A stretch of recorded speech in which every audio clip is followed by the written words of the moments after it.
In the dream, I am not merely bathed in the light, but pierced by it. When I wake, I am bereft.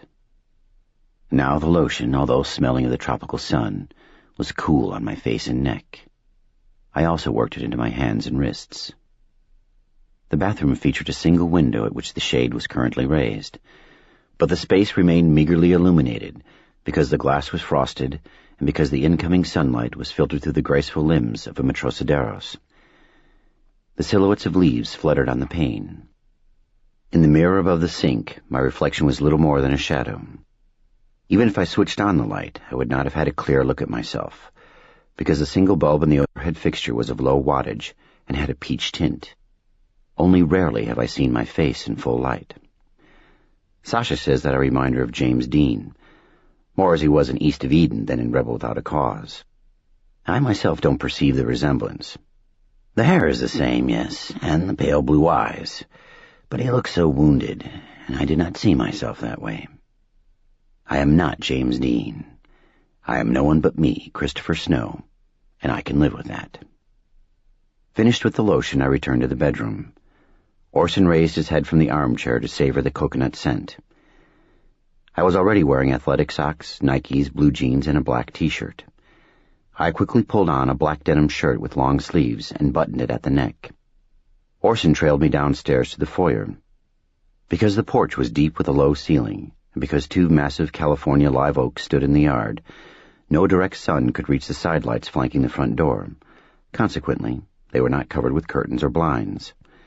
The leaded panes, geometric mosaics of clear green, red, and amber glass, glowed softly like jewels. I took a zippered black leather jacket from the coat closet. I would be out after dark, and even following a mild March day, the central coast of California can turn chilly when the sun goes down.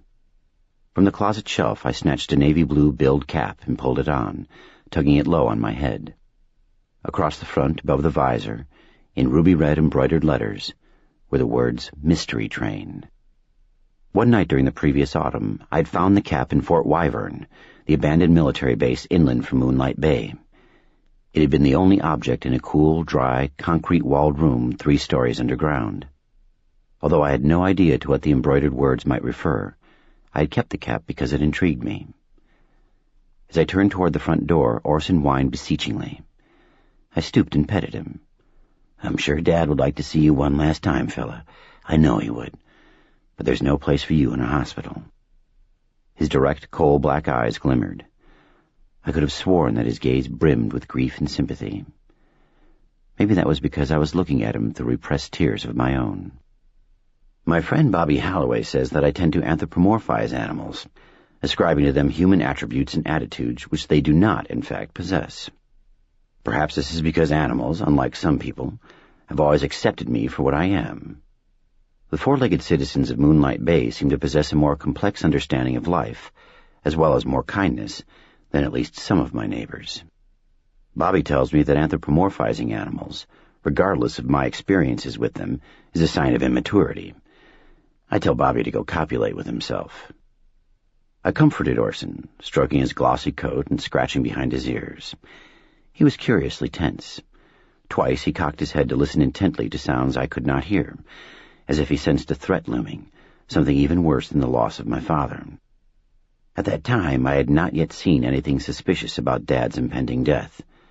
Cancer was only fate, not murder, unless you wanted to try bringing criminal charges against God. That I had lost both parents within 2 years, that my mother had died when she was only 52, that my father was only 56 as he lay on his deathbed. Well, all this just seemed to be my poor luck, which had been with me literally since my conception. Later, I would have reason to recall Orson's tension, and good reason to wonder if he had sensed the tidal wave of trouble washing toward us. Bobby Halloway would surely sneer at this, and say that I am doing worse than anthropomorphizing the mutt, that now I am ascribing superhuman attributes to him. I would have to agree, and then tell Bobby to go copulate vigorously with himself. Anyway, I petted and scratched and generally comforted Orson until a horn sounded in the street, and then, almost at once, sounded again in the driveway. Sasha had arrived. In spite of the sunscreen on my neck, I turned up the collar of my jacket for additional protection. From the Stickley-style foyer table under a print of Maxfield Parrish's Daybreak, I grabbed a pair of wraparound sunglasses. With my hand on the hammered copper doorknob, I turned to Orson once more. We'll be all right. In fact, I didn't know quite how we would go on without my father. He was our link to the world of light and to the people of the day. More than that, he loved me as no one left on earth could love me, as only a parent could love a damaged child. He understood me as perhaps no one would ever understand me again. We'll be all right, I repeated. The dog regarded me solemnly and chuffed once, almost pityingly, as if he knew that I was lying. I opened the front door, and as I went outside, I put on the wraparound sunglasses. The special lenses were totally UV-proof. My eyes are my point of greatest vulnerability. I can take no risk whatsoever with them. Sasha's green Ford Explorer was in the driveway, with the engine running, and she was behind the wheel. I closed the house door and locked it. Orson had made no attempt to slip out at my heels. A breeze had sprung up from the west, an onshore flow with the faint astringent scent of the sea. The leaves of the oaks whispered as if transmitting secrets branch to branch. My chest grew so tight that my lungs felt constricted, as was always the case when I was required to venture outside in daylight. This symptom was entirely psychological, but nonetheless affecting. Going down the porch steps and along the flagstone walk to the driveway, I felt weighed down.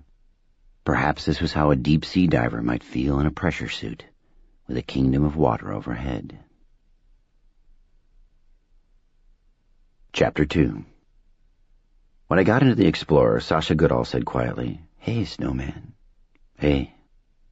I buckled my safety harness as Sasha shifted into reverse. From under the bill of my cap, I peered at the house as we backed away from it, wondering how it would appear to me when I next saw it. I felt that when my father left this world, all of the things that had belonged to him would look shabbier and diminished because they would no longer be touched by his spirit. It is a craftsman period structure in the green and green tradition. Ledger stone set with a minimum of mortar, cedar siding silvered by weather and time, entirely modern in its lines, but not in the least artificial or insubstantial, fully of the earth and formidable. After the recent winter rains, the crisp lines of the slate roof were softened by a green coverlet of lichen. As we reversed into the street, I thought that I saw the shade nudged aside at one of the living room windows, at the back of the deep porch, and Orson's face at the pane, his paws on the sill. As she drove away from the house, Sasha said, "How long since you've been out in this?" "Daylight? A little over 9 years. A novena to the darkness." She was also a songwriter. I said, "Damn it, Goodall, don't wax poetic on me." "What happened 9 years ago?" "Appendicitis." "Ah, that time when you almost died." "Only death brings me out in daylight." She said, "At least you got a sexy scar from it." "You think so?" "I like to kiss it, don't I?" "I've wondered about that." "Actually, it scares me, that scar," she said. "You might have died." "Didn't." "I kiss it like I'm saying a little prayer of thanks that you're here with me." "Or maybe you're sexually aroused by deformity." "Asshole. Your mother never taught you language like that." "It was the nuns in parochial school." I said, "You know what I like? We've been together almost 2 years. Yeah, I think I know what you like. I like that you never cut me any slack." "Why should I?" she asked. "Exactly." Even in my armor of cloth and lotion, behind the shades that shielded my sensitive eyes from ultraviolet rays, I was unnerved by the day around and above me. I felt eggshell fragile in its vice grip. Sasha was aware of my uneasiness, but pretended not to notice. To take my mind off both the threat and the boundless beauty of the sunlit world, she did what she does so well, which is be Sasha. "Where will you be later?" she asked. "When it's over?" "If it's over. They could be wrong." "Where will you be when I'm on the air?" "After midnight. Probably Bobby's place." "Make sure he turns on his radio." "Are you taking requests tonight?" I asked. "You don't have to call in. I'll know what you need." At the next corner, she swung the Explorer right onto Ocean Avenue. She drove uphill away from the sea. Fronting the shops and restaurants beyond the deep sidewalks, 80-foot stone pines spread wings of branches across the street. The pavement was feathered with shadow and sunshine. Moonlight Bay, home to 12,000 people, rises from the harbor and flatlands into gentle, serried hills. In most California travel guides, our town is called the Jewel of the Central Coast, partly because the Chamber of Commerce schemes relentlessly to have this sobriquet widely used. The town has earned the name, however, for many reasons, not least of which is our wealth of trees. Majestic oaks with 100-year crowns, pines, cedars, phoenix palms, deep eucalyptus groves. My favorites are the clusters of lacy Melaleuca luminaria, draped with stoles of ermine blossoms in the spring. As a result of our relationship, Sasha had applied protective film to the Explorer windows. Nevertheless, the view was shockingly brighter than that to which I was accustomed. I slid my glasses down my nose and peered over the frames. The pine needles stitched in elaborate dark embroidery on a wondrous purple-blue late-afternoon sky bright with mystery, and a reflection of this pattern flickered across the windshield.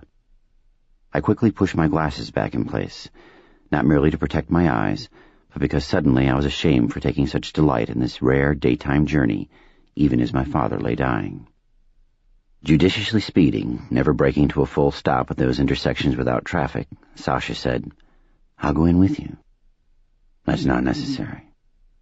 Sasha's intense dislike of doctors and nurses and all things medical bordered on a phobia.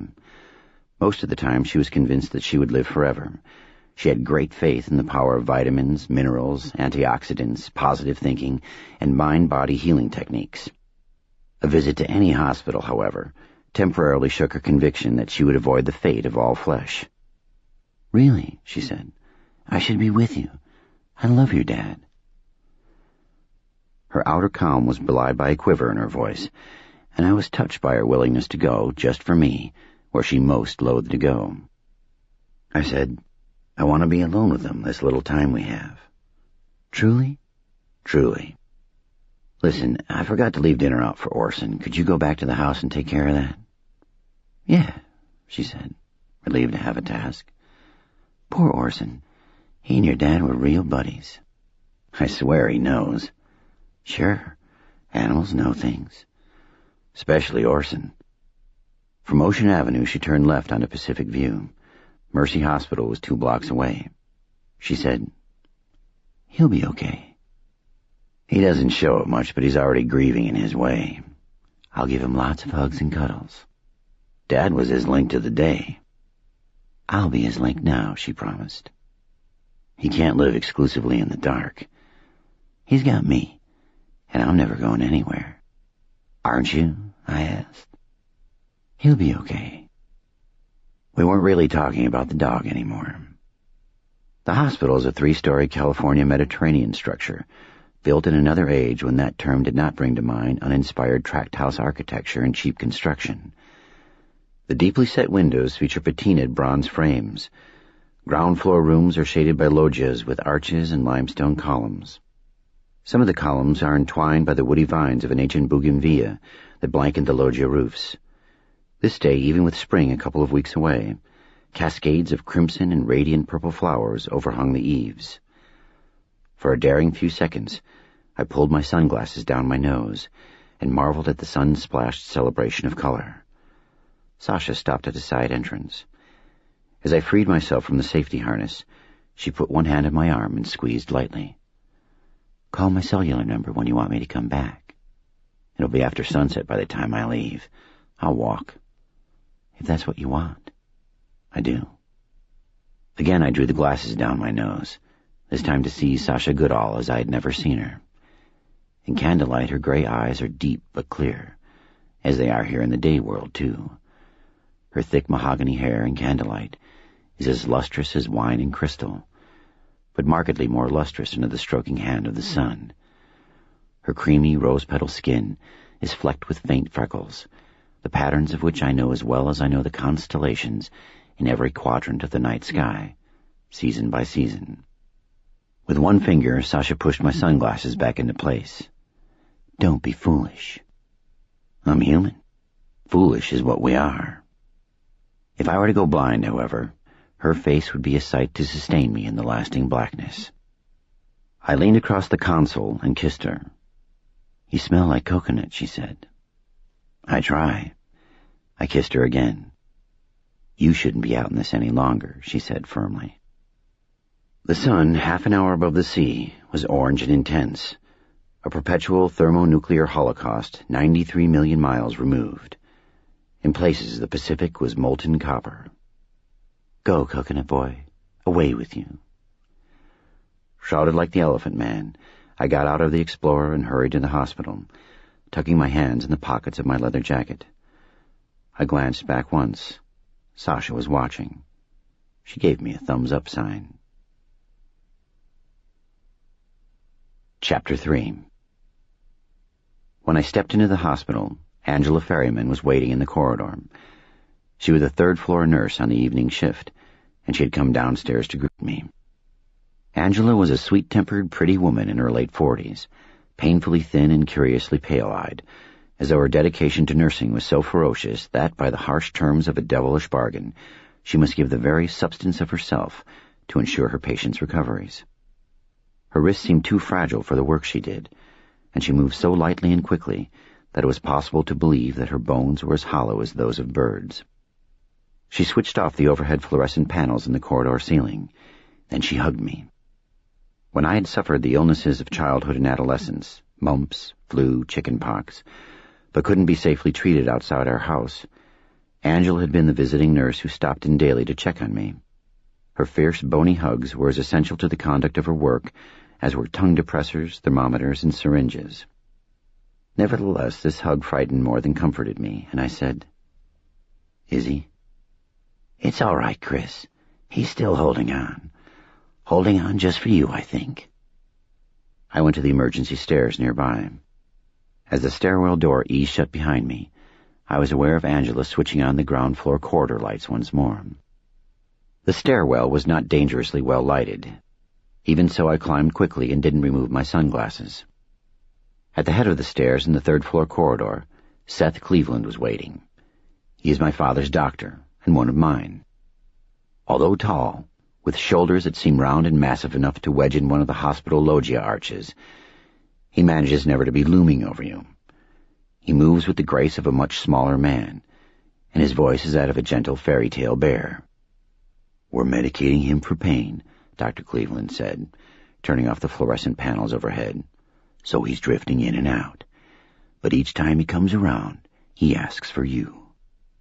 Removing my glasses at last and tucking them in my shirt pocket, I hurried along the wide corridor, past rooms where patients with all manner of maladies, in all stages of illness, either lay insensate or sat before bed trays that held their dinners. Those who saw the corridor lights go off were aware of the reason, and they paused in their eating to stare at me as I passed their open doors.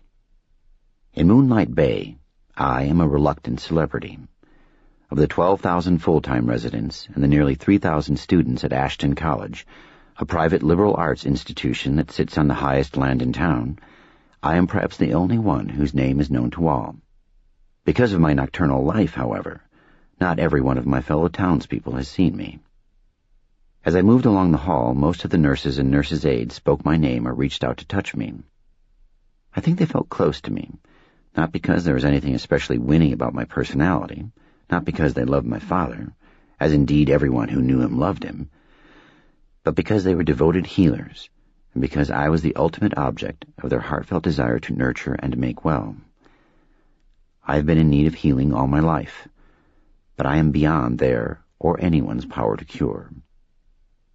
My father was in a semi-private room. At the moment, no patient occupied the second bed. I hesitated on the threshold. Then, with a deep breath that did not fortify me, I went inside, closing the door behind me. The slats of the Venetian blinds were tightly shut. At the periphery of each blind, the glossy white window casings glowed orange with the distilled sunlight of the day's last half hour. On the bed nearest the entrance, my father was a shadowy shape. I heard his shallow breathing. When I spoke, he didn't answer. He was monitored solely by an electrocardiograph. In order not to disturb him, the audio signal had been silenced. His heartbeat was traced only by a spiking green line of light on a cathode ray tube. His pulse was rapid and weak. As I watched, it went through a brief period of arrhythmia, alarming me, before stabilizing again. In the lower of the 2 drawers in his nightstand were a butane lighter and a pair of 3-inch diameter bayberry candles in glass cups. The medical staff pretended to be unaware of the presence of these items. I put the candles on the nightstand. Because of my limitations, I am granted this dispensation from hospital rules. Otherwise, I would have to sit in utter darkness. In violation of fire laws, I thumbed the lighter and touched the flame to one wick, then to the other. Perhaps my strange celebrity wins me license also. You cannot overestimate the power of celebrity in modern America. In the flutter of soothing light, my father's face resolved out of the darkness. His eyes were closed. He was breathing through his open mouth. At his direction, no heroic efforts were being taken to sustain his life. His breathing was not even assisted by an inhalator. I took off my jacket and the mystery train cap, putting them on a chair provided for visitors. Standing at his bed on the side more distant from the candles, I took one of his hands in one of mine. His skin was cool, as thin as parchment. Bony hands. His fingernails were yellow, cracked as they had never been before. His name was Stephen Snow, and he was a great man. He had never won a war, never made a law, never composed a symphony, never written a famous novel as in his youth he had hoped to do. But he was greater than any general, politician, composer, or prize-winning novelist who had ever lived. He was great because he was kind. He was great because he was humble, gentle, full of laughter. He had been married to my mother for 30 years, and during that long span of temptation, he had remained faithful to her. His love for her had been so luminous that our house, by necessity dimly lighted in most rooms, was bright in all the ways that mattered. A professor of literature at Ashton, where Mom had been a professor in the science department, Dad was so beloved by his students that many remained in touch with him decades after leaving his classroom. Although my affliction had severely circumscribed his life virtually from the day that I was born, when he himself was 28, he had never once made me feel that he regretted fathering me, or that I was anything less than an unmitigated joy and a source of undiluted pride to him. He lived with dignity and without complaint, and he never failed to celebrate what was right with the world. Once he had been robust and handsome. Now his body was shrunken, and his face was haggard, gray. He looked much older than his 56 years. The cancer had spread from his liver to his lymphatic system, then to other organs until he was riddled with it. In the struggle to survive, he had lost much of his thick white hair. On the cardiac monitor, the green line had begun to spike and trough erratically. I watched it with dread. Dad's hand closed weakly on mine. When I looked at him again, his sapphire blue eyes were open and focused on me, as riveting as ever. "Water?" I asked, because he was always thirsty lately, parched. "No, I'm all right," he replied, although he sounded dry. His voice was barely louder than a whisper. I could think of nothing to say. All my life our house was filled with conversation. My dad and Mom and I talked about novels, old movies, follies of politicians, poetry, music, history, science, religion, art, and about owls and deer mice and raccoons and bats and fiddler crabs and other creatures that shared the night with me. Our discourse ranged from serious colloquies about the human condition to frothy gossip about neighbors. In the Snow family, no program of physical exercise, regardless of how strenuous, was considered to be adequate if it didn't include a daily workout of the tongue. Yet now, when I most desperately needed to open my heart to my father, I was speechless. He smiled as if he understood my plight and appreciated the irony of it. Then his smile faded. His drawn and sallow face grew even more gaunt. He was worn so thin, in fact, that when a draft guttered the candle flames, his face appeared to be hardly more substantial than a reflection floating on the surface of a pond. As the flickery light stabilized, I thought that Dad seemed to be in agony. But when he spoke, his voice revealed sorrow and regret rather than pain. "I'm sorry, Chris. So damn sorry." "You've nothing to be sorry about," I assured him. wondering if he was lucid or speaking through a haze of fever and drugs. "Sorry about the inheritance, son." "I'll be okay. I can take care of myself." "Not money. There'll be enough of that," he said, his whispery voice fading further. His words slipped from his pale lips almost as silently as the liquid of an egg from a cracked shell. "The other inheritance. From your mother and me. The XP. Oh, Dad, no, you couldn't have known." His eyes closed again. Words as thin and transparent as raw egg white. "I'm so sorry." "You gave me life," I said. His hand had gone limp in mine. For an instant I thought that he was dead. My heart fell stone through water in my chest. But the beat traced in green light by the electrocardiograph showed that he had merely lost consciousness again. "Dad, you gave me life," I repeated, distraught that he couldn't hear me. My dad and mom had each unknowingly carried a recessive gene that appears in only 1 in 200,000 people. The odds against two such people meeting, falling in love, and having children are millions to 1. Even then, both must pass the gene to their offspring for calamity to strike, and there is only 1 chance in 4 that they will do so. With me, my folks hit the jackpot. I have xeroderma pigmentosum, XP for short, a rare and frequently fatal genetic disorder. XP victims are acutely vulnerable to cancers of the skin and eyes. Even brief exposure to sun, indeed to any ultraviolet rays, including those from incandescent and fluorescent lights, could be disastrous for me.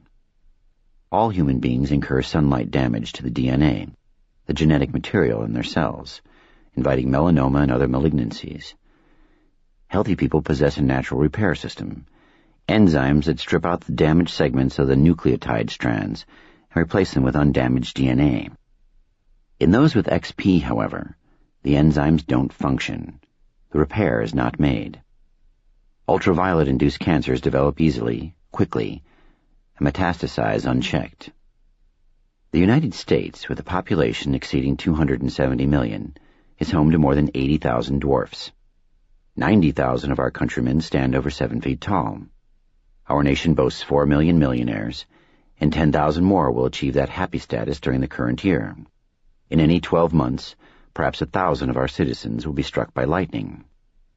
Fewer than 1,000 Americans have XP, and fewer than 100 are born with it each year. The number is small in part because the affliction is so rare. The size of this XP population is also limited by the fact that many of us do not live long. Most physicians familiar with xeroderma pigmentosum would have expected me to die in childhood. Few would have bet that I could survive adolescence. None would have risked serious money on the proposition that I would still be thriving at 28. A handful of experts, my word for us, are older than I am, a few significantly older, though most, if not all of them, have suffered progressive neurological problems associated with their disorder. Tremors of the head or the hands, hearing loss, slurred speech, even mental impairment. Except for my need to guard against the light, I am as normal and whole as anyone. I am not an albino. My eyes have color. My skin is pigmented. Although certainly I am far paler than a California beach boy, I'm not ghost white. In the candlelit rooms in the night world that I inhabit, I can even appear, curiously, to have a dusky complexion. Every day that I remain in my current condition is a precious gift, and I believe that I use my time as well and as fully as it can be used. I relish life. I find delight where anyone would expect it, but also where few would think to look.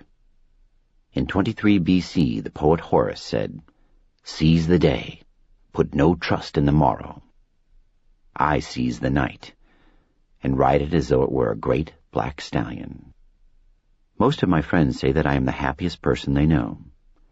Happiness was mine to choose or reject, and I embraced it.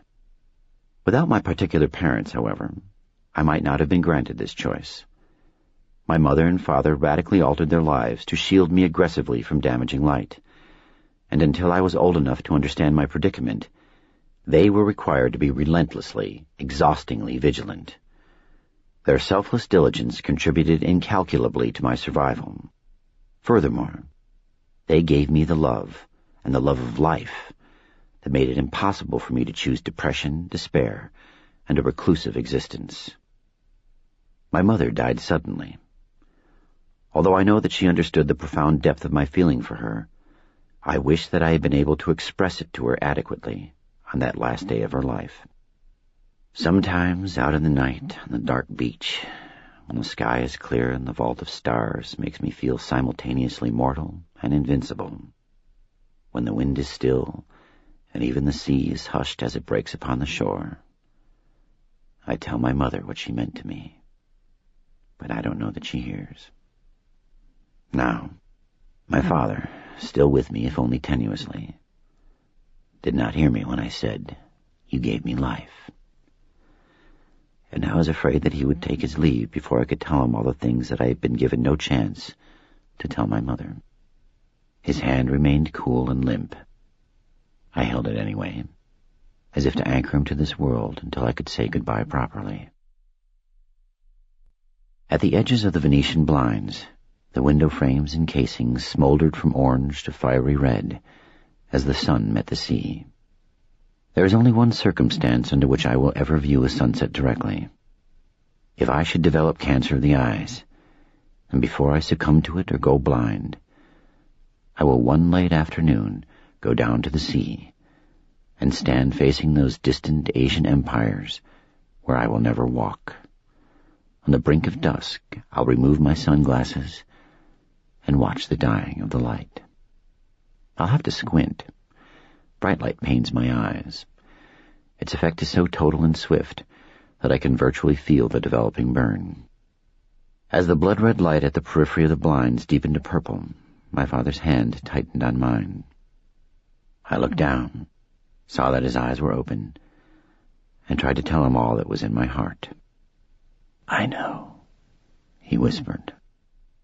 When I was unable to stop saying what didn't need to be said, Dad found an unexpected reserve of strength and squeezed my hand so hard that I halted in my speech.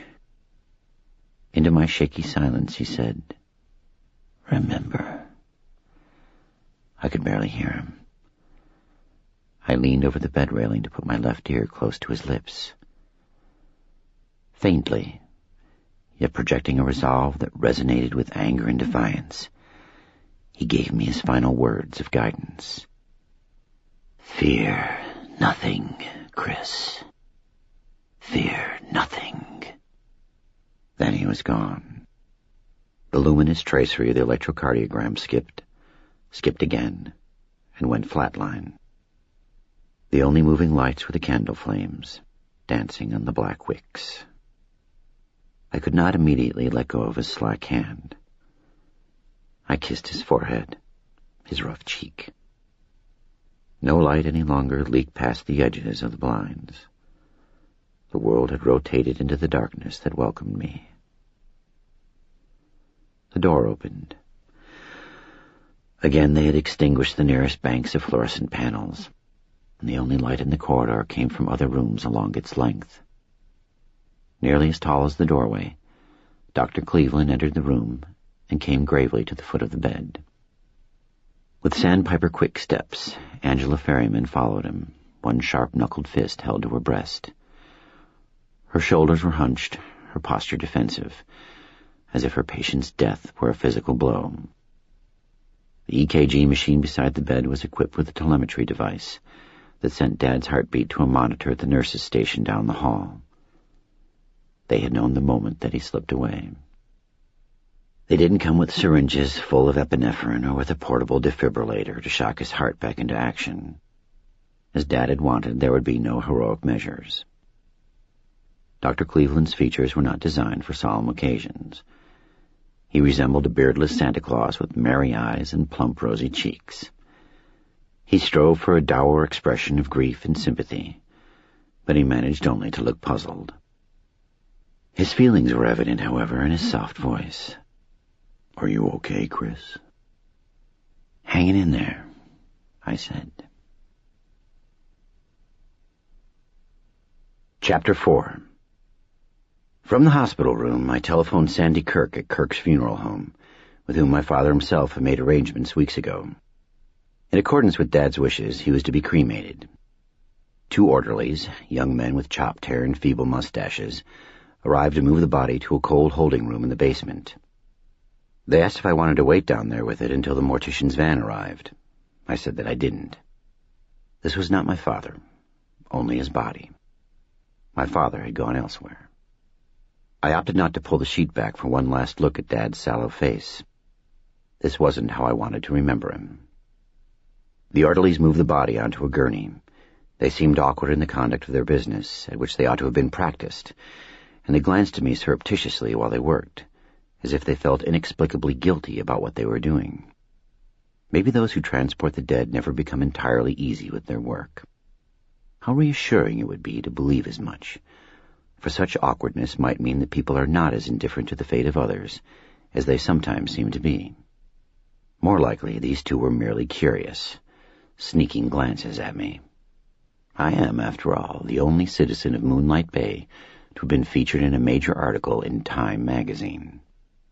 And I am the one who lives by night and shrinks from the sight of the sun.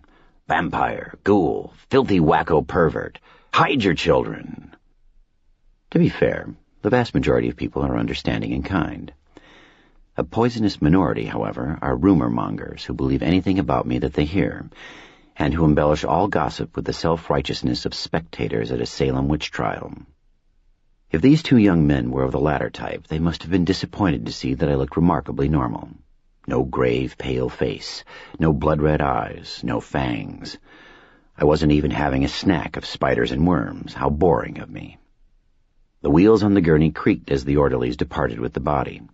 Even after the door swung shut, I could hear the receding squeak, squeak, squeak. Alone in the room by candlelight, I took Dad's overnight bag from the narrow closet. It held only the clothes that he had been wearing when he checked into the hospital for the last time. The top nightstand drawer contained his watch, his wallet, and 4 paperback books. I put them in the suitcase. I pocketed the butane lighter but left the candles behind. I never wanted to smell bayberry again. The scent now had intolerable associations for me. Because I had gathered up Dad's few belongings with such efficiency, I felt that I was admirably in control of myself. In fact, the loss of him had left me numb. Snuffing the candles by pinching the flames between thumb and forefinger, I didn't feel the heat or smell the charred wicks. When I stepped into the corridor with the suitcase, a nurse switched off the overhead fluorescents once more. I walked directly to the stairs that I had climbed earlier. Elevators were of no use to me, because their ceiling lights couldn't be turned off independently of their lift mechanisms. During the brief ride down from the 3rd floor, my sunscreen lotion would be sufficient protection. However, I wasn't prepared to risk getting stuck between floors for an extended period. Without remembering to put on my sunglasses, I quickly descended the dimly lighted concrete stairs, and to my surprise, I didn't stop at the ground floor. Driven by a compulsion that I didn't immediately understand, moving faster than before, the suitcase thumping against my leg, I continued to the basement, where they had taken my father. The numbness in my heart became a chill. Spiraling outward from that icy throb, a series of shudders worked through me. Abruptly, I was overcome by the conviction that I'd relinquished my father's body without fulfilling some solemn duty, although I was not able to think what it was that I ought to have done. My heart was pounding so hard that I could hear it, like the drumbeat of an approaching funeral cortege, but in double time. My throat swelled half shut, and I could swallow my suddenly sour saliva only with effort. At the bottom of the stairwell was a steel fire door under a red emergency exit sign. In some confusion, I halted and hesitated with one hand on the push bar. Then I remembered the obligation that I had almost failed to meet. Ever the romantic, Dad had wanted to be cremated with his favorite photograph of my mother, and he had charged me with making sure that it was sent with him to the mortuary. The photo was in his wallet. The wallet was in the suitcase that I carried. Impulsively, I pushed open the door and stepped into a basement hallway. The concrete walls were painted glossy white.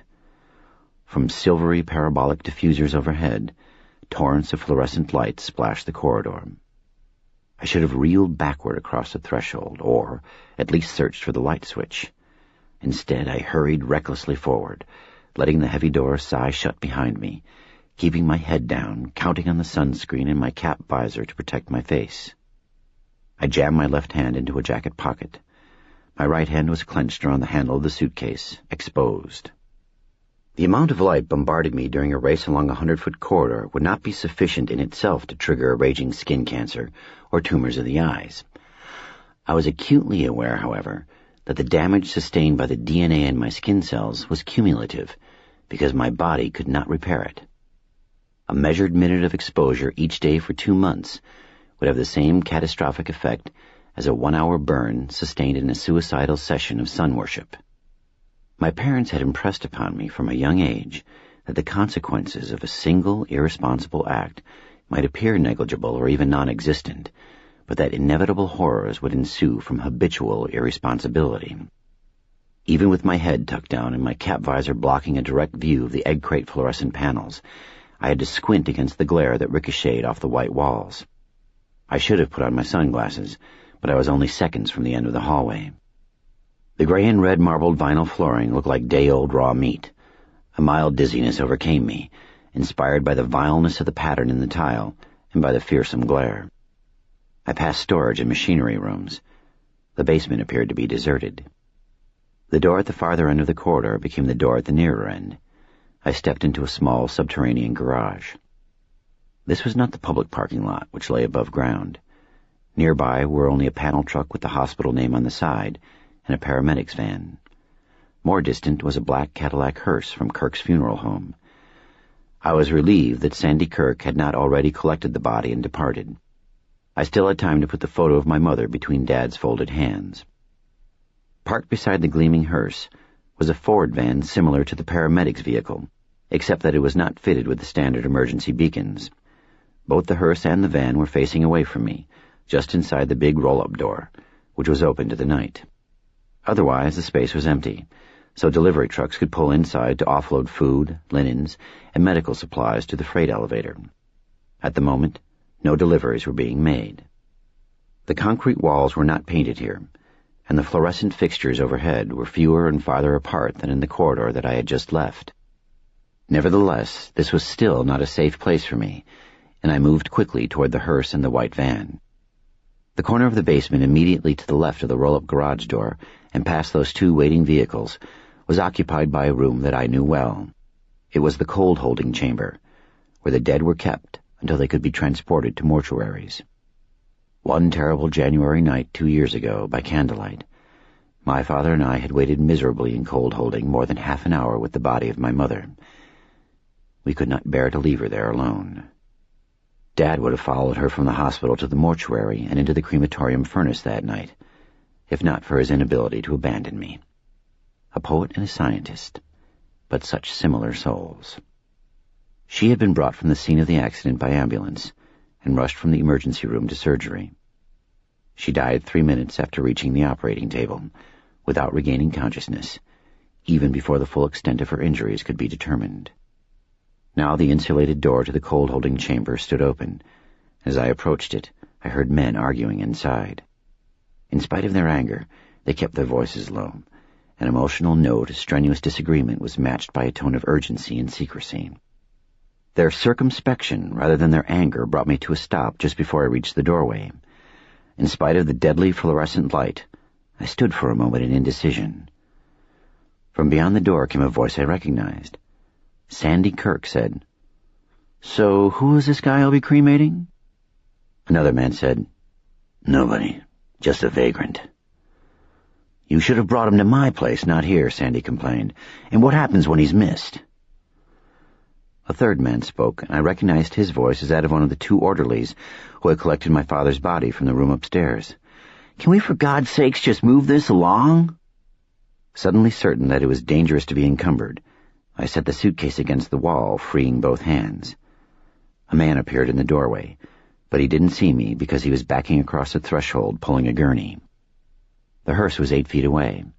Before I was spotted, I slipped to it, crouching by the rear door through which cadavers were loaded. Peering around the fender, I could still see the entrance to the coal-holding chamber. The man backing out of that room was a stranger, late 20s, 6 feet, massively built, with a thick neck and a shaved head. He was wearing work shoes, blue jeans, a red plaid flannel shirt, and one pearl earring. After he drew the gurney completely across the threshold, he swung it around toward the hearse, ready to push instead of pull. On the gurney was a corpse in an opaque zippered vinyl bag. In the cold-holding chamber 2 years ago, my mother was transferred into a similar bag before being released to the mortician. Following the stone-bald stranger into the garage, Sandy Kirk gripped the gurney with one hand. Blocking a wheel with his left foot, he asked again, "What happens when he's missed?" The bald man frowned and cocked his head. The pearl in his earlobe was luminous. "I told you, he was a vagrant. Everything he owned is in his backpack. So? He disappears? Who's to notice or care?" Sandy was 32 and so good-looking that even his grisly occupation gave no pause to the women who pursued him. Although he was charming and less self-consciously dignified than many in his profession, he made me uneasy. His handsome features seemed to be a mask behind which was not another face, but an emptiness. Not as though he were a different and less morally motivated man than he pretended to be, but as though he were no man at all. Sandy said, "What about his hospital records?" "He didn't die here," the bald man said. "I picked him up earlier, out on the state highway. He was hitchhiking." I had never voiced my troubling perception of Sandy Kirk to anyone. Not to my parents, not to Bobby Holloway, not to Sasha, not even to Orson. So many thoughtless people have made unkind assumptions about me, based on my appearance and my affinity for the night, that I am reluctant to join the club of cruelty and speak ill of anyone without ample reason. Sandy's father Frank had been a fine and well-liked man, and Sandy had never done anything to indicate that he was less admirable than his dad. Until now. To the man with the gurney, Sandy said, "I'm taking a big risk." "You're untouchable. I wonder." "Wonder on your own time," said the bald man, and he rolled the gurney over Sandy's blocking foot. Sandy cursed and scuttled out of the way, and the man with the gurney came directly toward me. The wheels squeaked, as had the wheels of the gurney on which they had taken away my father. Still crouching, I slipped around the back of the hearse, between it and the white Ford van. A quick glance revealed that no company or institution name adorned the side of the van. The squeaking gurney was rapidly drawing nearer. Instinctively, I knew I was in considerable jeopardy. I had caught them in some scheme that I didn't understand, but that clearly involved illegalities. They would especially want to keep it secret from me, of all people. I dropped face down on the floor and slid under the hearse, out of sight and also out of the fluorescent glare, into shadows as cool and smooth as silk. My hiding place was barely spacious enough to accommodate me, and when I hunched my back, it pressed against the drivetrain. I was facing the rear of the vehicle. I watched the gurney roll past the hearse and continue to the van. When I turned my head to the right, I saw the threshold of the cold-holding chamber only 8 feet beyond the Cadillac. I had an even closer view of Sandy's highly polished black shoes and the cuffs of his navy blue suit pants as he stood looking after the bald man with the gurney. Behind Sandy, against the wall, was my father's small suitcase. There had been nowhere nearby to conceal it, and if I had kept it with me, I wouldn't have been able to move quickly enough or slip noiselessly under the hearse. Apparently, no one had noticed the suitcase yet. Maybe they would continue to overlook it. The 2 orderlies, whom I could identify by their white shoes and white pants, rolled a second gurney out of the holding room. The wheels on this one did not squeak. The first gurney, pushed by the bald man, reached the back of the white van. I heard him open the rear cargo doors on that vehicle. One of the orderlies said to the other, "I better get upstairs before someone starts wondering what's taken me so long." He walked away toward the far end of the garage. The collapsible legs on the first gurney folded up with a hard clatter as the bald man shoved it into the back of his van. Sandy opened the rear door in the hearse as the remaining orderly arrived with the second gurney. On this one, evidently, was another opaque vinyl bag containing the body of the nameless vagrant. A sense of unreality overcame me, that I should find myself in these strange circumstances. I could almost believe that I had somehow fallen into a dream without first falling into sleep. The cargo hold doors on the van slammed shut. Turning my head to the left, I watched the bald man's shoes as he approached the driver's door. The orderly would wait here to close the big roll-up after the two vehicles departed. If I stayed under the hearse, I would be discovered when Sandy drove away. I didn't know which of the two orderlies had remained behind, but it didn't matter. I was relatively confident that I could get the better of either of the young men who had wheeled my father away from his deathbed. If Sandy Kirk glanced at his rearview mirror as he drove out of the garage, however, he might see me. Then I would have to contend with both him and the orderly. The engine of the van turned over. As Sandy and the orderly shoved the gurney into the back of the hearse, I eeled out from under that vehicle. My cap was knocked off. I snatched it up, and without daring to glance toward the rear of the hearse, crabbed 8 feet to the open door of the cold-holding chamber. Inside this bleak room, I scrambled to my feet and hid behind the door, pressing my back to the concrete wall. No one in the garage cried out in alarm. Evidently, I had not been seen. I realized that I was holding my breath. I let it out with a long hiss between clenched teeth. My light-stung eyes were watering. I blotted them on the backs of my hands. 2 walls were occupied by over and under rows of stainless steel morgue drawers, in which the air was even colder than in the holding chamber itself, where the temperature was low enough to make me shiver. 2 cushionless wooden chairs stood to one side. The flooring was white porcelain tile with tight grout joints for easy cleaning if a body bag sprang a leak. Again there were overhead fluorescent tubes, too many of them, and I tugged my mystery train cap far down on my brow. Surprisingly, the sunglasses in my shirt pocket had not been broken. I shielded my eyes. A percentage of ultraviolet radiation penetrates even a highly rated sunscreen. I had sustained more exposure to hard light in the past hour than during the entire previous year. Like the hoofbeats of a fearsome black horse, the perils of cumulative exposure thundered through my mind. From beyond the open door, the van's engine roared. The roar swiftly receded, fading to a grumble, and the grumble became a dying murmur. The Cadillac hearse followed the van into the night. The big motorized garage door rolled down and met the sill with a solid blow that echoed through the hospital's subterranean realms, and in its wake the echo shook a trembling silence out of the concrete walls. I tensed, balling my hands into fists. Although he was surely still in the garage, the orderly made no sound. I imagined him, head caught with curiosity, staring at my father's suitcase. A minute ago I had been sure that I could overpower this man. Now my confidence ebbed. Physically I was more than his equal, but he might possess a ruthlessness that I did not. I didn't hear him approaching. He was on the other side of the open door, inches from me, and I became aware of him only because the rubber soles of his shoes squeaked on the porcelain tile when he crossed the threshold. If he came all the way inside, a confrontation was inevitable. My nerves were coiled as tight as clockwork mainsprings. After a disconcertingly long hesitation, the orderly switched off the lights. He pulled the door shut as he backed out of the room. I heard him insert a key in the lock.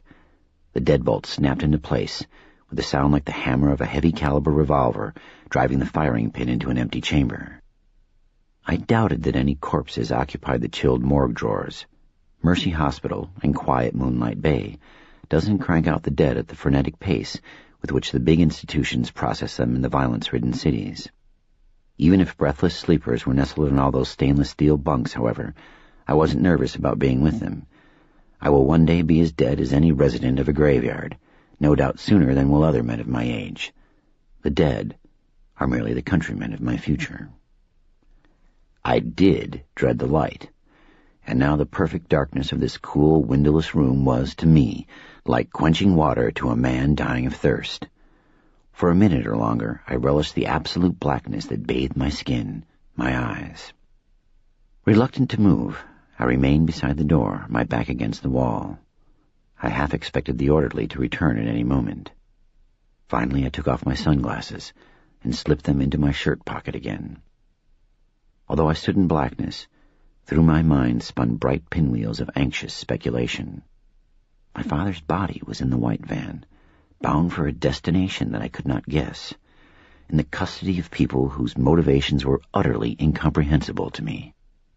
I couldn't imagine any logical reason for this bizarre corpse swap, except that the cause of Dad's death must not have been as straightforward as cancer.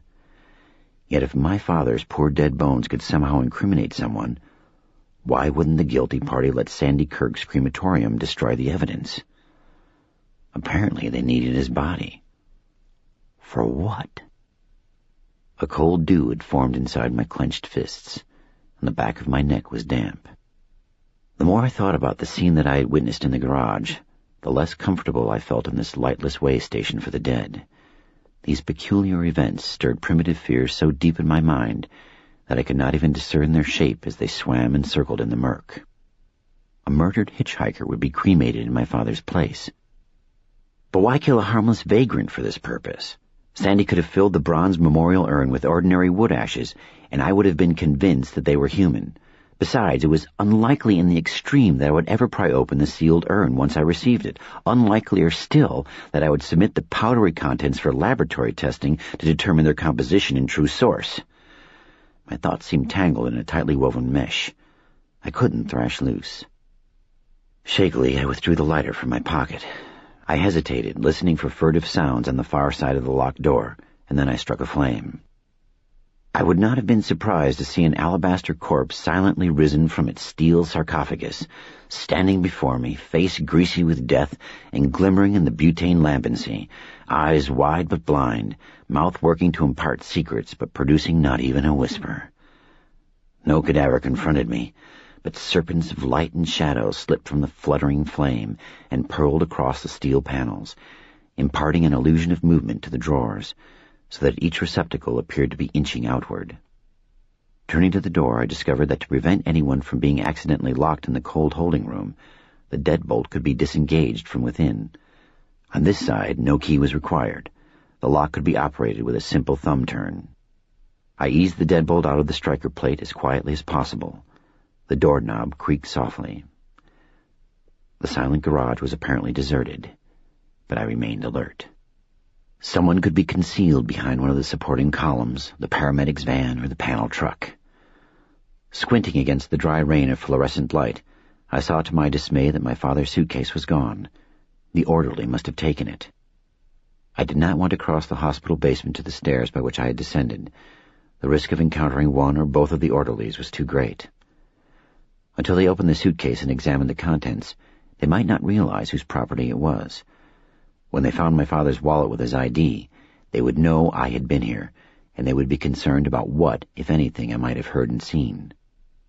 A hitchhiker had been killed not because he had known anything about their activities, not because he could incriminate them, but merely because they needed a body to cremate for reasons that still escaped me. With those who posed a genuine threat to them, they would be merciless. I pressed the button that operated the wide roll-up. The motor hummed, the chain drive jerked taut overhead, and that big segmented door ascended with a frightful clatter. I glanced nervously around the garage, expecting to see an assailant break from cover and rush toward me. When the door was more than halfway opened, I stopped it with a second tap of the button, and then brought it down again with a third. As it descended, I slipped under the door and into the night. Tall pole lamps shed a brass-cold, muddy yellow light on the driveway that sloped up from the subterranean garage. At the top of the drive, the parking lot was also cast in this sullen radiance, which was like the frigid glow that might illuminate an anteroom to some precinct of hell, where punishment involved an eternity of ice rather than fire. As much as possible, I moved through landscape zones, in the nightshade of camphor trees and pines. I fled across the narrow street into a residential neighborhood of quaint Spanish bungalows, into an alleyway without street lamps, past the backs of houses bright with windows. Beyond the windows were rooms where strange lives, full of infinite possibility and blissful ordinariness, were lived beyond my reach and almost beyond my comprehension. Frequently, I feel weightless in the night, and this was one of those times. I ran as silently as the owl flies, gliding on shadows. This sunless world had welcomed and nurtured me for 28 years, had been always a place of peace and comfort to me. But now, for the first time in my life, I was plagued by the feeling that some predatory creature was pursuing me through the darkness. Resisting the urge to look over my shoulder, I picked up my pace and sprinted, raced, streaked, flew through the narrow back streets and dark ways of moonlight. Flew through the narrow back streets and dark ways of Moonlight Bay. Part 2. The Evening. I have seen photographs of California pepper trees in sunlight. When brightly limbed, they are lacy, graceful, green dreams of trees. At night, the pepper acquires a different character from the one that it reveals in daylight. It appears to hang its head, letting its long branches droop to conceal a face drawn with care or grief. These trees flank the long driveway to Kirk's funeral home, which stood on a 3-acre knoll at the northeast edge of town, inland of Highway 1 and reached by an overpass. They waited like lines of mourners, paying their respects. As I climbed the private lane, on which low mushroom-shaped landscape lamps cast rings of light, the trees stirred in a breeze. The friction between wind and leaves was a whispery lamentation. No cars were parked along the mortuary approach, which meant that no viewings were in progress. I myself traveled through Moonlight Bay only on foot or on my bicycle. There is no point in learning to drive a car. I couldn't use it by day, and by night I would have to wear sunglasses to spare myself the sting of oncoming headlights. Cops tend to frown on night driving with shades, no matter how cool you look. The full moon had risen. I like the moon. It illuminates without scorching. It burnishes what is beautiful and grants concealment to what is not. At the broad crown of the hill, the blacktop looped back on itself, to form a spacious turnaround with a small grassy circle at its center. In the circle was a cast concrete reproduction of Michelangelo's Pietà. The body of the dead Christ, cradled on his mother's lap, was luminous with reflected moonlight. The Virgin also glowed faintly. In sunshine, this crude replica must surely look unspeakably tacky. Faced with terrible loss, however, most mourners find comfort in assurances of universal design and meaning, even when as clumsily expressed as in this reproduction. One thing I love about people is their ability to be lifted so high by the smallest draughts of hope. I stopped under the portico of the funeral home, hesitating because I couldn't assess the danger into which I was about to leap. The massive 2-story Georgian house, red brick with white wood trim, would have been the loveliest house in town, were the town not Moonlight Bay. A spaceship from another galaxy, perched here, would have looked no more alien to our coastline than did Kirk's handsome pile. This house needed elms, not pepper trees, drear heavens rather than the clear skies of California, and periodic lashings with rains far colder than those that would drench it here. The second floor, where Sandy lived, was dark. The viewing rooms were on the ground floor. Through beveled leaded panes that flanked the front door, I saw a weak light at the back of the house. I rang the bell. A man entered the far end of the hallway and approached the door. Although he was only a silhouette, I recognized Sandy Kirk by his easy walk. He moved with a grace that enhanced his good looks. He reached the foyer and switched on both the interior lights and the porch lights. When he opened the door, he seemed surprised to see me squinting at him from under the bill of my cap. "Christopher?" "Evening, Mr. Kirk. I'm so very sorry about your father. He was a wonderful man." Yes, he was. "We've already collected him from the hospital. We're treating him just like family, Christopher, with the utmost respect. You can be sure of that.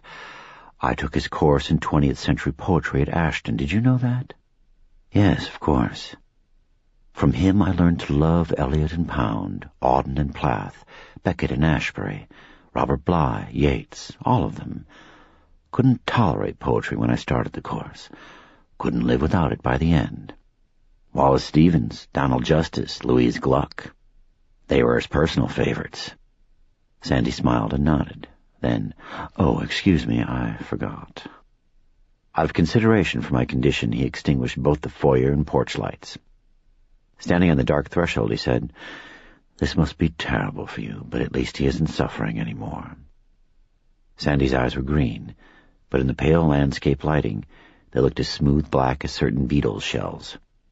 Studying his eyes, I said, "Could I see him?" "What, your father?" "I didn't turn the sheet back from his face before they took him out of his room.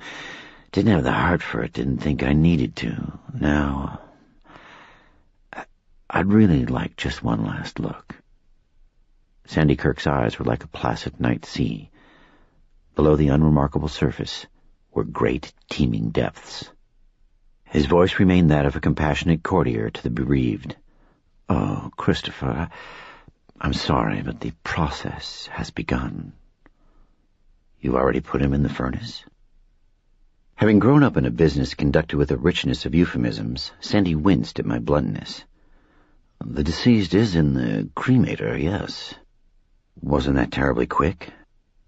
"In our work there's no wisdom in delay. If only I'd known you were coming." I wondered if his beetle-shell eyes would be able to meet mine so boldly, if there had been enough light for me to see their true green color. Into my silence he said, "Christopher, I'm so distressed by this, seeing you in this pain, knowing I could have helped. In my odd life I have had much experience of some things, and little of others. Although I am a foreigner to the day, I know the night as no one else can know it. Although I have been the object on which ignorant fools have sometimes spent their cruelty, most of my understanding of the human heart comes from my relationships with my parents, and with those good friends who, like me, live primarily between sunset and dawn. Consequently, I have seldom encountered hurtful deception." I was embarrassed by Sandy's deceit, as though it shamed not merely him, but also me, and I couldn't meet his obsidian stare any longer. I lowered my head and gazed at the porch floor. Mistaking my embarrassment for tongue-binding grief, he stepped onto the porch and put one hand on my shoulder. I managed not to recoil. "My business is comforting folks, Christopher, and I'm good at it. But truthfully, I have no words that make sense of death or make it easier to bear." I wanted to kick his ass. "I'll be okay," I said, realizing I had to get away from him before I did something rash. "What I hear myself saying to most folks is all the platitudes you'd never find in the poetry your dad loved, so I'm not going to repeat them to you. Not to you, of all people." Keeping my head down, nodding, I eased backward, out from under his hand. "Thanks, Mr. Kirk. I'm sorry to have bothered you." "Oh, you didn't bother me. Of course you didn't. I only wish you'd called ahead. I'd have been able to delay." "Not your fault. It's all right, really." Having backed off the stepless brick porch onto the blacktop under the portico, I turned away from Sandy. Retreating once more to that doorway between two darknesses, he said, "Have you given any thought to the service when you want to hold it, how you want it conducted?" No, not yet. I'll let you know tomorrow." As I walked away, Sandy said, "Christopher, are you all right?" Facing him from a little distance this time, I spoke in a numb, inflectionless voice that was only half calculated. "Yeah, I'm all right. I'll be okay. Thanks, Mr. Kirk." "I wish you'd called ahead." Shrugging, I jammed my hands in my jacket pockets, turned from the house once more, and walked past the Pietà. Flecks of mica were in the mix from which the replica had been poured, and the big moon glimmered in those tiny chips, so that tears appeared to shimmer on the cheeks of Our Lady of cast concrete. I resisted the urge to glance back at the undertaker. I was certain he was still watching me. I continued down the lane between the forlorn, whispering trees. The temperature had fallen only into the low 60s.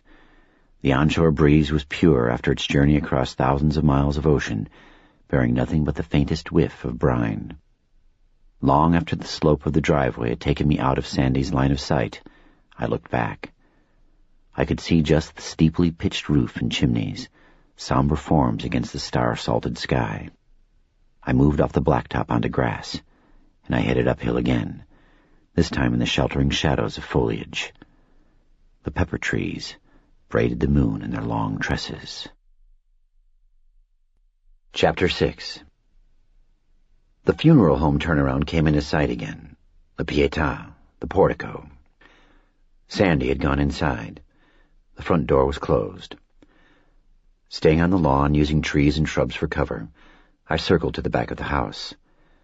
A deep porch stepped down to a 70-foot lap pool, an enormous brick patio, and formal rose gardens, none of which could be seen from the public rooms of the funeral home. A town the size of ours welcomes nearly 200 newborns each year, while losing 100 citizens to death. There were only 2 funeral homes, and Kirk's probably received over 70% of this business, plus half that of the smaller towns in the county. Death was a good living for Sandy. The view from the patio must have been breathtaking in daylight. Unpopulated hills rising in gentle folds, as far to the east as the eye could see, graced by scattered oaks with gnarled black trunks. Now the shrouded hills lay like sleeping giants under pale sheets. When I saw no one at the lighted rear windows, I quickly crossed the patio. The moon, white as a rose petal, floated on the inky waters of the swimming pool. The house adjoined a spacious L-shaped garage, which embraced a motor court that could only be entered from the front. The garage accommodated 2 hearses and Sandy's personal vehicles, but also, at the end of the wing farthest from the residence, the crematorium. I slipped around the corner of the garage, along the back of the second arm of the L, where immense eucalyptus trees blocked most of the moonlight. The air was redolent of their medicinal fragrance, and a carpet of dead leaves crunched underfoot. No corner of Moonlight Bay is unknown to me, especially not this one. Most of my nights have been spent in the exploration of our special town, which has resulted in some macabre discoveries. Ahead, on my left, frosty light marked the crematorium window. I approached it with the conviction, correct as it turned out, that I was about to see something stranger and far worse than what Bobby Halloway and I had seen on an October night when we were 13. A decade and a half ago, I'd had as morbid a streak as any boy my age, and was as fascinated as all boys are by the mystery and lurid glamour of death. Bobby Halloway and I, friends even then, thought it was daring to prowl the undertaker's property in search of the repulsive, the ghoulish, the shocking. I can't recall what we expected or hoped to find. A collection of human skulls, a porch swing made of bones, a secret laboratory where the deceptively normal-looking Frank Kirk and his deceptively normal-looking son Sandy called down lightning bolts from storm clouds to reanimate our dead neighbors and use them as slaves to do the cooking and house cleaning. Perhaps we expected to stumble upon a shrine to the evil gods Cthulhu or Yog-Sothoth in some sinister bramble-festooned end of the rose garden. Bobby and I were reading a lot of H.P. Lovecraft in those days. Bobby says we were a couple of weird kids. I say we were weird for sure, but neither more nor less weird than other boys. Bobby says maybe so, but the other boys gradually grew out of their weirdness, while we've grown further into ours. I don't agree with Bobby on this one. I don't believe that I'm any more weird than anyone else I've ever met. In fact, I'm a damn sight less weird than some. Which is true of Bobby, too. But because he treasures his weirdness, he wants me to believe in and treasure mine. He insists on his weirdness. He says that by acknowledging and embracing our weirdness, we are in greater harmony with nature, because nature is deeply weird. Anyway, one October night, behind the funeral home garage, Bobby Halloway and I found the crematorium window. We were attracted to it by an eldritch light that throbbed against the glass. Because the window was set high, we were not tall enough to peer inside. With the stealth of commandos scouting an enemy encampment, we snatched a teak bench from the patio and carried it behind the garage, where we positioned it under the glimmering window. Side by side on the bench, we were able to reconnoiter the scene together. The interior of the window was covered by a leveler blind, but someone had forgotten to close the slats, giving us a clear view of Frank Kirk and an assistant at work. One remove from the room, the light was not bright enough to cause me harm. At least that was what I told myself, as I pressed my nose to the pane. Even though I had learned to be a singularly cautious boy, I was nonetheless a boy, and therefore in love with adventure and camaraderie, so I might knowingly have risked blindness to share that moment with Bobby Halloway. On a stainless steel gurney near the window was the body of an elderly man. It was cloaked in a sheet, with only the ravaged face exposed. His yellow-white hair, matted and tangled, made him look as though he had died in a high wind. Judging by his waxy gray skin, sunken cheeks, and severely cracked lips, however, he had succumbed not to a storm, but to a prolonged illness. If Bobby and I had been acquainted with the man in life, we didn't recognize him in this ashen and emaciated condition.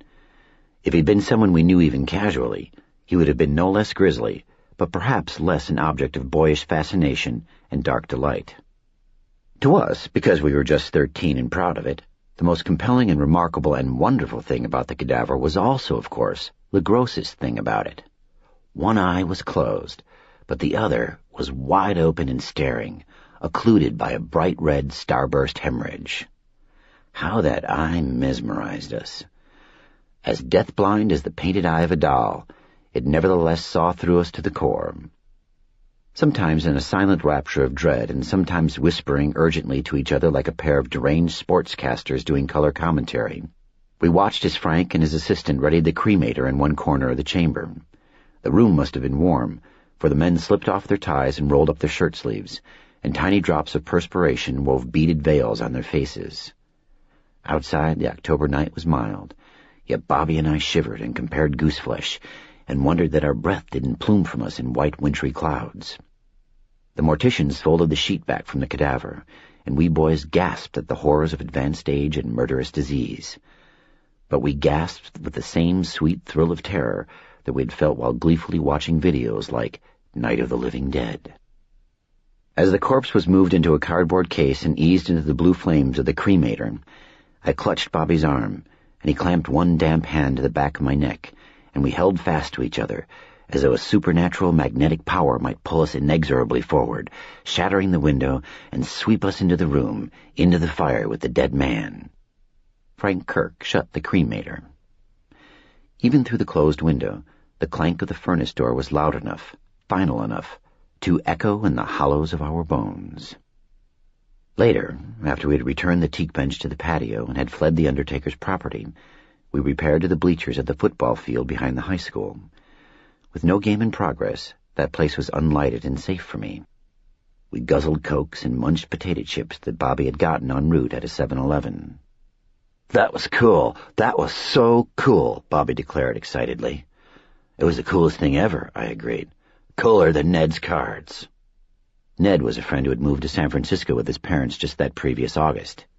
He had obtained a deck of playing cards, how he would never reveal, that featured colored photographs of really hot-looking nude women, 52 different beauties.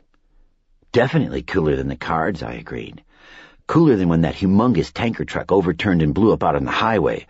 Oh, geez, yeah, mega degrees cooler than that. Cooler than when Zach Blenheim got chewed up by that pit bull and had to have 28 stitches in his arm. Oh, unquestionably quantum Arctic's cooler than that," I confirmed. "His eye," Bobby said, remembering the starburst hemorrhage. "Oh, God, his eye. Gagorama." We swilled down Cokes and talked and laughed more than we had ever laughed before in one night.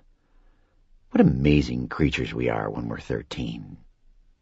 There on the athletic field bleachers, I knew that this macabre adventure had tied a knot in our friendship that nothing and no one would ever loosen. By then we had been friends for 2 years, but during this night our friendship became stronger, more complex than it had been at the start of the evening. We had shared a powerfully formative experience, and we sensed that this event was more profound than it seemed to be on the surface, more profound than boys our age could grasp. In my eyes, Bobby had acquired a new mystique, as I had acquired in his eyes, because we had done this daring thing. Subsequently, I would discover that this moment was merely prelude. Our real bonding came the second week of December, when we saw something infinitely more disturbing than the corpse with the blood-red eye. Now, 15 years later, I would have thought that I was too old for these adventures, and too ridden by conscience to prowl other people's property as casually as 13-year-old boys seem able to do. Yet here I was, treading cautiously on layers of dead eucalyptus leaves, putting my face to the fateful window one more time. The leveler blind, though yellowed with age, appeared to be the same one through which Bobby and I had peered so long ago. The slats were adjusted at an angle, but the gaps between them were wide enough to allow a view of the entire crematorium, into which I was tall enough to see without the aid of a patio bench. Sandy Kirk and an assistant were at work near the Power Pack 2 cremation system. They wore surgeon's masks, latex gloves, and disposable plastic aprons. On the gurney near the window was one of the opaque vinyl body bags, unzipped, split like a ripe pod, with a dead man nestled inside.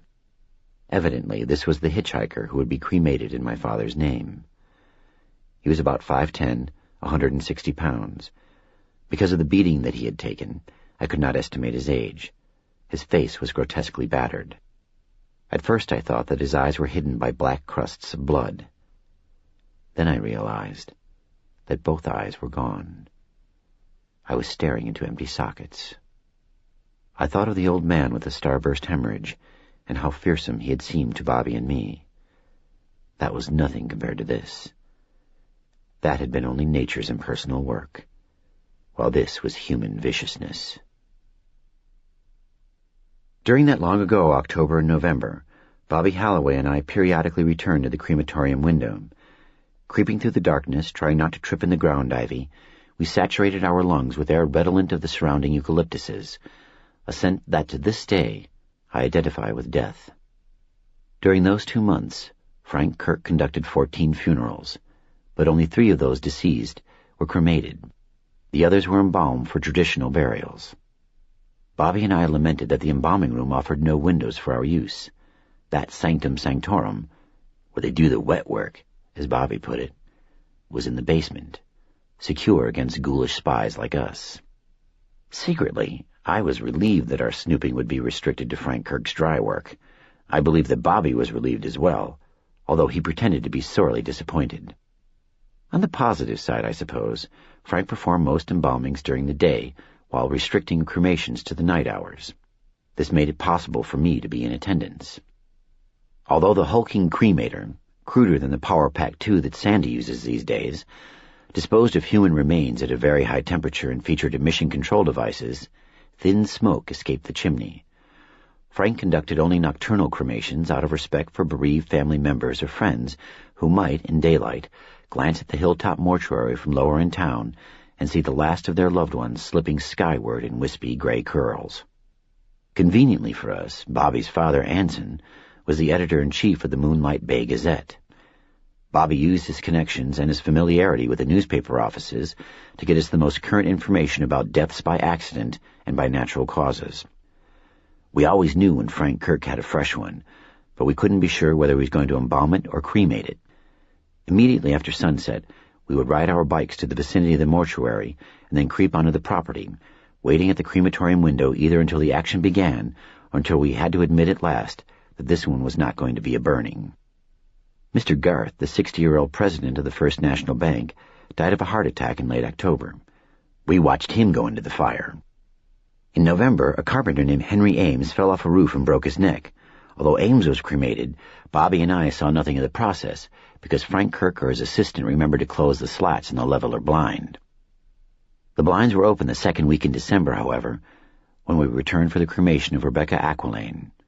She was married to Tom Aquilane, a math teacher at the junior high school where Bobby attended classes, but I did not. Mrs. Aquilane, the town librarian, was only 30, the mother of a 5-year-old boy named Devlin.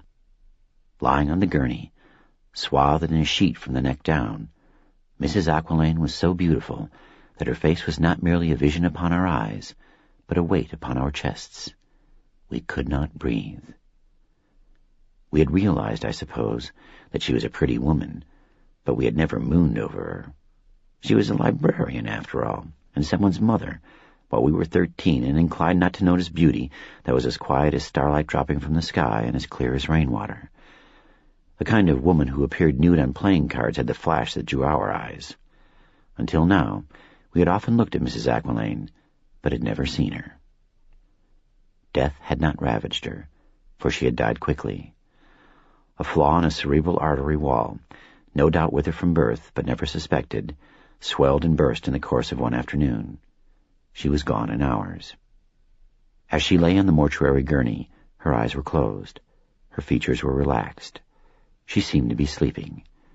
In fact, her mouth was curved slightly, as though she were having a pleasant dream.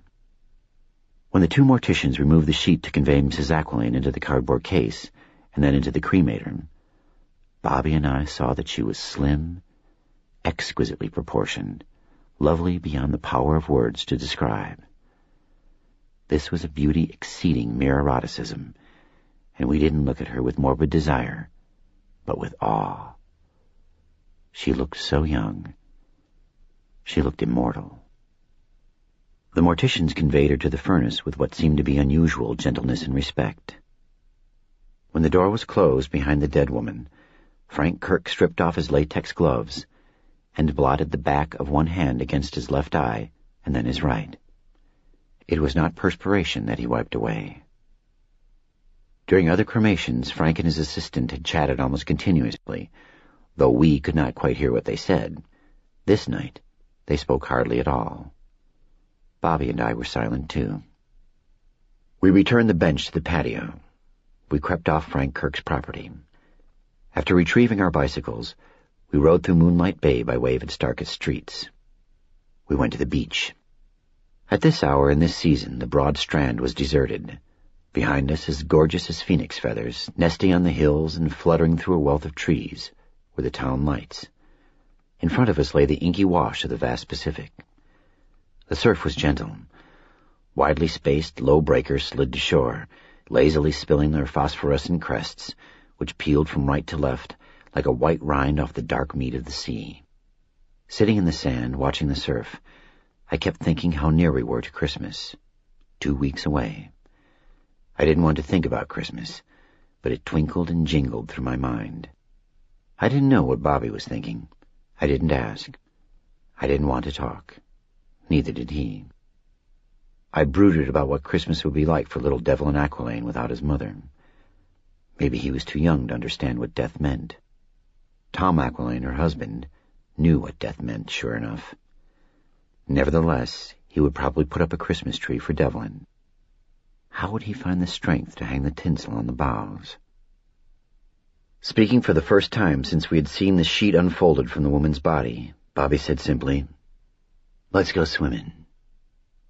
Although the day had been mild, this was December, and it wasn't a year when El Niño, the warm current out of the southern hemisphere, ran close to shore. The water temperature was inhospitable, and the air was slightly chilly. As Bobby undressed, he folded his clothes, and to keep the sand out of them, neatly piled them on a tangled blanket of kelp that had washed ashore earlier in the day and been dried by the sun. I folded my clothes beside his. Naked, we waded into the black water and then swam out against the tide. We went too far from shore. We turned north and swam parallel to the coast. Easy strokes, minimal kicking, expertly riding the ebb and flow of the waves. We swam a dangerous distance. We were both superb swimmers, though reckless now. Usually a swimmer finds cold water less discomfiting after being in it a while. As the body temperature drops, the difference between skin and water temperatures becomes much less perceptible. Furthermore, exertion creates the impression of heat. A reassuring but false sense of warmth can arise, which is perilous. This water, however, grew colder as fast as our body temperatures dropped. We reached no comfort point, false or otherwise. Having swum too far north, we should have made for shore. If we'd had any common sense, we would have walked back to the mound of dry kelp where we'd left our clothes. Instead, we merely paused, treading water, sucking in deep, shuddery breaths, cold enough to sluice the precious heat out of our throats.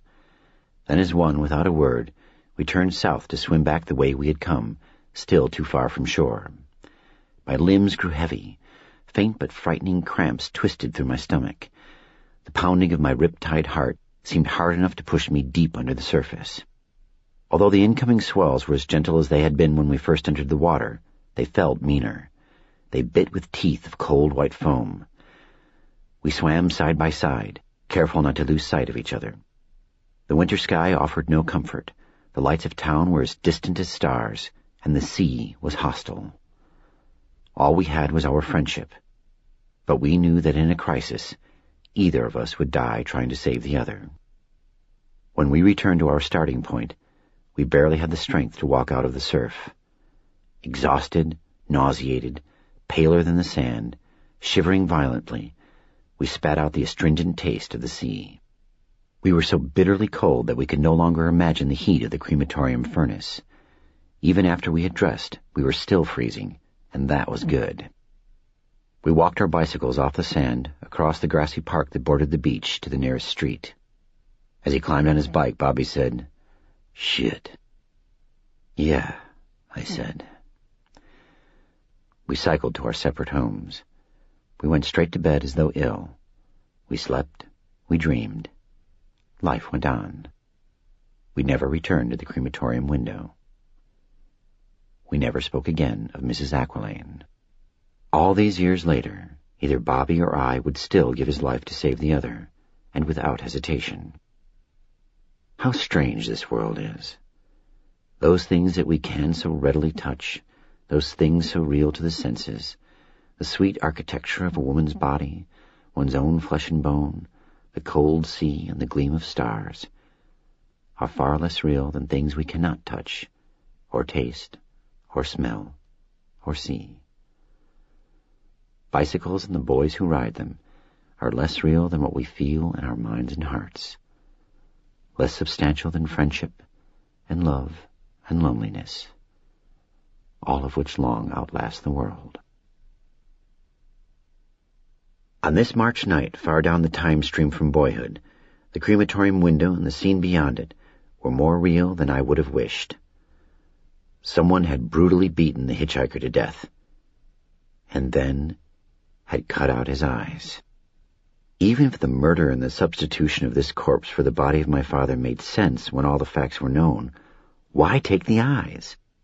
Could there possibly be a logical reason for sending this pitiable man eyeless into the all-consuming fire of the cremator?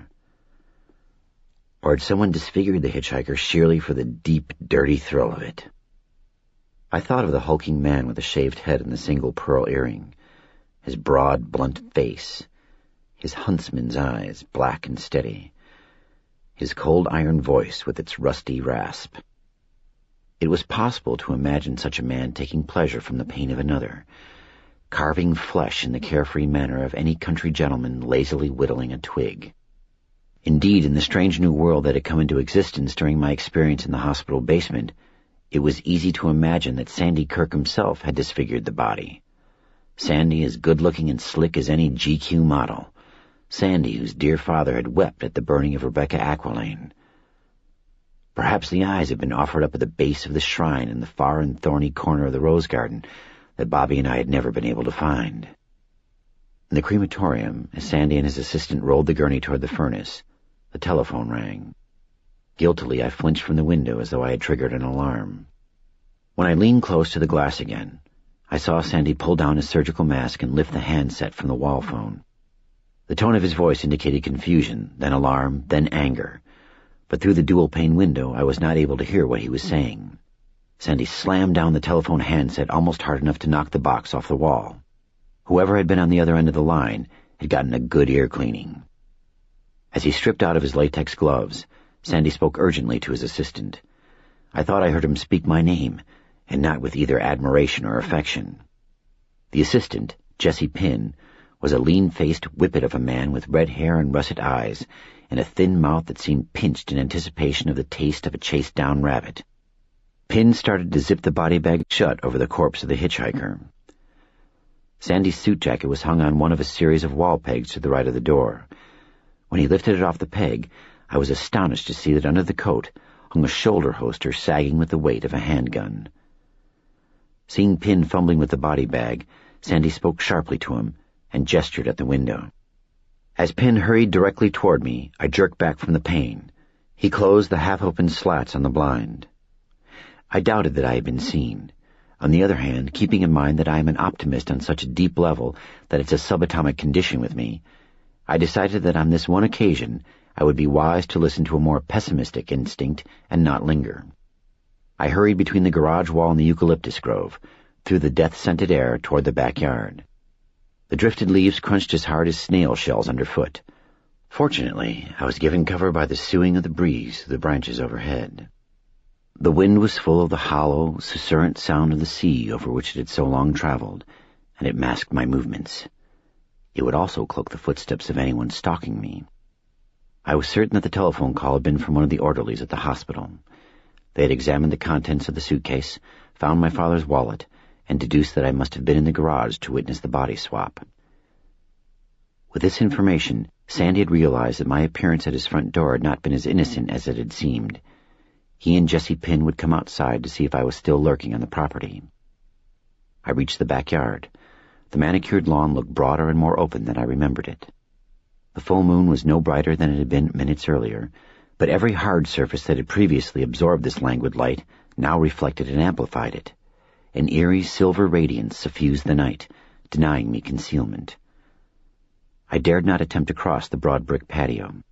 In fact, I decided to stay well clear of the house and the driveway. Leaving via the same route by which I had arrived would be too risky. I raced across the lawn to the acre of rose gardens at the back of the property. Before me lay descending terraces with extensive rows of trellises standing at angles to one another, numerous tunnel-like arbors, and a maze of meandering pathways.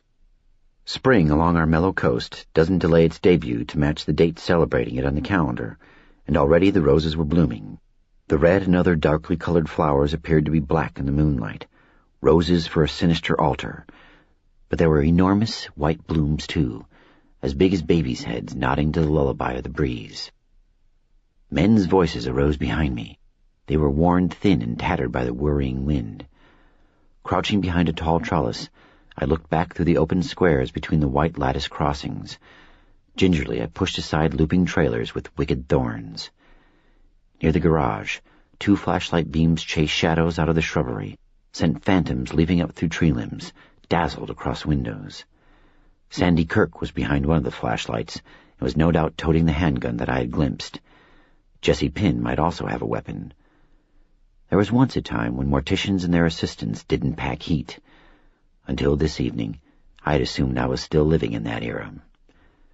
I was startled to see a 3rd flashlight beam appear at the far corner of the house, then a 4th, then a 5th, a 6th.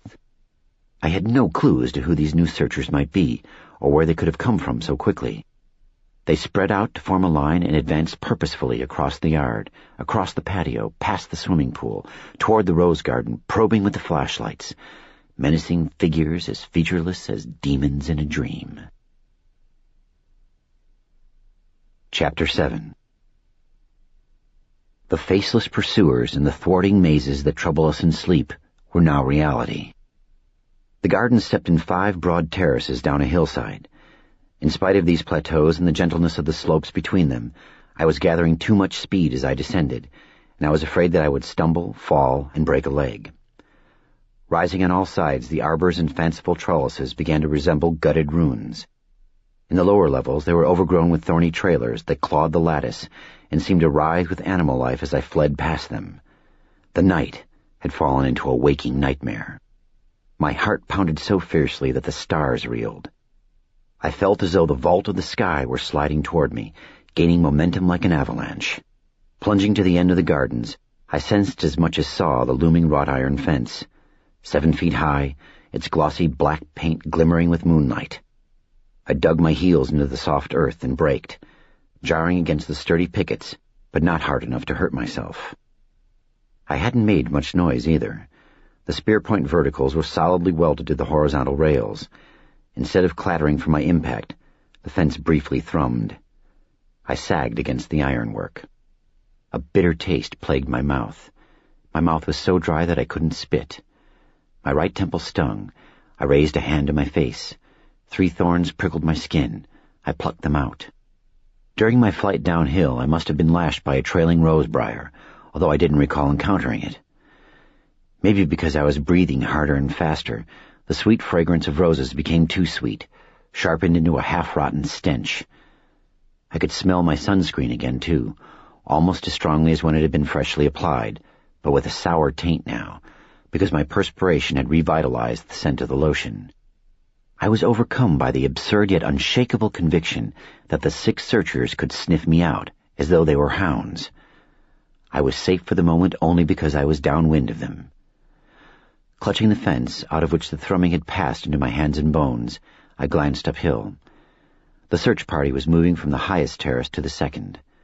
6 scythes of light slashed through the roses.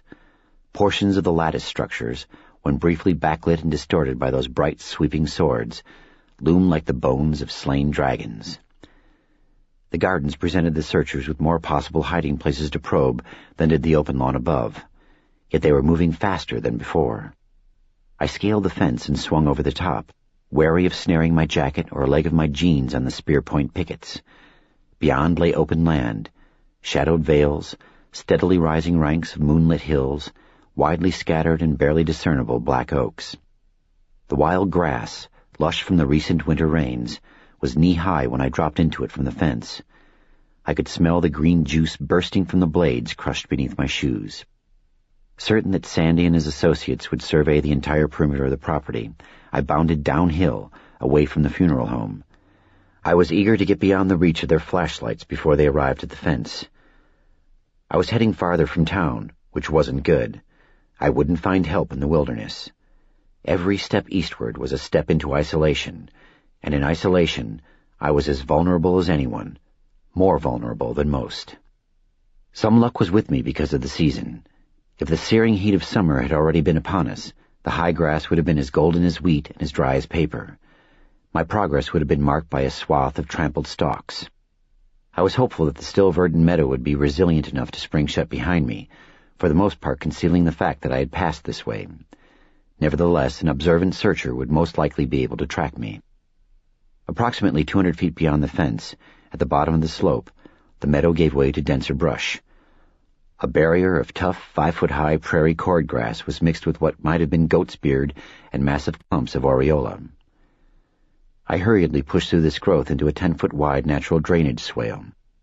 Little grew here because an epic of storm runoff had exposed a spine of bedrock under the hills. With no rain in over 2 weeks, this rocky course was dry. I paused to catch my breath. Leaning back into the brush, I parted the tall cordgrass to see how far down into the rose gardens the searchers had descended. 4 of them were already climbing the fence. Their flashlight beams slashed at the sky, stuttered across the pickets, and stabbed randomly at the ground as they clambered up and over the iron. They were unnervingly quick and agile. Were all of them, like Sandy Kirk, carrying weapons? Considering their animal-keen instinct, speed, and persistence, perhaps they wouldn't need weapons. If they caught me, maybe they would tear me apart with their hands. I wondered if they would take my eyes. The drainage channel and the wider declivity in which it lay ran uphill to the northeast and downhill to the southwest. As I was already at the extreme northeast end of town, I could find no help if I went uphill. I headed southwest, following the brush-flanked swale, intending to return to well-populated territory as quickly as possible. In the shallowly cupped channel ahead of me, the moon-burnished bedrock glowed softly like the milky ice on a winter pond, dwindling into obscurity. The embracing curtains of high, silvery cordgrass appeared to be stiff with frost. Suppressing all fear of falling on loose stones or of snapping an ankle in a natural borehole, I gave myself to the night, allowing the darkness to push me as wind pushes a sailing ship. I sprinted down the gradual slope with no sensation of feet striking ground, as though I actually were skating across the frozen rock. Within 200 yards I came to a place where the hills folded into one another, resulting in a branching of the hollow. With barely any decrease in speed, I chose the right-hand course because it would lead more directly back into Moonlight Bay. I had gone only a short distance past that intersection when I saw lights approaching. 100 yards ahead, the hollow turned out of sight to the left, around a sweeping curve of grassy hillside. The source of the questing beams lay beyond that bend, but I could see that they must be flashlights. None of the men from the funeral home could have gotten out of the rose gardens and ahead of me so quickly. These were additional searchers. They were attempting to trap me in a pincer maneuver. I felt as though I were being pursued by an army, by platoons that had sprung sorcerously from the ground itself. I came to a complete halt. I considered stepping off the bare rock, into concealment behind the man-high prairie grass and other dense brush that still bracketed the drainage swale. No matter how little I disturbed this vegetation, however, I was nearly certain to leave signs of my passage that would be obvious to these trackers. They would burst through the brush and capture me or gun me down as I scrambled up the open hillside. At the bend ahead, the flashlight beams swelled brighter. Sprays of tall prairie grass flared like beautifully chased forms on a sterling platter. I retreated to the Y in the hollow and took the left-hand branch that I'd foregone a minute earlier. Within 600 or 700 feet, I came to another Y. Wanted to go to the right, toward town, was afraid I'd be playing into their assumptions, and took the left-hand branch instead, although it would lead me deeper into the unpopulated hills.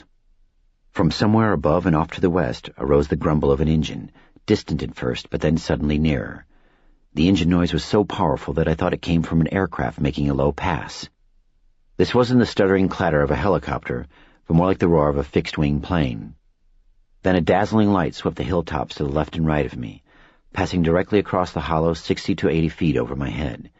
The beam was so bright, so intense, that it seemed to have weight and texture, like a white-hot gush of some molten substance. A high-powered searchlight. It arced away and reflected off distant ridges to the east and north.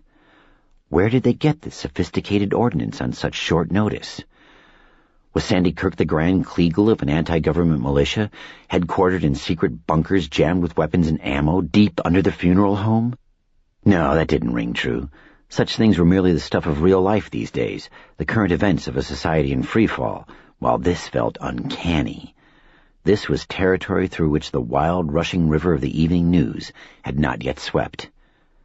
I had to know what was happening up there on higher ground.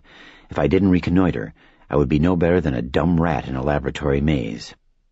I thrashed through the brush to the right of the swale, crossed the sloping floor of the hollow, and then climbed the long hillside, because the searchlight seemed to have originated in that direction.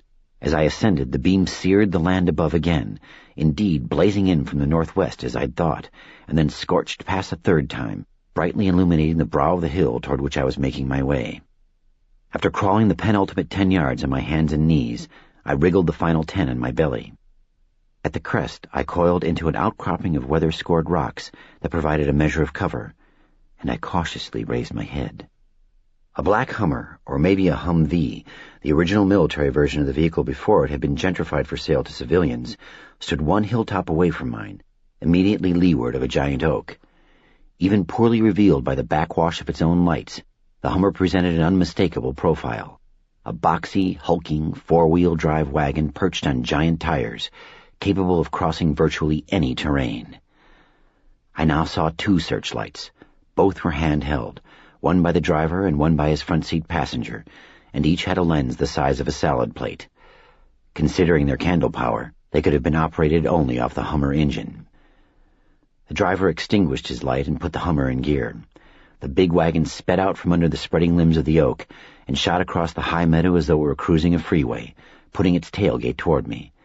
It vanished over the far edge, soon reappeared out of a hollow, and rapidly ascended a more distant slope, effortlessly conquering these coastal hills. The men on foot, with flashlights and perhaps handguns, were keeping to the hollows. In an attempt to prevent me from using the high ground, to force me down where the searchers might find me, the Hummer was patrolling the hilltops. "Who are you people?" I muttered. Searchlights slashed out from the Hummer, raking farther hills, illuminating a sea of grass in an indecisive breeze that ebbed and flowed. Wave after wave broke across the rising land and lapped against the trunks of the island oaks. Then the big wagon was on the move again, rollicking over less hospitable terrain. Headlights bobbling, one searchlight swinging wildly along a crest, into a hollow and out again, it motored east and south to another vantage point. I wondered how visible this activity might be from the streets of Moonlight Bay on the lower hills and the flatlands, closer to the ocean. Possibly only a few townspeople happened to be outside and looking up at an angle that revealed enough commotion to engage their curiosity. Those who glimpsed the searchlights might assume that teenagers or college boys in an ordinary 4x4 were spotting coastal elk or deer, an illegal but bloodless sport of which most people are tolerant. Soon the Hummer would arc back toward me. Judging by the pattern of its search, it might arrive on this very hill in 2 more moves. I retreated down the slope, into the hollow from which I had climbed, exactly where they wanted me.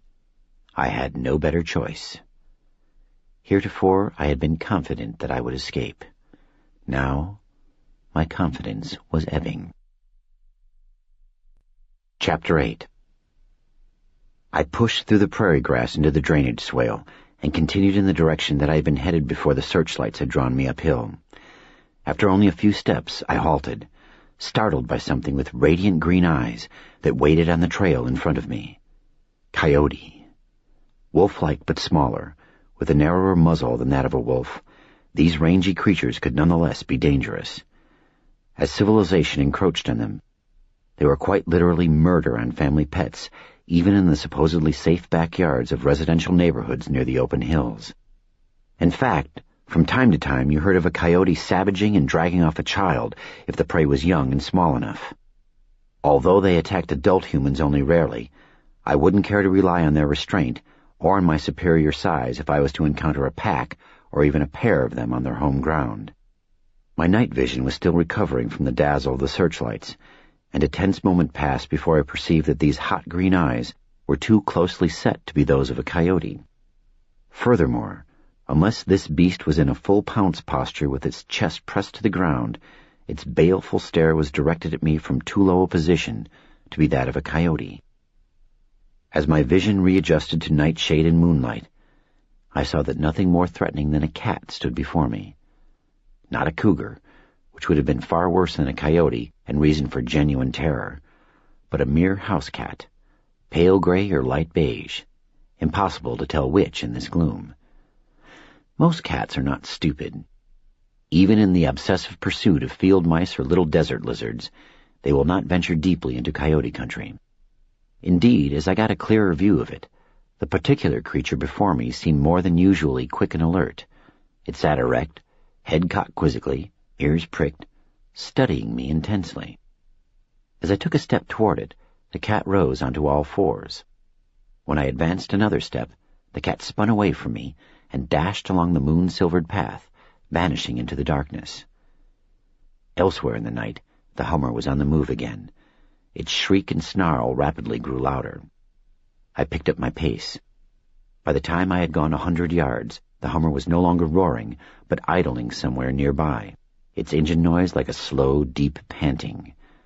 Overhead, the predatory gaze of the lights swept the night for prey. Upon reaching the next branching of the hollow, I discovered the cat waiting for me. It sat at the point of division, committed to neither trail. When I moved toward the left-hand path, the cat scurried to the right. It halted after several steps and turned its lantern eyes on me. The cat must have been acutely aware of the searchers all around us, not just of the noisy Hummer, but of the men on foot. With its sharp senses, it might even perceive pheromones of aggression streaming from them, violence pending. It would want to avoid these people as much as I did. Given the chance, I would be better off choosing an escape route according to the animal's instincts rather than according to my own. The idling engine of the Hummer suddenly thundered. The hard peals echoed back and forth through the hollows, so that the vehicle seemed to be simultaneously approaching and racing away. With this storm of sound, indecision flooded me, and for a moment I floundered in it. Then I decided to go the way of the cat. As I turned from the left-hand trail, the Hummer roared over the hilltop on the eastern flank of the hollow into which I had almost proceeded. For an instant it hung, suspended, as though weightless in a clock-stopped gap in time, headlights like twin wires leading a circus tightrope walker into midair, one searchlight stabbing straight up at the black tent of the sky. Time snapped across that empty synapse and flowed again. The Hummer tipped forward, and the front wheels crashed onto the hillside, and the rear wheels crossed the crest, and gouts of earth and grass spewed out from under its tires as it charged downhill. A man whooped with delight, and another laughed. They were reveling in the hunt. As the big wagon descended only 50 yards ahead of me, the handheld searchlights swept the hollow. I threw myself to the ground and rolled for cover. The rocky swale was hell on bones, and I felt my sunglasses crack apart in my shirt pocket. As I scrambled to my feet, a beam as bright as an oak-cleaving thunderbolt sizzled across the ground in which I had been standing. Wincing at the glare, squinting, I saw the searchlight quiver and then sweep away to the south. The Hummer was not coming up the hollow toward me. I might have stayed where I was, at the intersection of the trails, with the narrower point of the hill at my back, until the Hummer moved out of the vicinity, rather than risk encountering it in the next hollow. When 4 flashlights winked far back on the trail that I had followed to this point, however, I ceased to have the luxury of hesitation. I was beyond the reach of these men's lights, but they were approaching at a trot, and I was in imminent danger of discovery. When I rounded the point of the hill and entered the hollow to the west of it, the cat was still there, as though waiting for me. Presenting its tail to me, it scampered away, though not so fast that I lost sight of it. I was grateful for the stone under me, in which I could not leave betraying footprints, and then I realized that only fragments of my broken sunglasses remained in my shirt pocket. As I ran, I fingered my pocket and felt one bent stem and a jagged piece of one lens. The rest must have scattered on the ground where I had fallen, at the fork in the trail.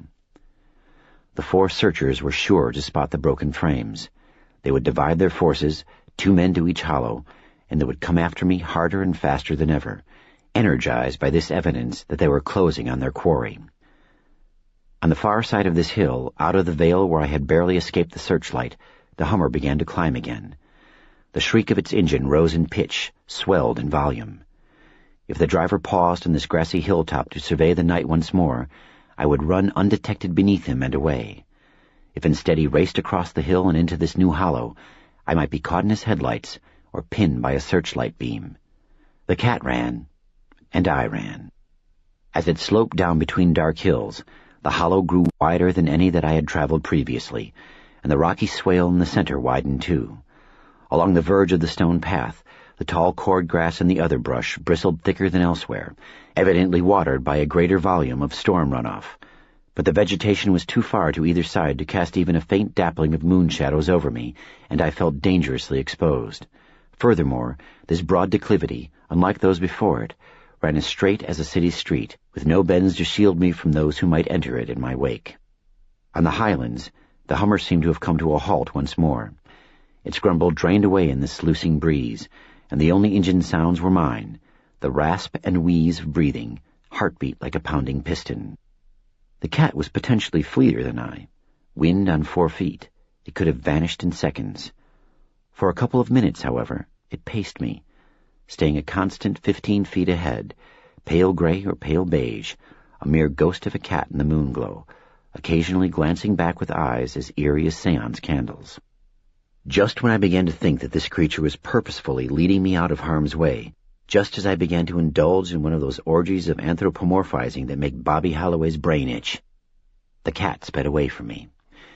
If that dry, rocky wash had been filled with a storm gush, the tumbling water could not have outrun this feline, and in 2 seconds, 3 at most, it disappeared into the night ahead.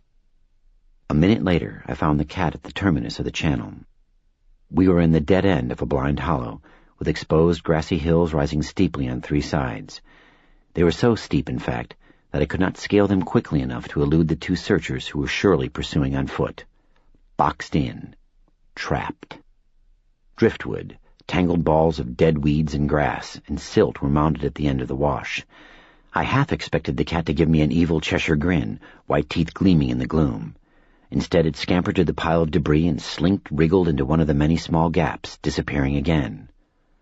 This was a wash, therefore the runoff had to go somewhere when it reached this point. Hastily, I climbed the 9-foot-long, 3-foot-high slope of packed debris, which sagged and rattled and crunched but held beneath me. It was all drifted against a grid of steel bars, which served as a vertical grate across the mouth of a culvert set into the side of the hill. Beyond the grate was a 6-foot-diameter concrete drain between anchoring concrete buttresses. It was apparently part of a flood control project that carried storm water out of the hills, under the Pacific Coast Highway, into drains beneath the streets of Moonlight Bay, and finally, to the sea.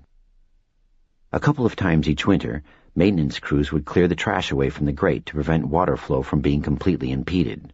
Clearly, they had not been here recently. Inside the culvert, the cat meowed. Magnified, its voice echoed with a new sepulchral tone along the concrete tunnel. The openings in the steel bar grid were 4-inch squares, wide enough to admit the supple cat, but not wide enough for me.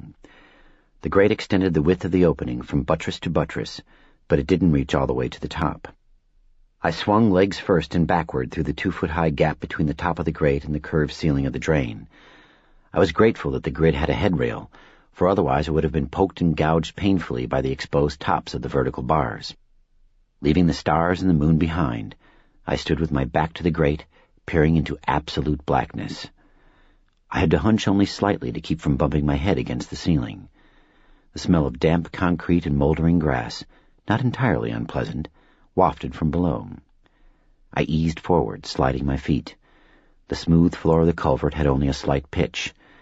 After just a few yards, I stopped, afraid I would blunder into a sudden drop-off and wind up dead or broken-backed at the bottom. I withdrew the butane lighter from a pocket of my jeans, but I was reluctant to strike a flame.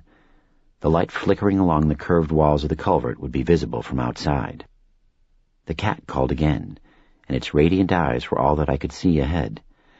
Guessing at the distance between us, judging by the angle at which I looked down upon the animal, I deduced that the floor of the huge culvert continued at an increased but not drastic slope. I proceeded cautiously toward the lambent eyes. When I drew close to the creature, it turned away, and I halted at the loss of its twin beacons. Seconds later, it spoke again. Its green gaze reappeared and fixed unblinking on me. Edging forward once more, I marveled at this odd experience. All that I had witnessed since sundown, the theft of my father's body, the battered and eyeless corpse in the crematorium, the pursuit from the mortuary, was incredible to say the least. But for sheer strangeness, nothing equaled the behavior of this small descendant of tigers.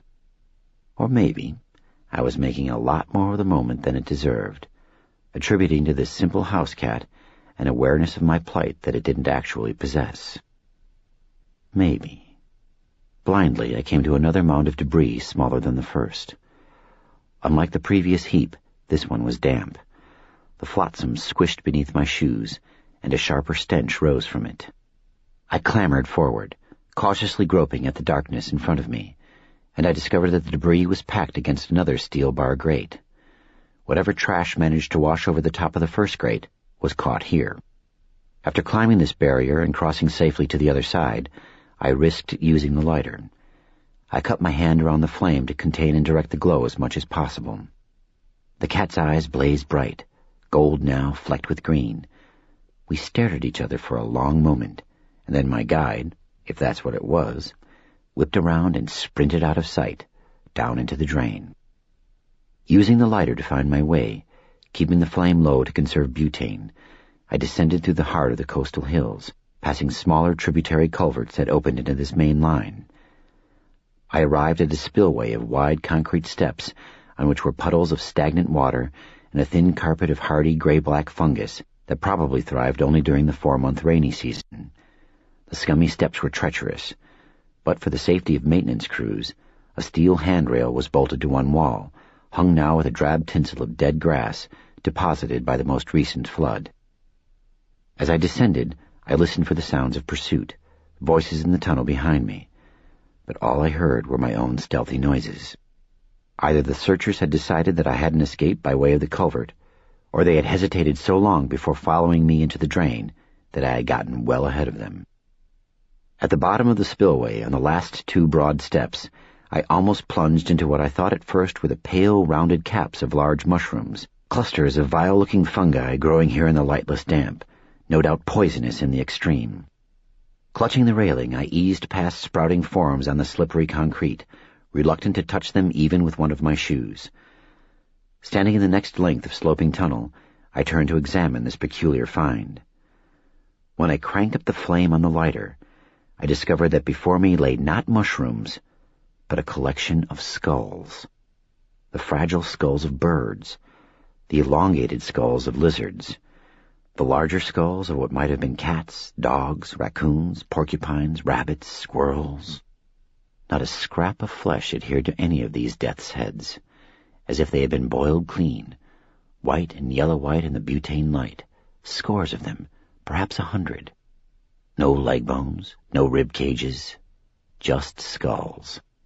They were arranged neatly side by side in 3 rows, 2 on the bottom step and 1 on the second from the bottom, facing out as though even with their empty eye sockets, they were here to bear witness to something. I had no idea what to make of this. I saw no satanic markings on the culvert walls, no indications of macabre ceremonies of any kind, yet the display had an undeniably symbolic purpose. The extent of the collection indicated obsession, and the cruelty implicit in so much killing and decapitation was chilling. Recalling the fascination with death that had gripped me and Bobby Halloway when we were 13, I wondered if some kid, far weirder than we ever were, had done this grisly work. Criminologists claim that by the age of 3 or 4, most serial killers begin torturing and killing insects, progressing to small animals during childhood and adolescence, and finally graduating to people. Maybe in these catacombs, a particularly vicious young murderer was practicing for his life's work. In the middle of the 3rd and highest row of these bony visages rested a gleaming skull that was markedly different from all the others. It appeared to be human.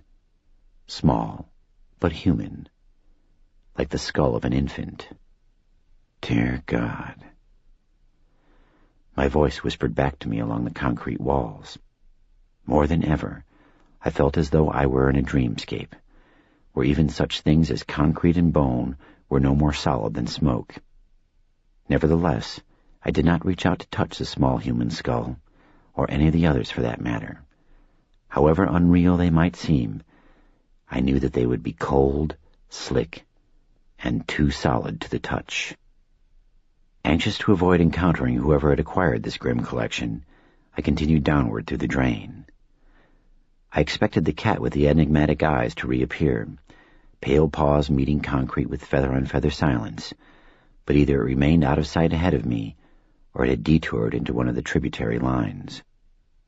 Sections of sloped concrete pipe alternated with more spillways, and just as I was beginning to worry that the lighter didn't contain enough fuel to see me to safety, a circle of dim, gray light appeared, and gradually brightened ahead. I hurried toward it, and found that no grate barred the lower end of the tunnel, which led into an open drainage channel of mortar-set river rock. I was in familiar territory at last, the northern flats of town, a couple of blocks from the sea, half a block from the high school. After the dank culvert, the night air smelled not merely fresh, but sweet. The high points of the polished sky glittered diamond white.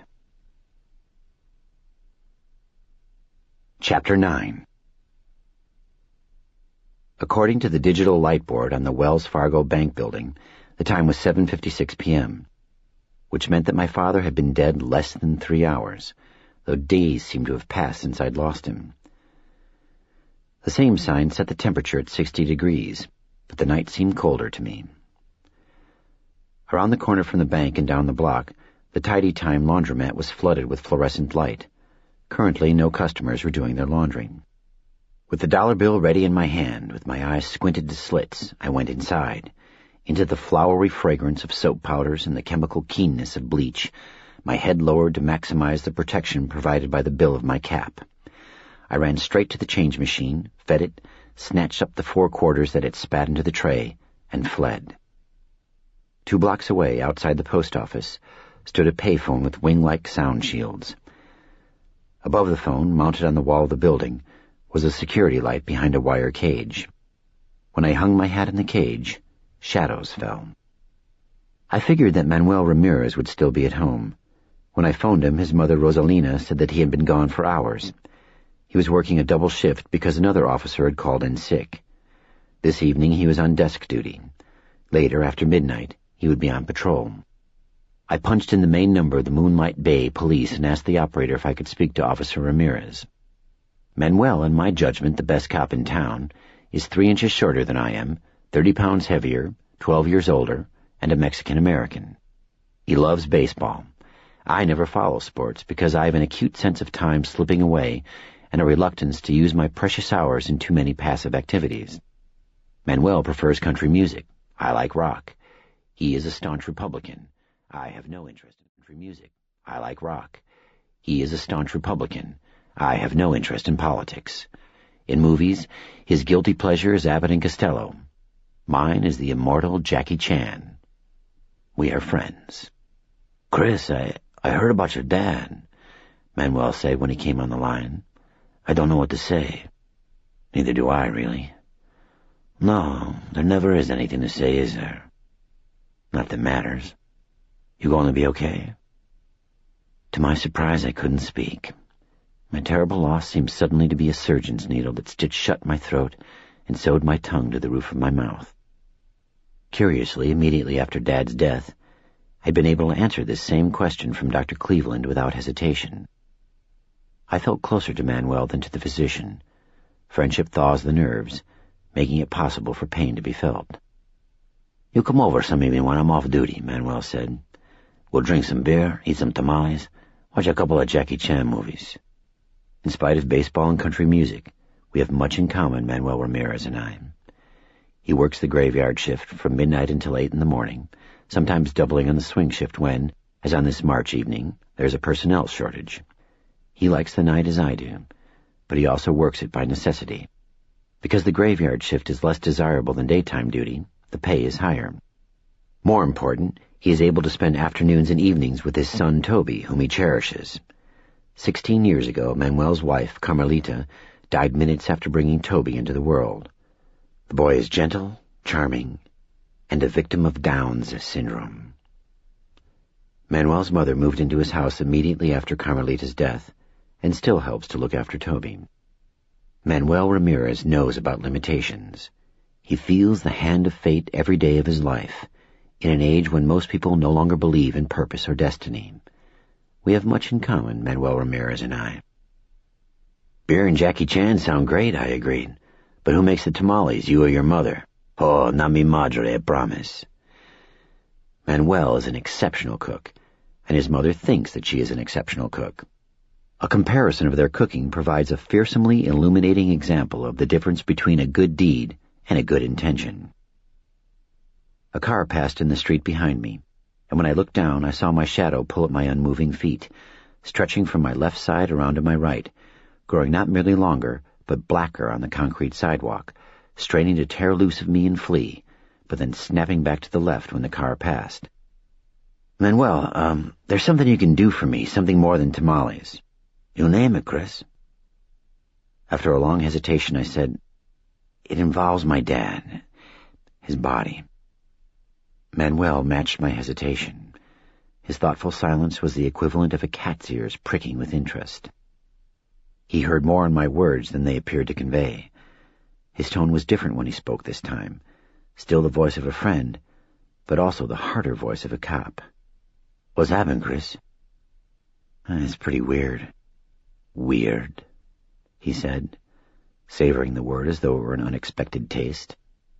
I'd really rather not talk about it on the phone. If I come over to the station, can you meet me in the parking lot? I couldn't expect the police to switch off all their office lights and take my statement by the glow of candles. Manuel said, We're talking something criminal? Deeply and weird. Chief Stevenson's been working late today. He's still here, but not for much longer.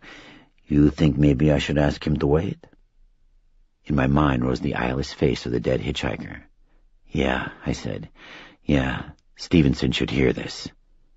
Can you be here in 10 minutes? See you then. I racked the telephone handset, snatched my cap off the light cage, turned to the street, and shielded my eyes with one hand as two more cars drove past. One was a late-model Saturn, the other was a Chevy pickup. No white van, no hearse, no black Hummer. I didn't actually fear that the search for me was still on. By now, the hitchhiker would be charring in the furnace. With the evidence reduced to ashes, no obvious proof existed to support my bizarre story. Sandy Kirk, the orderlies, and all the nameless others would feel safe. Indeed, any attempt to kill or abduct me would risk witnesses to that crime, who would then have to be dealt with, increasing the likelihood of still more witnesses. These mysterious conspirators were best served now by discretion rather than aggression, especially when their sole accuser was the town freak, who came out of his heavily curtained house only between dusk and dawn, who feared the sun, who lived by the grace of cloaks and veils and hoods and masks of lotion, who crawled even the night town under a carapace of cloth and chemicals. Considering the outrageous nature of my accusations, few would find my story credible, but I was sure that Manuel would know I was telling the truth. I hoped the chief would believe me, too. I stepped away from the telephone outside the post office and headed for the police station. It was only a couple of blocks away. As I hurried through the night, I rehearsed what I would tell Manuel and his boss, Louis Stevenson, who was a formidable figure for whom I wanted to be well prepared. Tall, broad-shouldered, athletic, Stevenson had a face noble enough to be stamped in profile on ancient Roman coins. Sometimes he seemed to be but an actor playing the role of dedicated police chief, although if it was a performance, then it was of a ward caliber. At 52, he gave the impression, without appearing to try, that he was far wiser than his years, easily commanding respect and trust. There was something of the psychologist and something of the priest in him, qualities everyone in his position needed, but few possessed. He was that rare person who enjoyed having power but did not abuse it, who exercised authority with good judgment and compassion, and he'd been chief of police for 14 years, without a hint of scandal, ineptitude, or inefficiency in his department. Thus I came, through lampless alleys lit by a moon riding higher in the sky than it had been earlier, came past fences and footpaths, past gardens and garbage cans, came mentally murmuring the words with which I hoped to tell a convincing story, came in 2 minutes instead of the 10 that Manuel had suggested, came to the parking lot behind the municipal building and saw Chief Stevenson at a conspiratorial moment that stripped away all the fine qualities I projected onto him. Revealed now was a man who, regardless of his noble face, did not deserve to be honored by coins or by monuments or even by having his photograph hung in the station house next to those of the mayor, the governor, and the President of the United States. Stevenson stood at the far end of the municipal building, near the back entrance to the police station, in a cascade of bluish light from a hooded security lamp above the door. The man with whom he conferred stood a few feet away, only half revealed in blue shadows. I crossed the parking lot, heading toward them. They didn't see me coming because they were deeply engrossed in conversation. Furthermore, I was mostly screened from them as I passed among the street department trucks and squad cars and water department trucks and personal vehicles, while also staying as much as possible out of the direct light from the 3 tall pole lamps. Just before I would have stepped into the open, Stevenson's visitor moved closer to the chief, shedding the shadows, and I halted in shock. I saw his shaved head, his hard face. Red plaid flannel shirt, blue jeans, work shoes. At this distance, I wasn't able to see his pearl earring. I was flanked by 2 large vehicles, and I quickly retreated a few steps to shelter more completely in the oily darkness between them. One of the engines was still hot. It pinged and ticked as it cooled. Although I could hear the voices of the 2 men, I could not make out their words. An onshore breeze still romanced the trees and quarreled against all the works of man, and this ceaseless whisper and hiss screened the conversation from me. I realized that the vehicle to my right, the one with the hot engine, was the white Ford van in which the bald man had driven away from Mercy Hospital earlier in the night, with my father's mortal remains. I wondered if the keys might be in the ignition. I pressed my face to the window in the driver's door, but I couldn't see much of the interior. If I could steal the van, I would most likely have possession of crucial proof that my story was true. Even if my father's body had been taken elsewhere and was no longer in this van, forensic evidence might remain, not least some of the hitchhiker's blood. I had no idea how to hotwire an engine. Hell, I didn't even know how to drive. And even if I discovered that I possessed a natural talent for the operation of motor vehicles that was the equivalent of Mozart's brilliance at musical composition, I wouldn't be able to drive 20 miles south along the coast or 30 miles north to another police jurisdiction. Not in the glare of oncoming headlights, not without my precious sunglasses, which lay broken far away in the hills to the east. Besides, if I opened the van door, the cab lights would wink on. The 2 men would notice. They would come for me. They would kill me. The back door of the police station opened. Manuel Ramirez stepped outside. Louis Stevenson and his conspirator broke off their urgent conversation at once. From this distance, I wasn't able to discern whether Manuel knew the bald man, but he appeared to address only the chief. I couldn't believe that Manuel, good son of Rosalina, mourning widower of Carmelita, loving father of Toby, would be a part of any business that involved murder and grave robbing. We can never know many of the people in our lives, not truly know them, regardless of how deeply we believe that we see into them. Most of them are murky ponds, containing infinite layers of suspended particles, stirred by strange currents in their greatest depths. But I was willing to bet my life that Manuel's clear-water heart concealed no capacity for treachery. I wasn't willing to bet his life, however, and if I called out to him to search the back of the white van with me, to impound the vehicle for an exhaustive forensics workup, I might be signing his death warrant as well as mine. In fact, I was sure of it. Abruptly, Stevenson and the bald man turned from Manuel to survey the parking lot. I knew then that he had told them about my telephone call. I dropped into a crouch and shrank deeper into the gloom between the van and the water department truck. At the back of the van, I tried to read the license plate. Although usually I am plagued by too much light, this time I was hampered by too little. Frantically, I traced the 7 numbers and letters with my fingertips.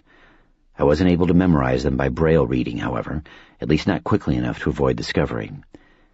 I knew that the bald man, if not Stevenson, was coming to the van, was already on the move. The bald man, the butcher, the traitor in bodies, the thief of eyes. Staying low, I retraced the route by which I had come through the ranks of parked trucks and cars, returning to the alley and then scurrying onward, using rows of trash cans as cover, all but crawling to a dumpster and past it, to a corner and around, into the other alleyway, out of sight of the municipal building, rising to my full height now, running once more, as fleet as the cat, gliding like an owl, a creature of the night, wondering if I would find safe shelter before dawn, or would still be afoot in the open to curl and blacken under the hot rising sun. Chapter 10. I assumed that I could safely go home, but that I might be foolish to linger there too long.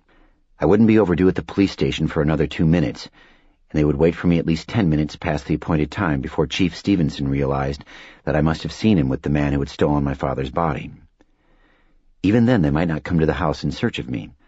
I was still not a serious threat to them, and not likely to become one. I had no proof of anything I'd seen. Nevertheless, they seemed inclined to take extreme measures to prevent the exposure of their inscrutable conspiracy. They might be loath to leave even the smallest of loose ends, which meant a knot in my neck. I expected to find Orson in the foyer when I unlocked the front door and stepped inside, but he was not waiting for me. I called his name, but he didn't appear, and if he had been approaching through the gloom, I would have heard his big paws thumping on the floor. He was probably in one of his dour moods. For the most part, he is good-humored, playful, and companionable, with enough energy in his tail to sweep all the streets in Moonlight Bay. From time to time, however, the world weighs heavily on him, and then he lies as limp as a rug, sad eyes open but fixed on some doggy memory or on some doggy vision beyond this world, making no sound other than an occasional attenuated sigh. More rarely, I have found Orson in a state of what seems to be bleakest dejection. This ought to be a condition too profound for any dog to wear, although it fits him well. He once sat before a mirrored closet door in my bedroom, staring at his reflection for nearly half an hour, an eternity to the dog mind, which generally experiences the world as a series of 2-minute wonders and 3-minute enthusiasms. I hadn't been able to tell what fascinated him in his image, although I ruled out both canine vanity and simple puzzlement. He seemed full of sorrow, all drooping ears and slumped shoulders and wagless tail. I swear at times his eyes brimmed with tears that he was barely able to hold back. "Orson?" I called. The switch operating the staircase chandelier was fitted with a rheostat, as were most of the switches throughout the house. I dialed up the minimum light that I needed to climb the stairs. Orson wasn't on the landing. He wasn't waiting in the second-floor hall. In my room, I dialed a wan glow. Orson wasn't here either. I went directly to the nearest nightstand. From the top drawer, I withdrew an envelope in which I kept a supply of knocking-around money. It contained only $180, but this was better than nothing. Though I didn't know why I might need the cash, I intended to be prepared, so I transferred the entire sum to one of the pockets of my jeans. As I slid shut the nightstand drawer, I noticed a dark object on the bedspread. When I picked it up, I was surprised that it was actually what it had appeared to be in the shadows. A pistol. I had never seen this weapon before. My father had never owned a gun. Acting on instinct, I put down the pistol and used a corner of the bedspread to wipe my prints off it. I suspected that I was being set up to take a fall for something I had not done. Although any television emits ultraviolet radiation, I've seen a lot of movies over the years, because I'm safe if I sit far enough from the screen. I know all the great stories of innocent men, from Cary Grant and James Stewart to Harrison Ford, relentlessly hounded for crimes they never committed and incarcerated on trumped-up evidence. Stepping quickly into the adjacent bathroom, I switched on the low-watt bulb. No dead blonde in the bathtub. No Orson either. In the bedroom once more, I stood very still and listened to the house. If other people were present, they were only ghosts drifting in ectoplasmic silence. I returned to the bed, hesitated, picked up the pistol, and fumbled with it until I ejected the magazine. It was fully loaded. I slammed the magazine back into the butt. Being inexperienced with handguns, I found the piece heavier than I had expected. It weighed at least 1.5 pounds. Next to where I'd found the gun, a white envelope lay on the cream-colored bedspread. I hadn't noticed it until now. I withdrew a penlight from a nightstand drawer and focused the tight beam on the envelope. It was blank, except for a professionally printed return address in the upper left corner. Thor's Gun Shop here in Moonlight Bay. The unsealed envelope, which bore neither a stamp nor a postmark, was slightly crumpled and stippled with curious indentations. When I picked up the envelope, it was faintly damp in spots. The folded papers inside were dry. I examined these documents in the beam of the penlight. I recognized my father's careful printing on the carbon copy of the standard application, on which he had attested to the local police that he had no criminal record or history of mental illness that would be grounds to deny him the right to own this firearm. Also included was a carbon copy of the original invoice for the weapon, indicating that it was a 9mm Glock 17 and that my father had purchased it with a check. The date of the invoice gave me a chill. January 18, 2 years ago. My father had bought the Glock just 3 days after my mother had been killed in the car crash on Highway 1, as though he thought he needed protection. In the study across the hall from the bedroom, my compact cellular phone was recharging. I unplugged it and clipped it to my belt at my hip. Orson was not in the study. Earlier, Sasha had stopped by the house to feed him. Maybe she had taken him with her when she'd gone. If Orson had been as somber as he'd been when I'd left for the hospital, and especially if he had settled into an even blacker mood, Sasha might not have been able to leave the poor beast here alone, because as much compassion as blood flows through her veins. Even if Orson had gone with Sasha, who had transferred the 9mm Glock from my father's room to my bed? Not Sasha. She wouldn't have known the gun existed, and she wouldn't have prowled through my dad's belongings. The desk phone was connected to an answering machine. Next to the blinking message light, the counter window showed 2 calls. According to the machine's automatic time and date voice, the first call had come in only half an hour ago. It lasted nearly 2 minutes, although the caller spoke not a word. Initially, he drew slow, deep breaths and let them out almost as slowly, as though he possessed the magical power to inhale the myriad scents of my rooms, even across a telephone line, and thereby discover if I was home or out. After a while, he began to hum as though he had forgotten that he was being recorded, and was merely humming to himself in the manner of a daydreamer lost in thought, humming a tune that seemed to be improvised, with no coherent melody, spiraling and low, eerie and repetitive, like the song a madman might hear when he believes that angels of destruction, in choirs, are singing to him. I was sure he was a stranger. I believed that I would have been able to recognize the voice of a friend even from nothing more than the humming. I was also sure that he had not reached a wrong number. Somehow, he was involved with the events following my father's death. By the time the first caller disconnected, I discovered that I had tightened my hands into fists. I was holding useless air in my lungs. I exhaled a hot, dry gust, inhaled a cool, sweet draft, but could not yet unclench my hands. The second call, which had come in only minutes before I had returned home, was from Angela Ferryman, the nurse who had been at my father's bedside. She didn't identify herself, but I recognized her thin yet musical voice. Through her message, it quickened like an increasingly restless bird hopping from picket point to picket point along a fence. "Chris, I'd like to talk to you. Have to talk. As soon as it's convenient. Tonight, if you can, tonight. I'm in the car, on my way home now. You know where I live. Come see me. Don't call. I don't trust phones. Don't even like making this call. But I've got to see you. Come to the back door. No matter how late you get this, come anyway. I won't be asleep. Can't sleep." I put a new message tape on the machine.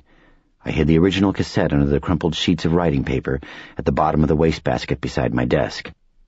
These 2 brief tape recordings wouldn't convince a cop or a judge of anything. Nevertheless, they were the only scraps of evidence I possessed to indicate that something extraordinary was happening to me. Something even more extraordinary than my birth into this tiny, sunless cast.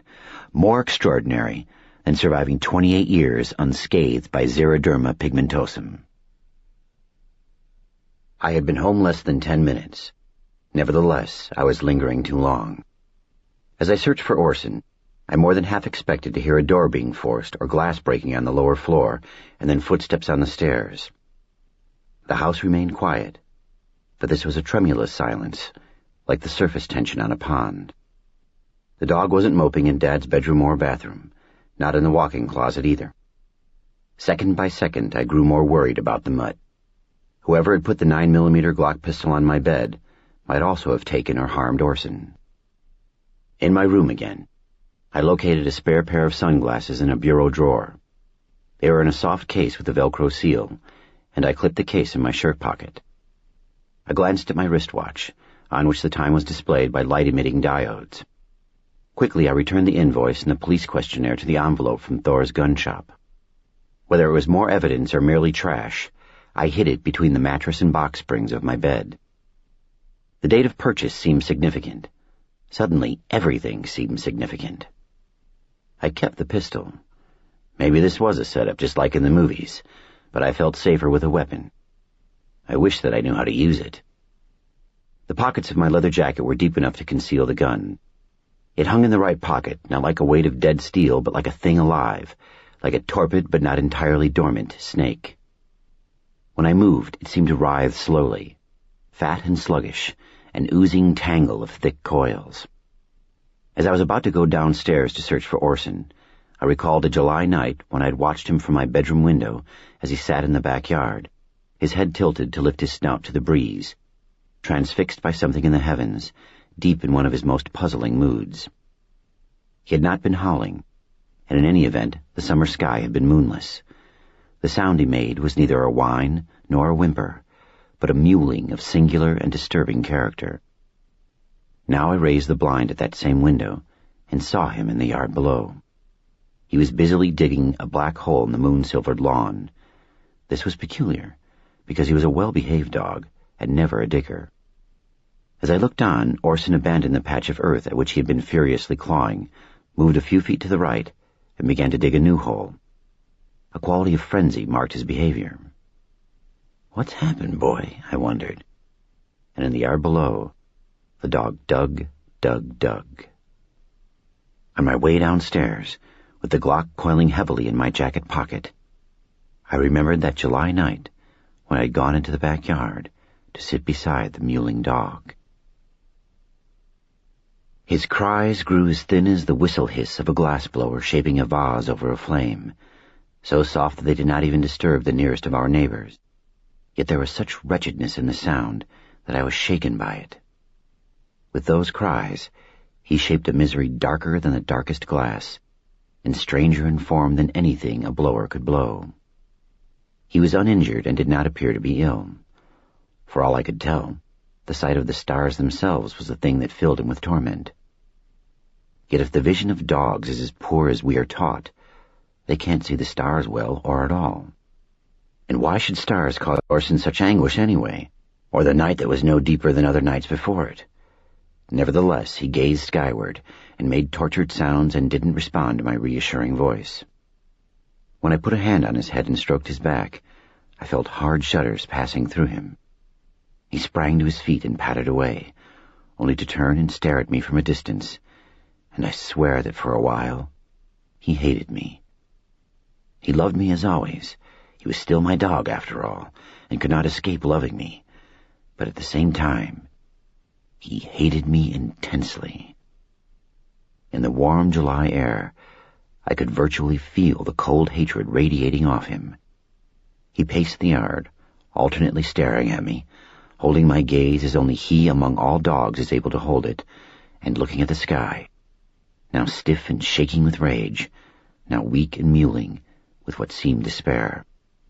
When I told Bobby Halloway about this, he'd said that dogs are incapable of hating anyone or feeling anything as complex as genuine despair, that their emotional lives are as simple as their intellectual lives. When I insisted on my interpretation, Bobby had said, "Listen, Snow, if you're going to keep coming here to bore my ass off with this new age crap, why don't you just buy a shotgun and blow my brains out? That would be more merciful than the excruciatingly slow death you're dealing out now, bludgeoning me with your tedious little stories and your moronic philosophies. There are limits to human endurance, St. Francis, even to mine." I know what I know, however, and I know Orson hated me that July night. Hated me and loved me. and I know that something in the sky tormented him and filled him with despair. The stars, the blackness, or perhaps something he imagined. Can dogs imagine? Why not? I know they dream. I've watched them sleep, seen their legs kick as they chase dream rabbits, heard them sigh and whimper, heard them growl at dream adversaries. Orson's hatred that night did not make me fear him, but I feared for him. I knew his problem was not distemper or any physical ailment that might have made him dangerous to me, but was instead a malady of the soul. Bobby raves brilliantly at the mention of souls in animals and splutters ultimately into a tremendously entertaining incoherence. I could sell tickets. I prefer to open a bottle of beer, lean back, and have the whole show to myself. Anyway, throughout that long night I sat in the yard, keeping Orson company even though he might not have wanted it. He glowered at me, remarked upon the vaulted sky with razor-thin cries, shuddered uncontrollably, circled the yard, circled and circled until near dawn, when at last he came to me, exhausted, and put his head in my lap and did not hate me anymore.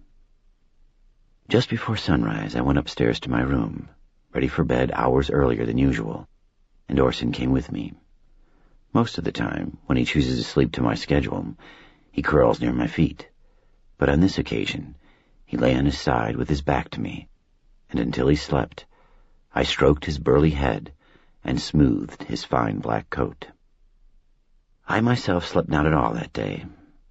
I lay thinking about the hot summer morning beyond the blinded windows, the sky like an inverted blue porcelain bowl, with birds in flight around its rim.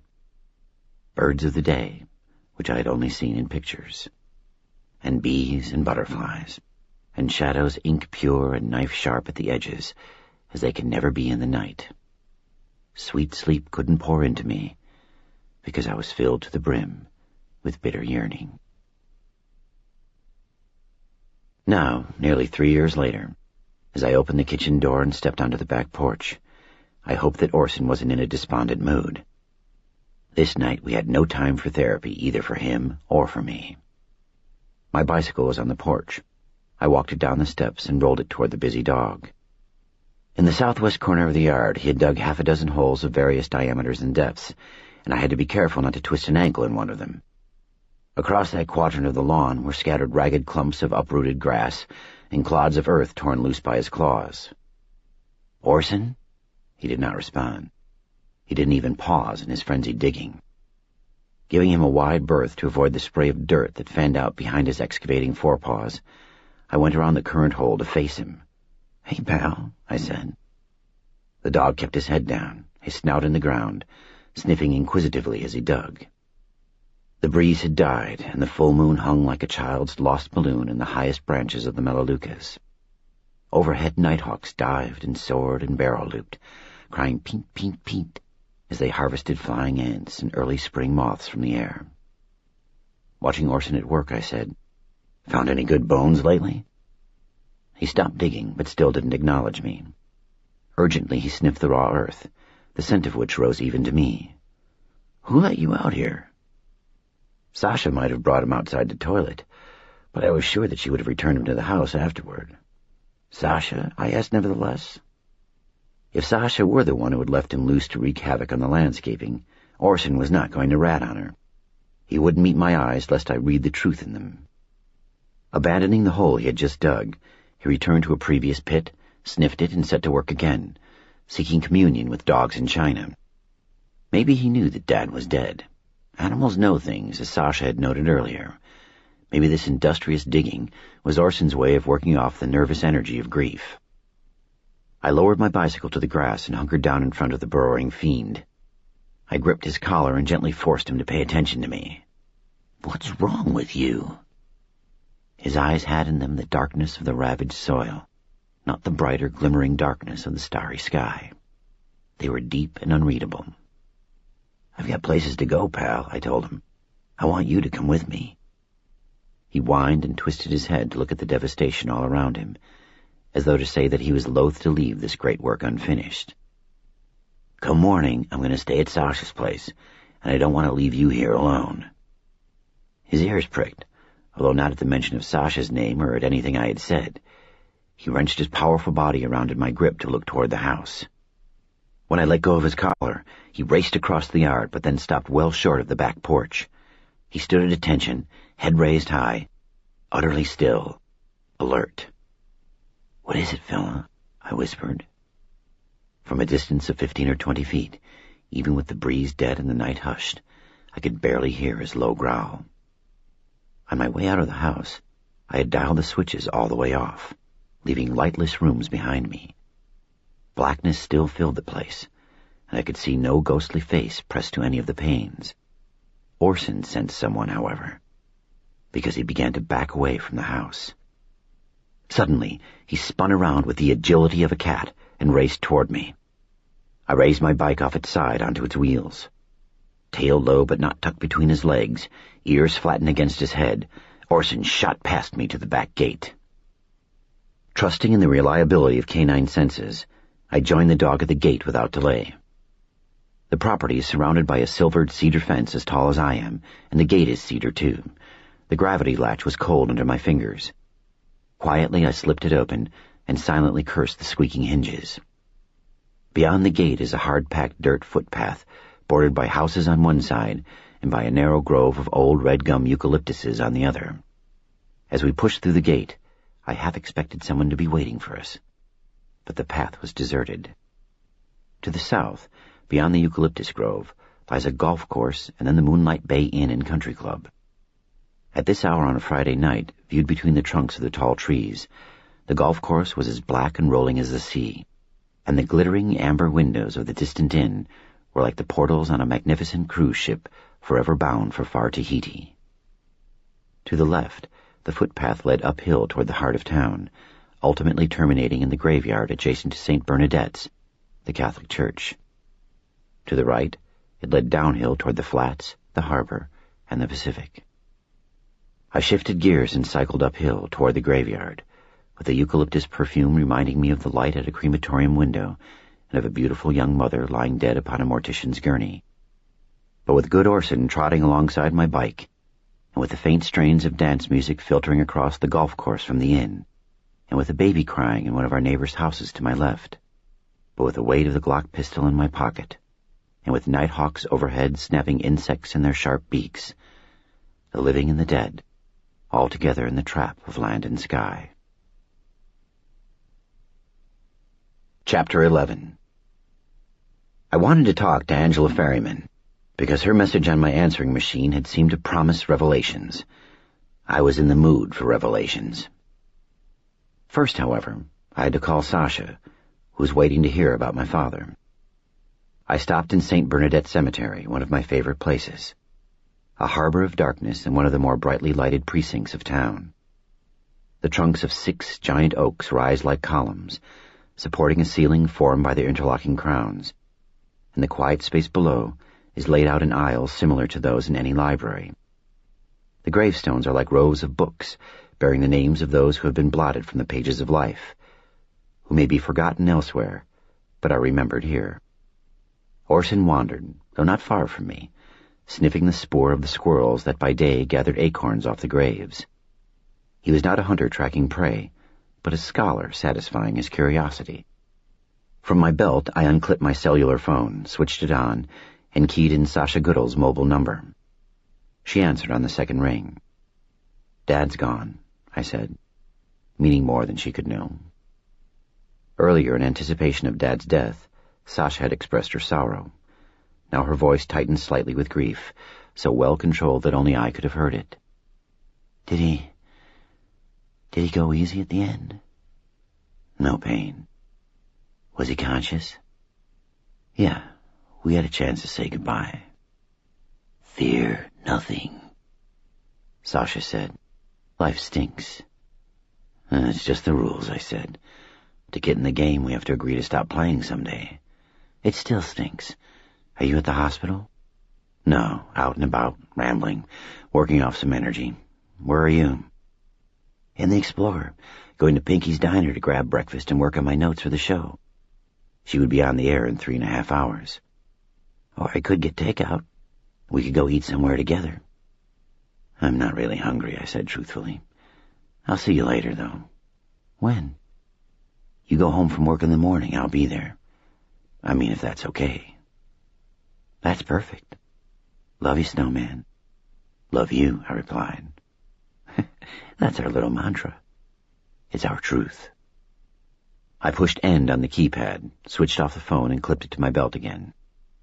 When I cycled out of the cemetery, my four-legged companion followed, but somewhat reluctantly at first. His head was full of squirrel mysteries. I made my way to Angela Ferryman's house as far as possible by alleyways, where I was not likely to encounter much traffic, and on streets with widely spaced lampposts. When I had no choice but to pass under clusters of street lamps, I pedaled hard. Faithfully, Orson matched his pace to mine. He seemed happier than he had been earlier, now that he could trot at my side, blacker than any night shadow that I could cast. We encountered only 4 vehicles. Each time I squinted and looked away from the headlights. Angela lived on a high street in a charming Spanish bungalow that sheltered under magnolia trees not yet in bloom. No lights were on in the front rooms. An unlocked side gate admitted me to an arbor-covered passage. The walls and arched ceiling of the arbor were entwined with star jasmine. In summer, sprays of the tiny 5-petaled white flowers would be clustered so abundantly that the lattice would seem to be draped with multiple layers of lace. Even this early in the year, the hunter-green foliage was enlivened by those pinwheel-like blooms. While I breathed deeply of the jasmine fragrance, savoring it, Orson sneezed twice.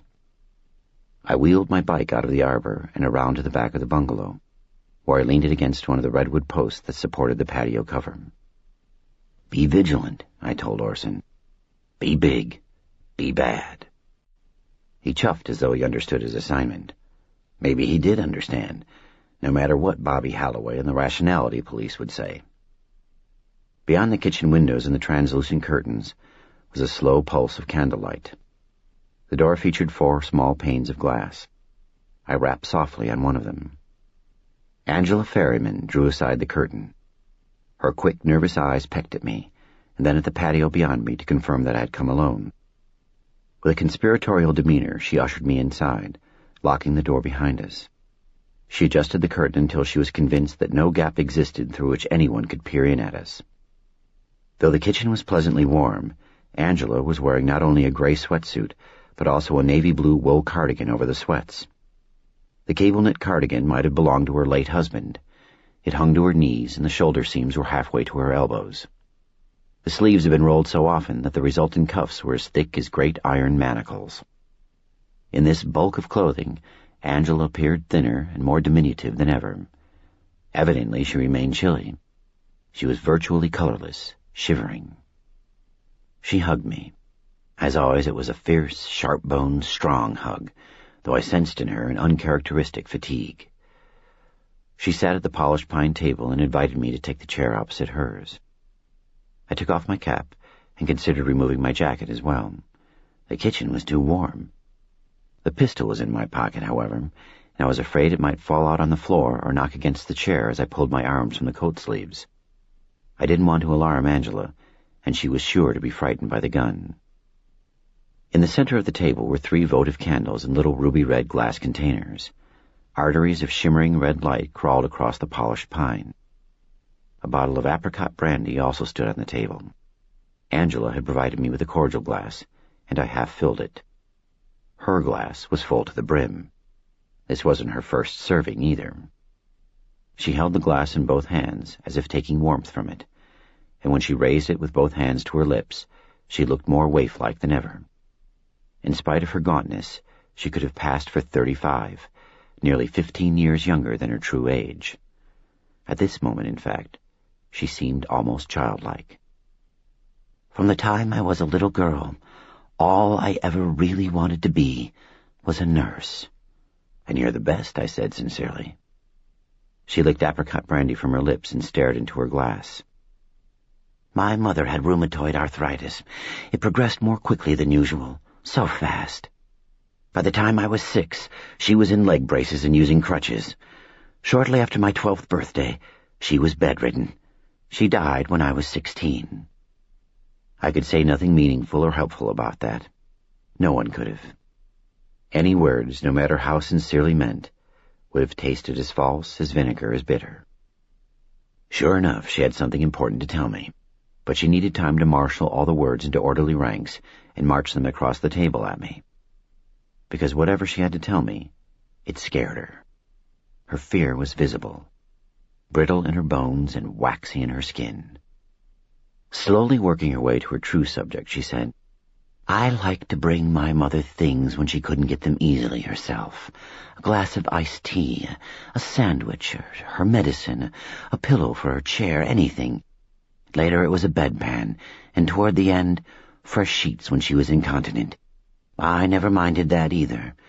She always smiled at me when I brought her things, smoothed my hair with her poor, swollen hands. I couldn't heal her, or make it possible for her to run again or dance, couldn't relieve her pain or her fear, but I could attend her, make her comfortable, monitor her condition.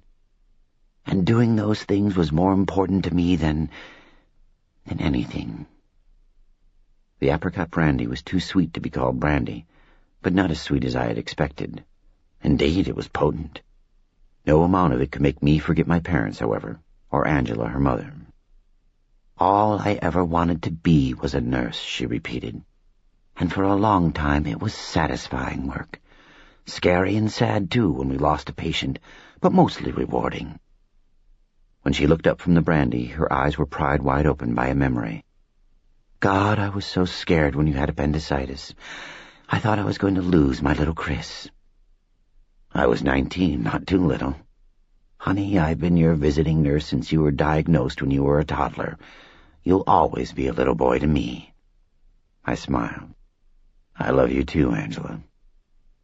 Sometimes I forget that the directness with which I express my best emotions is unusual, that it can startle people, and, as in this case, move them more deeply than I expect. Her eyes clouded with tears. To repress them, she bit her lip, but then she resorted to the apricot brandy. 9 years ago, I'd had one of those cases of appendicitis in which the symptoms do not manifest until the condition is acute. After breakfast, I suffered mild indigestion. Before lunch, I was vomiting, red-faced, and gushing sweat. Stomach pain twisted me into the curled posture of a shrimp in the boiling oil of a deep fryer. My life was put at risk because of the delay caused by the need for extraordinary preparations at Mercy Hospital. The surgeon was not, of course, amenable to the idea of cutting open my abdomen and conducting the procedure in a dark or even dimly lighted operating room. Yet protracted exposure to the bright lights of the surgery was certain to result in a severe burn to any skin not protected from the glare, risking melanoma, but also inhibiting the healing of the incision. Covering everything below the point of incision, from my groin to my toes, was easy. A triple layer of cotton sheeting pinned to prevent it from slipping aside. Additional sheeting was used to improvise complex tenting over my head and upper body, designed to protect me from the light, but also to allow the anesthesiologist to slip under from time to time, with a penlight, to take my blood pressure and my temperature, to adjust the gas mask, and to ensure that the electrodes from the electrocardiograph remained securely in place on my chest and wrists to permit continued monitoring of my heart. Their standard procedure required that my abdomen be draped, except for a window of exposed skin at the site of the surgery, but in my case, this rectangular window had to be reduced to the narrowest possible slit. With self-retaining retractors to keep the incision open and judicial use of tape to shield the skin to the very lip of the cut, they dared to slice me. My guts could take all the light that the doctors wanted to pour into them, but by the time they got that far, my appendix had burst. In spite of a meticulous cleanup, peritonitis ensued. An abscess developed and was swiftly followed by septic shock, requiring a second surgical procedure 2 days later. After I recovered from septic shock and was no longer in danger of imminent death, I lived for months with the expectation that what I had endured might trigger one of the neurological problems related to XP. Generally, these conditions develop after a burn or following long-term cumulative exposure to light, or for reasons not understood. But sometimes they apparently can be engendered by severe physical trauma or shock, tremors of the head or the hands, hearing loss, slurred speech, even mental impairment. I waited for the first signs of a progressive, irreversible neurological disorder, but they never came. William Dean Howells, the great poet, wrote that death is at the bottom of everyone's cup, but there is still some sweet tea in mine, and apricot brandy. After taking another thick sip from her cordial glass, Angela said, "All I ever wanted was to be a nurse, but look at me now." She wanted me to ask, and so I did. "What do you mean?" Gazing at captive flames through a curve of ruby glass, she said, "Nursing is about life. I'm about death now." I didn't know what she meant, but I waited. "I've done terrible things," she said. "Oh, I'm sure you haven't. I've seen others do terrible things, and I haven't tried to stop them. The guilt's the same." "Could you have stopped them if you'd tried?" She thought about that a while. "No," she said, but she looked no less troubled. "No one can carry the whole world on her shoulders. Some of us better try," she said. I gave her time. The brandy was fine. She said, "If I'm going to tell you, it has to be now. I don't have much time. I'm becoming." "Becoming?" "I feel it. I don't know who I'll be a month from now, or 6 months. Someone I won't like to be. Someone who terrifies me." "I don't understand." "I know." "How can I help?" I asked. "No one can help. Not you, not me, not God." Having shifted her gaze from the votive candles to the golden liquid in her glass, she spoke quietly but fiercely. "We're screwing it up, Chris, like we always do. But this is bigger than we've ever screwed up before. Because of pride, arrogance, envy, we're losing it, all of it. Oh, God, we're losing it, and already there's no way to turn back, to undo what's been done." Although her voice was not slurred, I suspected that she had drunk more than one previous glass of apricot brandy. I tried to take comfort in the thought that drink had led her to exaggerate, that whatever looming catastrophe she perceived was not a hurricane, but only a squall magnified by mild inebriation. Nevertheless, she had succeeded in countering the warmth of the kitchen and the cordial. I no longer considered removing my jacket. "I can't stop them," she said, "but I can stop keeping secrets for them. You deserve to know what happened to your mom and dad, Chris, even if pain comes with the knowledge. Your life's been hard enough, plenty hard, without this too. Truth is, I don't believe my life has been especially hard. It has been different. If I were to rage against this difference and spend my nights yearning for so-called normalcy, then I would surely make life as hard as granite and break myself on it. By embracing difference, by choosing to thrive on it, I lead a life no harder than most others and easier than some." I didn't say a word of this to Angela. If she was motivated by pity to make these pending revelations, then I would compose my features into a mask of suffering and present myself as a figure of purest tragedy. I would be Macbeth. I would be Mad Lear. I would be Schwarzenegger in Terminator 2, doomed to the vat of molten steel. "You've got so many friends, but they're enemies you don't know about," Angela continued. "Dangerous bastards. And some of them are strange. They're becoming." That word again. Becoming. When I rubbed the back of my neck, I discovered that the spiders I felt were imaginary. She said, "If you're going to have a chance, any chance at all, you need to know the truth. I've been wondering where to begin, how to tell you. I think I should start with the monkey." "The monkey?" I echoed, certain I had not heard her correctly. "The monkey," she confirmed. In this context, the word had an inescapable comic quality, and I wondered again about Angela's sobriety. When at last she looked up from her glass, her eyes were desolate pools in which lay drowned some vital part of the Angela Ferryman whom I had known since childhood. Meeting her stare, its bleak, gray sheen, I felt the nape of my neck shrink, and I no longer found any comic potential whatsoever in the word monkey. Chapter 12. "It was Christmas Eve 4 years ago," she said, "about an hour after sunset. I was here in the kitchen baking cookies, using both ovens, chocolate chip in one, walnut oatmeal in the other. The radio was on, somebody like Johnny Mathis singing Silver Bells. I closed my eyes to try to picture the kitchen on that Christmas Eve, but also to have an excuse to shut out Angela's haunted stare. She said, Rod was due home any minute, and we both were off work the entire holiday weekend. Rod Ferryman had been her husband. Over 3.5 years ago, 6 months after the Christmas Eve of which Angela was speaking, Rod had committed suicide with a shotgun in the garage of this house.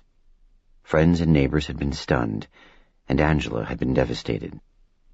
He was an outgoing man with a good sense of humor, easy to like, not depressive, with no apparent problems that could have driven him to take his own life. I decorated the Christmas tree earlier in the day, Angela said. We were going to have a candlelight dinner, open some wine, then watch It's a Wonderful Life. We loved that movie. We had gifts to exchange, lots of little gifts.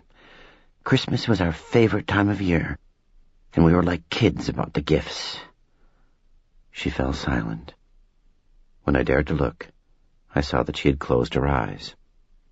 Judging by her wrenched expression, her quicksilver memory had slipped from that Christmas night to the evening in the following June, when she found her husband's body in the garage. Candlelight flickered across her eyelids.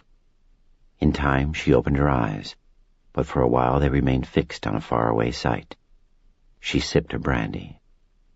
I was happy, she said. The cookie smells, the Christmas music, and the florist had delivered a huge poinsettia from my sister Bonnie. It was there on the end of the counter, so red and cheerful. I felt wonderful, really wonderful. It was the last time I ever felt wonderful, and the last time I ever will. So, I was spooning cookie batter onto her baking sheet when I heard this sound behind me, an odd little chirrup, and something like a sigh, and when I turned, there was a monkey sitting right on this table. Good heavens! A rhesus monkey with these awful dark yellow eyes, not like their normal eyes.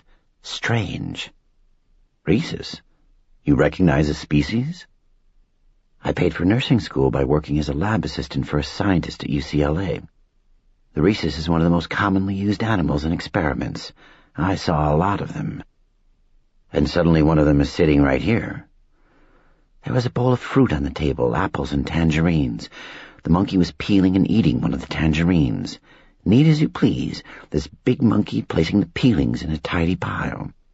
Big? I asked. You're probably thinking of an organ grinder's monkey, one of those tiny cute little things. Rhesuses aren't like that. How big? Probably 2 feet tall, maybe 25 pounds. Such a monkey would seem enormous when encountered, unexpected in the middle of a kitchen table. I said, you must have been pretty surprised. More than surprised. I was a little scared. I know how strong those buggers are for their size. Mostly they're peaceable, but once in a while you get one with a mean streak, and he's a real handful. Not the kind of monkey anyone would keep as a pet. God, no. Not anyone normal, at least not in my book. Well, I'll admit that rhesuses can be cute sometimes with their pale little faces and that ruff of fur, but this one wasn't cute. Clearly she could see it in her mind's eye. No, not this one. So where did it come from? Instead of answering, Angela stiffened in her chair and cocked her head, listening intently to the house. I couldn't hear anything out of the ordinary. Apparently neither did she. Yet when she spoke again, she did not relax. Her thin hands were locked claw-like on the cordial glass. I couldn't figure out how the thing got inside, into the house. December wasn't overly warm that year. No windows or doors were open. You didn't hear it enter the room? No, I was making noise with the cookie sheets, the mixing bowls, music on the radio. But the damn thing must have been sitting on the table a minute or two anyway, because by the time I realized it was there, it had eaten half the tangerine. Her gaze swept the kitchen, as though from the corner of her eye she had seen purposeful movement in the shadows at the periphery. After steadying her nerves with brandy once more, she said, Disgusting! A monkey right on the kitchen table, of all places. Grimacing, she brushed one trembling hand across the polished pine, as though a few of the creature's hairs might still be clinging to the table 4 years after the incident. "What did you do?" I pressed. "I edged around the kitchen to the back door, opened it, hoping the monkey would run out. But it was enjoying the tangerine, feeling pretty comfortable where it was, I guessed." "Yeah, it looked at the open door, then at me, and it actually seemed to laugh. This little tittering noise." "I swear I've seen dogs laugh now and then. Monkeys probably do too." Angela shook her head. "Can't remember any of them laughing in the lab.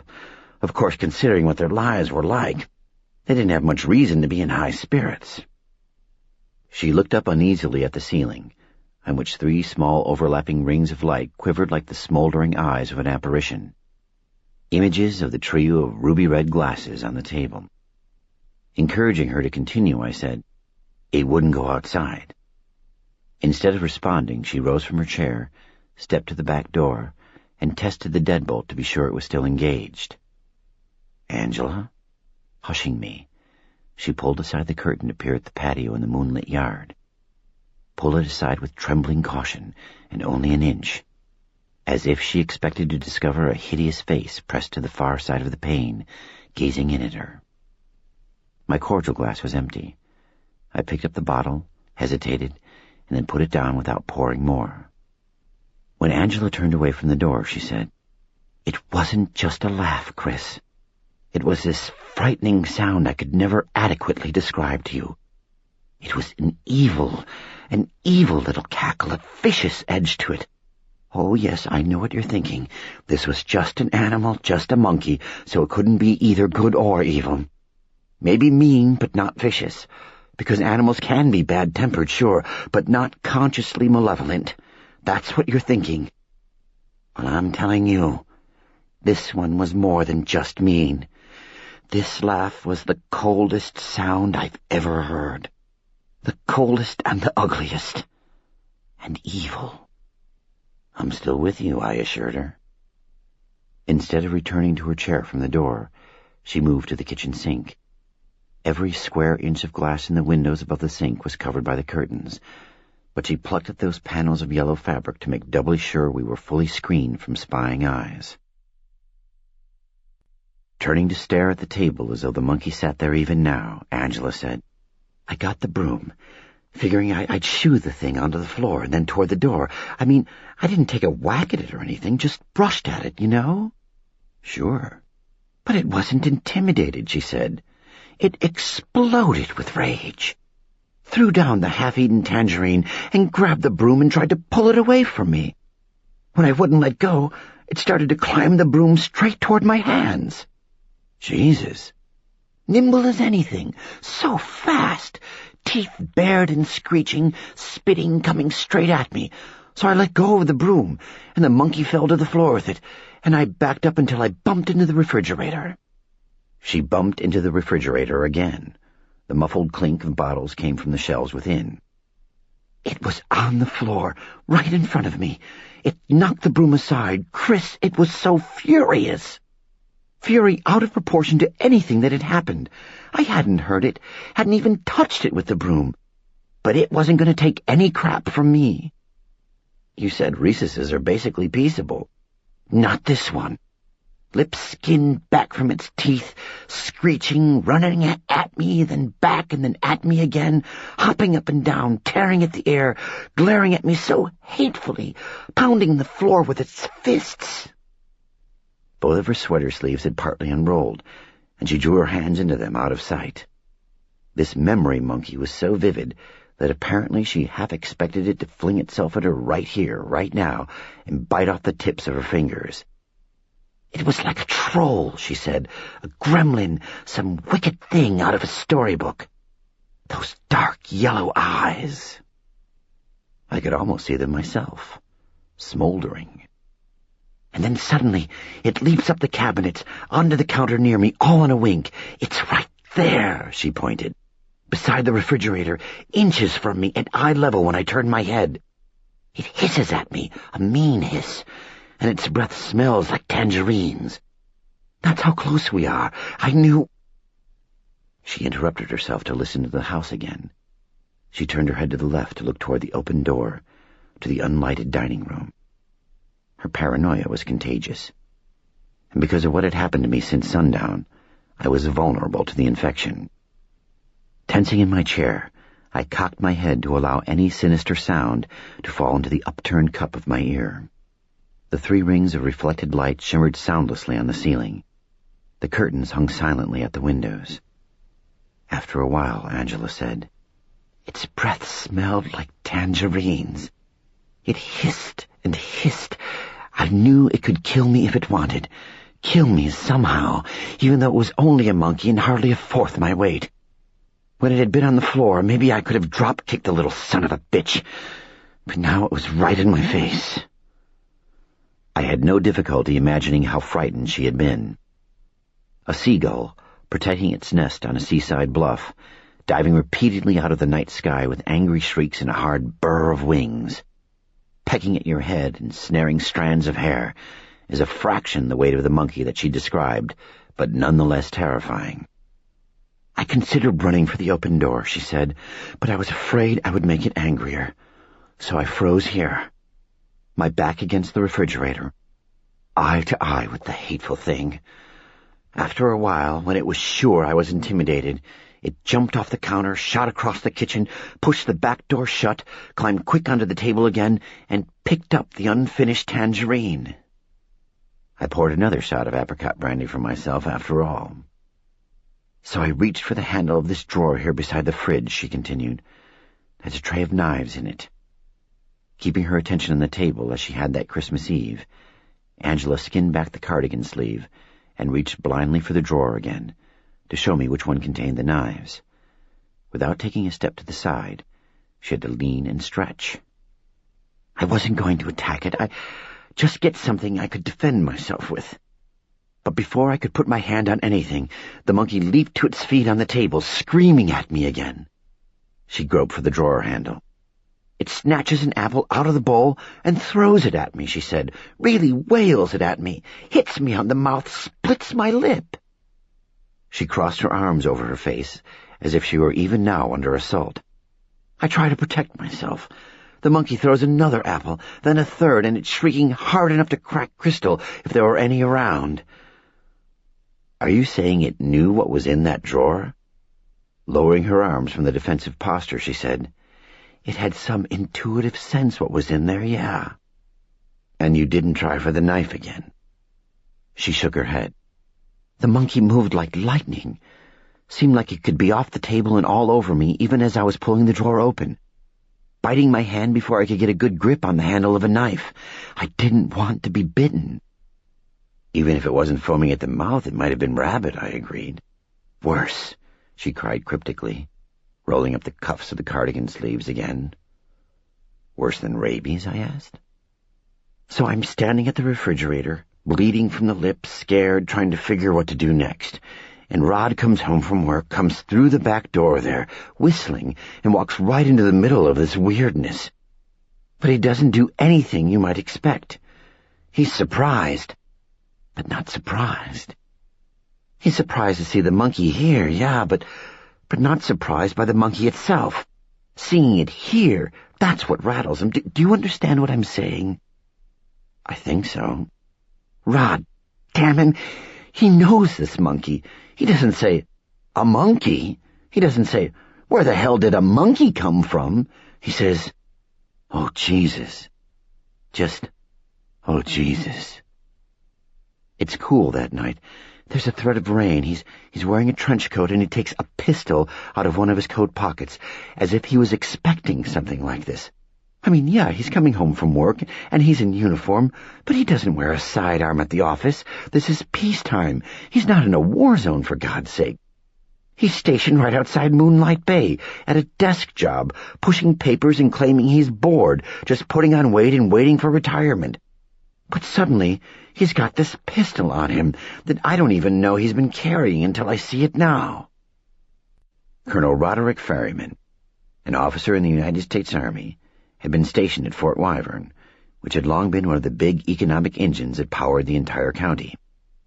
The base had been closed 18 months ago and now stood abandoned, One of the many military facilities that deemed superfluous had been decommissioned following the end of the Cold War. Although I had known Angela, and to a far lesser extent her husband, since childhood, I had never known what exactly Colonel Ferriman did in the Army. Maybe Angela hadn't really known either, until he came home that Christmas Eve. Rod, he's holding the gun in his right hand, arm out straight and stiff, the muzzle trained square on the monkey, and he looks more scared than I am. He looks grim, lips tight, all the color is gone from his face, just gone. He looks like bone. He glances at me, sees my lips starting to swell and blood all over my chin, and he doesn't even ask about that. Looks right back at the monkey, afraid to take his eyes off it. The monkey's holding the last piece of tangerine, but not eating now. It's staring very hard at the gun. Rod says, "Angie, go to the phone. I'm going to give you a number to call." "Do you remember the number?" I asked. "Doesn't matter. It's not in service these days." I recognized the exchange because it was the same first 3 digits as his office number on the base. "He had you call Fort Wyvern." "Yes, but the guy who answers, he doesn't identify himself or say which office he's in. He just says hello, and I tell him Colonel Ferriman is calling." Then Rod reaches for the phone with his left hand, the pistol still in his right. He tells the guy, "I just found the Reeses here at my house, in my kitchen." He listens, keeping his eyes on the monkey, and then he says, "Hell if I know, but it's here all right, and I need help to bag it." And the monkey's just watching all this?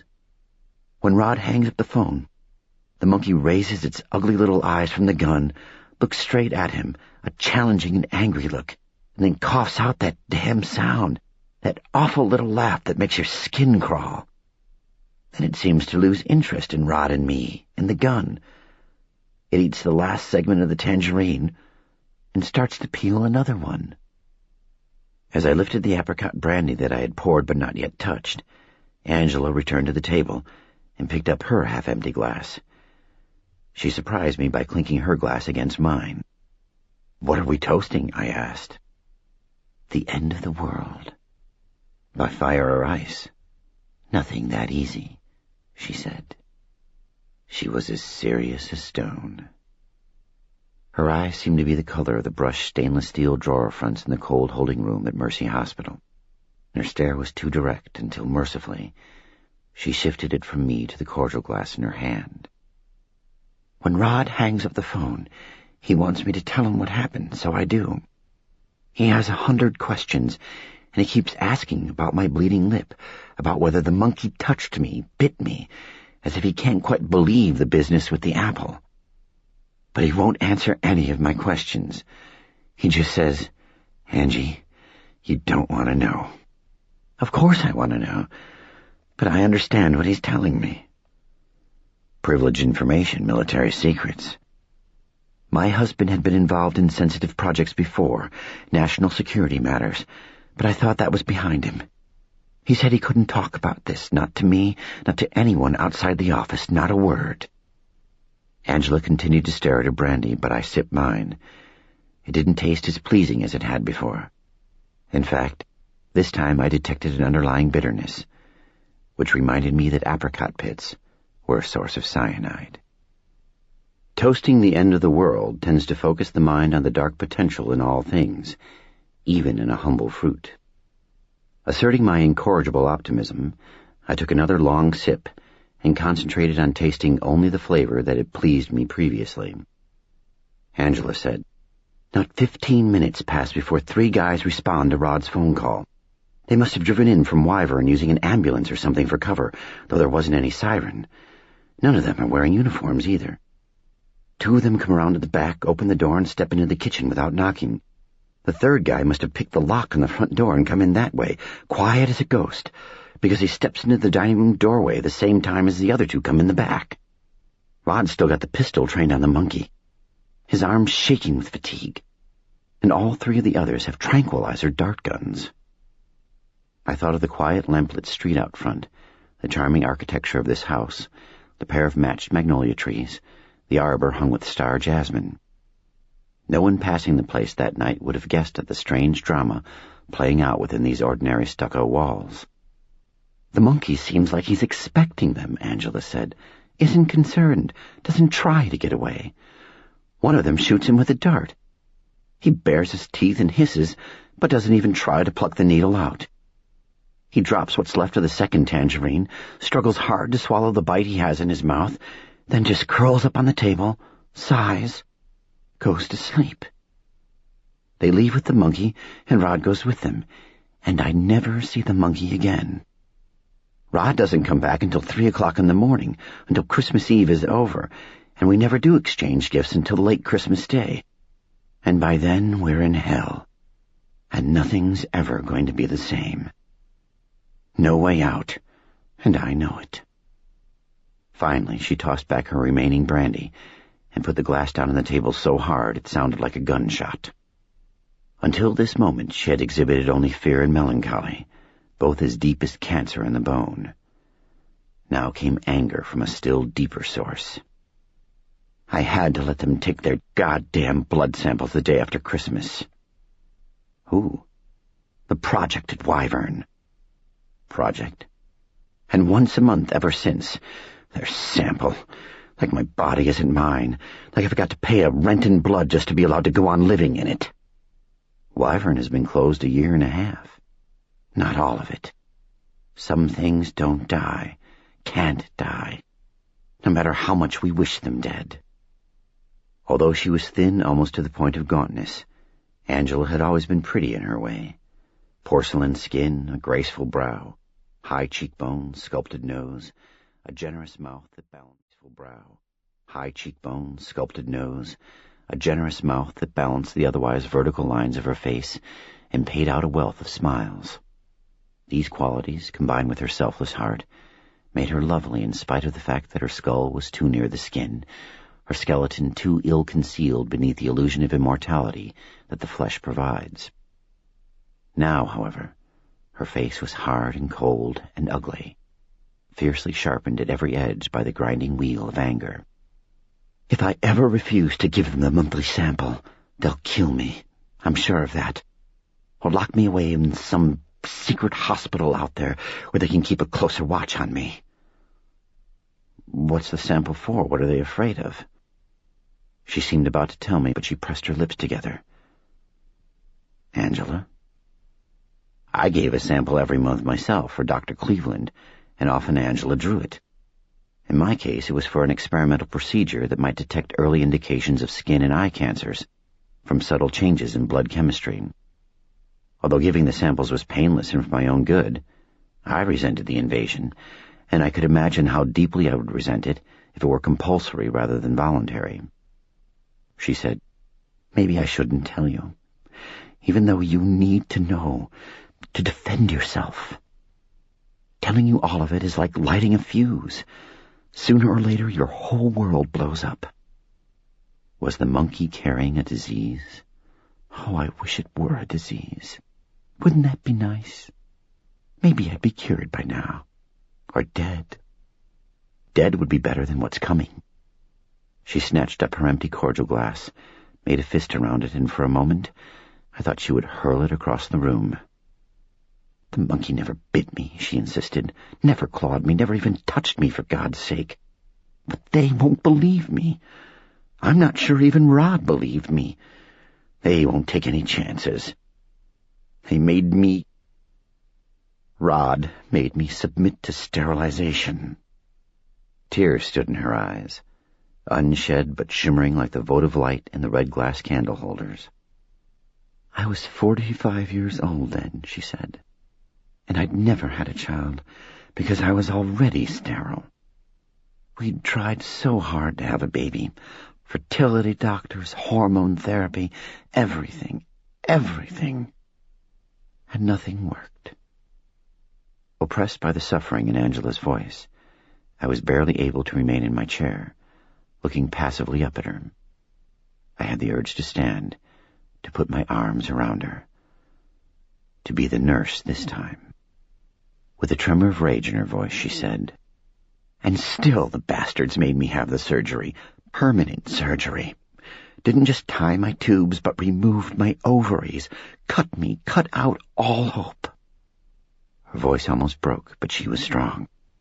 I was 45, and I'd given up hope anyway, or pretended to give it up.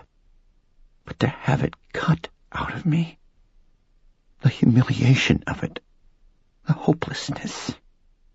They wouldn't even tell me why.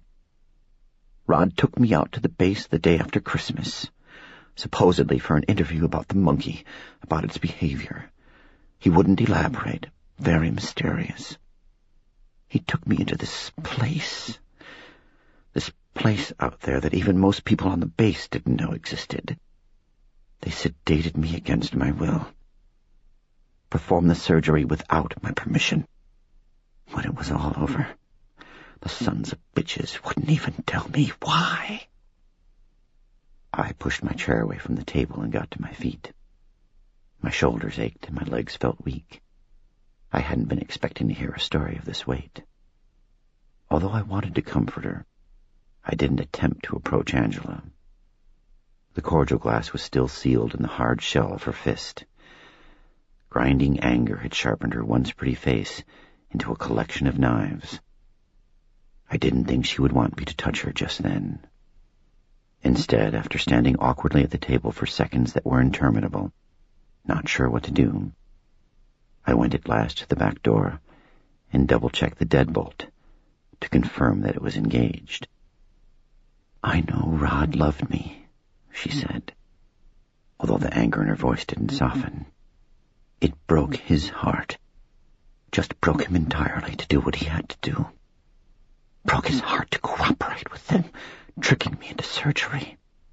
He was never the same after that." I turned and saw that her fist was cocked.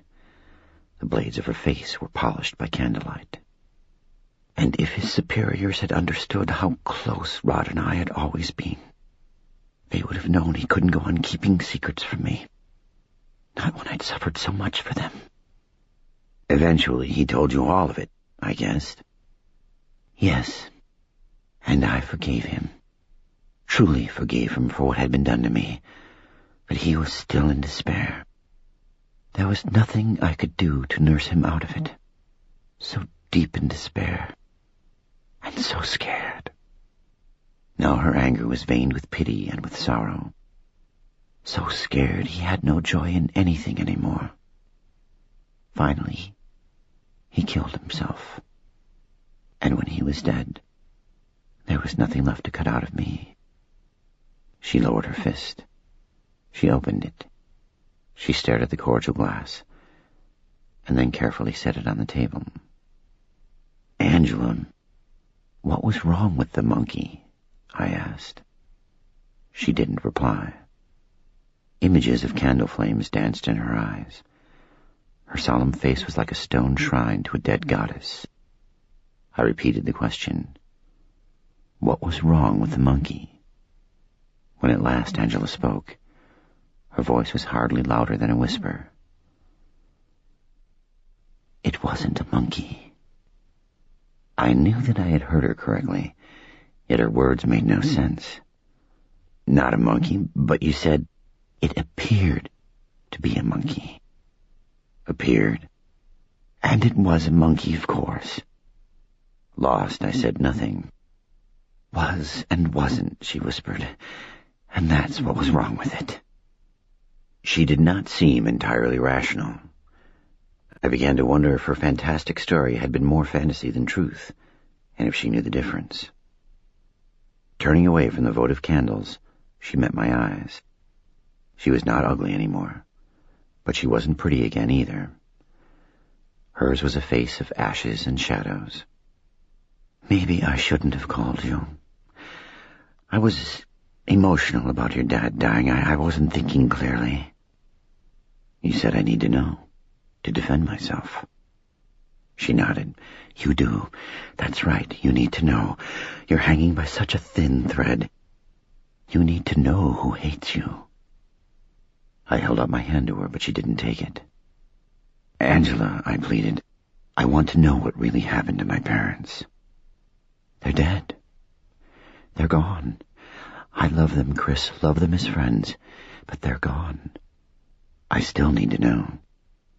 If you're thinking that somebody has to pay for their deaths, then you have to realize that nobody ever will.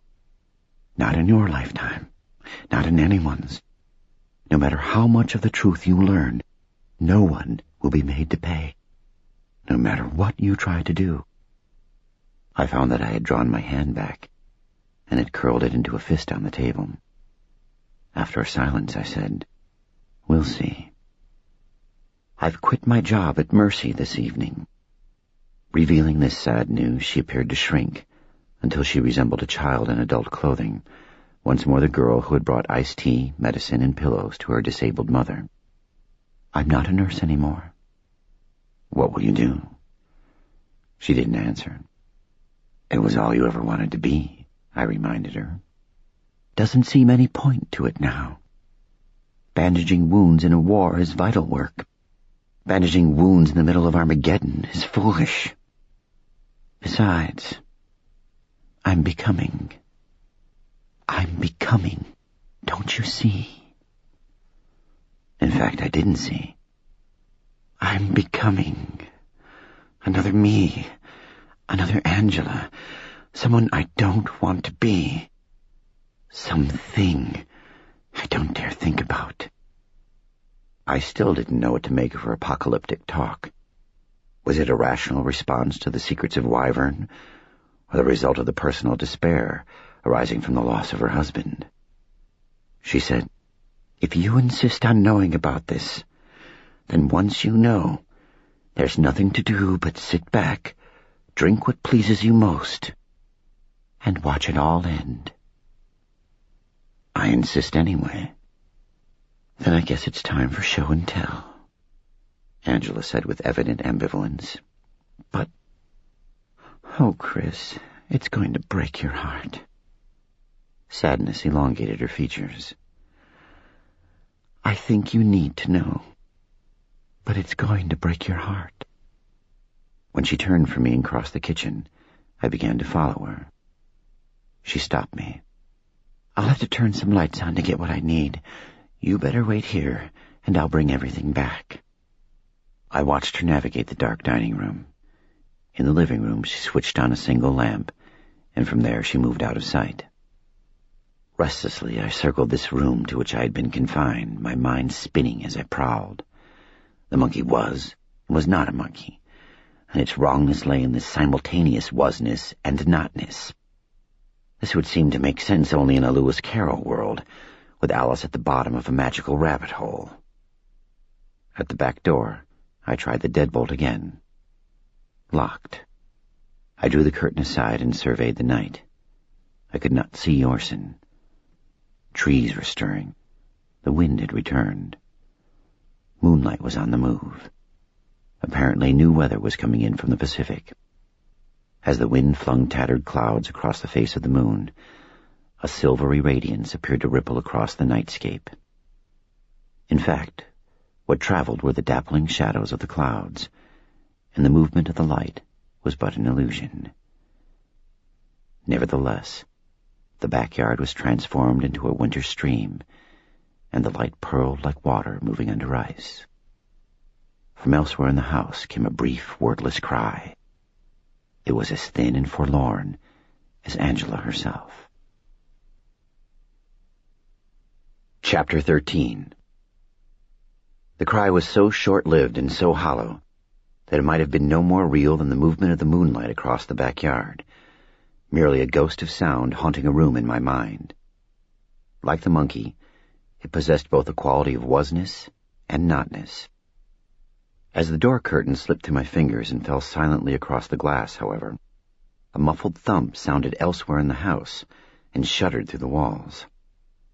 The second cry was briefer and thinner than the first, but it was unmistakably a bleat of pain and terror. Maybe she had merely fallen off a step stool and sprained her ankle. Maybe I had heard only wind and birds in the eaves. Maybe the moon is made of cheese, and the sky is a chocolate nonpareil with sugar stars. I called loudly to Angela. She didn't answer. The house was not so large that she could have failed to hear me. Her silence was ominous. Cursing under my breath, I drew the Glock from my jacket pocket. I held it in the candlelight, searching desperately for safeties. I found only one switch that might be what I wanted. When I pressed it down, an intense beam of red light shot out of a smaller hole below the muzzle and painted a bright dot on the refrigerator door. My dad, wanting a weapon that was user-friendly even to gentle professors of literature, had paid extra for laser sighting. Good man. I didn't know much about handguns, but I knew some models of pistols featured safe action systems with only internal safety devices that disengaged as the trigger was pulled and, after firing, engaged again. Maybe this was one of those weapons. If not, then I would either find myself unable to get off a shot when confronted by an assailant, or, fumbling in panic, would shoot myself in the foot. Although I wasn't trained for this work, there was no one but me to do the job. Admittedly, I thought about getting out of there, climbing on my bike, riding to safety, and placing an anonymous emergency call to the police. Thereafter, however, I would never be able to look at myself in a mirror, or even meet Orson's eyes. I didn't like the way my hands were shaking, but I sure as hell couldn't pause for deep breathing exercises or meditation. As I crossed the kitchen to the open door at the dining room, I considered returning the pistol to my pocket and taking a knife from the cutlery drawer. Telling the story of the monkey, Angela had shown me where the blades were kept. Reason prevailed. I was no more practiced with knives than I was expert with firearms. Besides, using a knife, slashing and gouging at another human being, seemed to require a ruthlessness greater than that needed to pull a trigger. I figured I could do whatever was necessary if my life or Angela's was on the line, but I couldn't rule out the possibility that I was better suited to the comparatively dry business of shooting than to the up-close and personal wet work of evisceration. In a desperate confrontation, a flinch might be fatal. As a 13-year-old boy, I had been able to look into the crematorium. Yet all these years later, I still wasn't ready to watch the Grimmer show in an embalming chamber. Swiftly crossing the dining room, I called out to Angela once more. Again, she failed to respond. I wouldn't call her a third time. If indeed an intruder was in the house, I would only be revealing my position each time I shouted Angela's name. In the living room, I didn't pause to switch off the lamp, but I stepped wide of it and averted my face. Squinting in the stinging rain of foyer light, I glanced through the open door to the study. No one was in there. The powder room door was ajar. I pushed it all the way open. I didn't need to turn on a light to see that no one was in there either. Feeling naked without my cap, which I had left on the kitchen table, I switched off the ceiling fixture in the foyer. Blessed gloom fell. I peered up at the landing where the shadowy stairs turned back and disappeared overhead. As far as I could tell, no lights were lit on the upper floor, which was fine with me. My dark-adapted eyes were my biggest advantage. The cellular phone was clipped to my belt. As I started up the stairs, I considered calling the police. After my failure to keep our appointment earlier in the evening, however, Louis Stevenson might be looking for me. If so, then the chief himself would answer this call. Maybe the bald man with the earring would come along for the ride. Manuel Ramirez couldn't assist me himself, because he was the duty officer this evening, restricted to the station. I didn't feel safe asking any other officer. As far as I knew, Chief Stevenson might not be the only compromised cop in Moonlight Bay. Perhaps every member of the force, except Manuel, was involved in this conspiracy. In fact, in spite of our friendship, I couldn't trust Manuel either, not until I knew a lot more about this situation. Climbing the stairs, I gripped the Glock with both hands, ready to press the laser sighting switch if someone moved. I kept reminding myself that playing hero meant trying not to shoot Angela by mistake. I turned at the landing and saw that the upper flight was darker than the lower. No ambient light from the living room reached this high. I ascended quickly and silently. My heart was doing more than idling. It was revving nicely, but I was surprised that it wasn't racing. Only yesterday, I could not have imagined that I would be able to adapt so rapidly to the prospect of imminent violence. I was even beginning to recognize within myself a disconcerting enthusiasm for danger. 4 doors opened off the upstairs hall. 3 were closed. The 4th, The door farthest from the stairs was ajar, and from the room beyond came a soft light. I disliked passing the 3 closed rooms without confirming that they were deserted. I would be leaving my back vulnerable.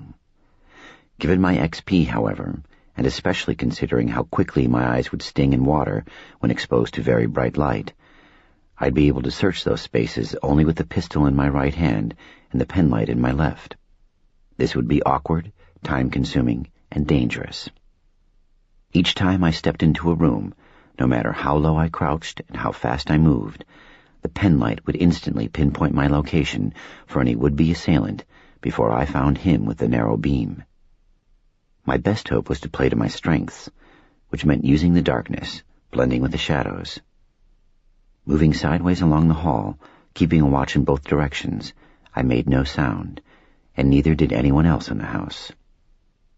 The second door on the left was open only a crack, and the narrow wedge of light revealed little of the room beyond.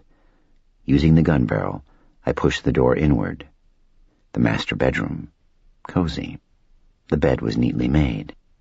A gaily colored Afghan draped one arm of an easy chair, and on the footstool waited a folded newspaper. On the bureau, a collection of antique perfume bottles sparkled. One of the nightstand lamps was aglow. The bulb was not strong, and the pleated fabric shade screened most of the rays. Angela was nowhere to be seen. A closet door stood open. Perhaps Angela had come upstairs to fetch something from there. I couldn't see anything but hanging clothes and shoe boxes. The door to the adjacent bathroom was ajar, and the bathroom was dark. To anyone in there looking out, I was a well-lit target. I approached the bathroom as obliquely as possible, aiming the Glock at the black gap between the door and the jamb. When I pushed on the door, it opened without resistance. The smell stopped me from crossing the threshold. Because the glow of the nightstand lamp didn't illuminate much of the space before me, I fished the penlight from my pocket. The beam glistered across a red pool on a white tile floor. The walls were sprayed with arterial gouts. Angela Ferryman was slumped on the floor, head bent backward over the rim of the toilet bowl.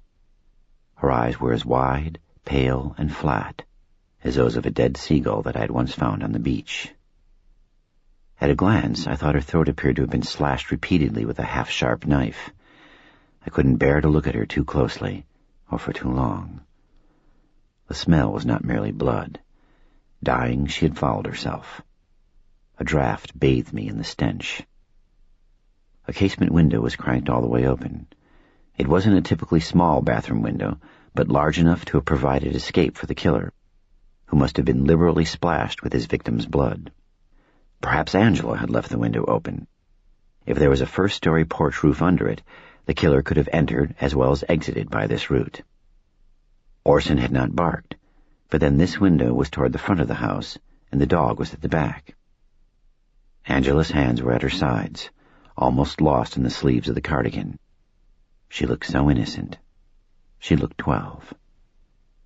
All her life she had given of herself to others. Now someone, unimpressed by her selfless giving, had cruelly taken all that was left. Anguished, shaking uncontrollably, I turned away from the bathroom. I hadn't approached Angela with questions. I hadn't brought her to this hideous end. She had called me, and although she had used her car phone, someone had known that she needed to be silenced permanently and quickly. Maybe these faceless conspirators decided that her despair made her dangerous. She had quit her job at the hospital.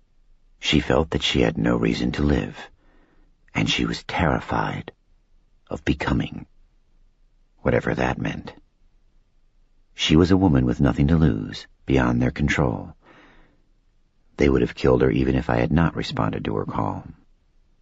Nevertheless, I was awash in guilt, drowning in cold currents, robbed of breath, and I stood gasping. Nausea followed those currents, rippling like a fat, slippery eel through my gut, swimming up my throat and almost surging into my mouth. I choked it down. I needed to get out of here, yet I couldn't move.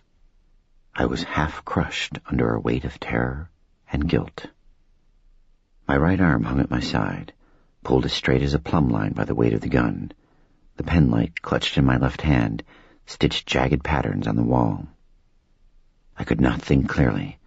My thoughts rolled thickly, like tangled masses of seaweed in a sludge tide. On the nearer nightstand, the telephone rang. I kept my distance from it. I had the queer feeling that this caller was the deep breather who had left the message on my answering machine, that he would try to steal some vital aspect of me with his bloodhound inhalations, as if my very soul could be vacuumed out of me and drawn away across the open telephone line. I didn't want to hear his low, eerie, tuneless humming. When at last the phone fell silent, my head had been somewhat cleared by the strident ringing. I clicked off the penlight, returned it to my pocket, raised the big pistol from my side, and realized that someone had switched on the light in the upstairs hall. Because of the open window and the blood smeared on the frame, I had assumed I was alone in the house with Angela's body. I was wrong. An intruder was still present, waiting between me and the stairs. The killer couldn't have slipped out of the master bath by way of the bedroom. A messy trail of blood would have marked his passage across the cream-colored carpet. Yet why would he have escaped from the upstairs, only to return immediately through a ground-floor door or window? If after fleeing he had changed his mind about leaving a potential witness and had decided to come back to get me, he wouldn't have turned on the light to announce his presence. He would have preferred to take me by surprise. Cautiously, squinting against the glare, I stepped into the hallway. It was deserted. The 3 doors that had been closed when I had first come upstairs were now standing wide open. The rooms beyond them were forbiddingly bright. Chapter 14.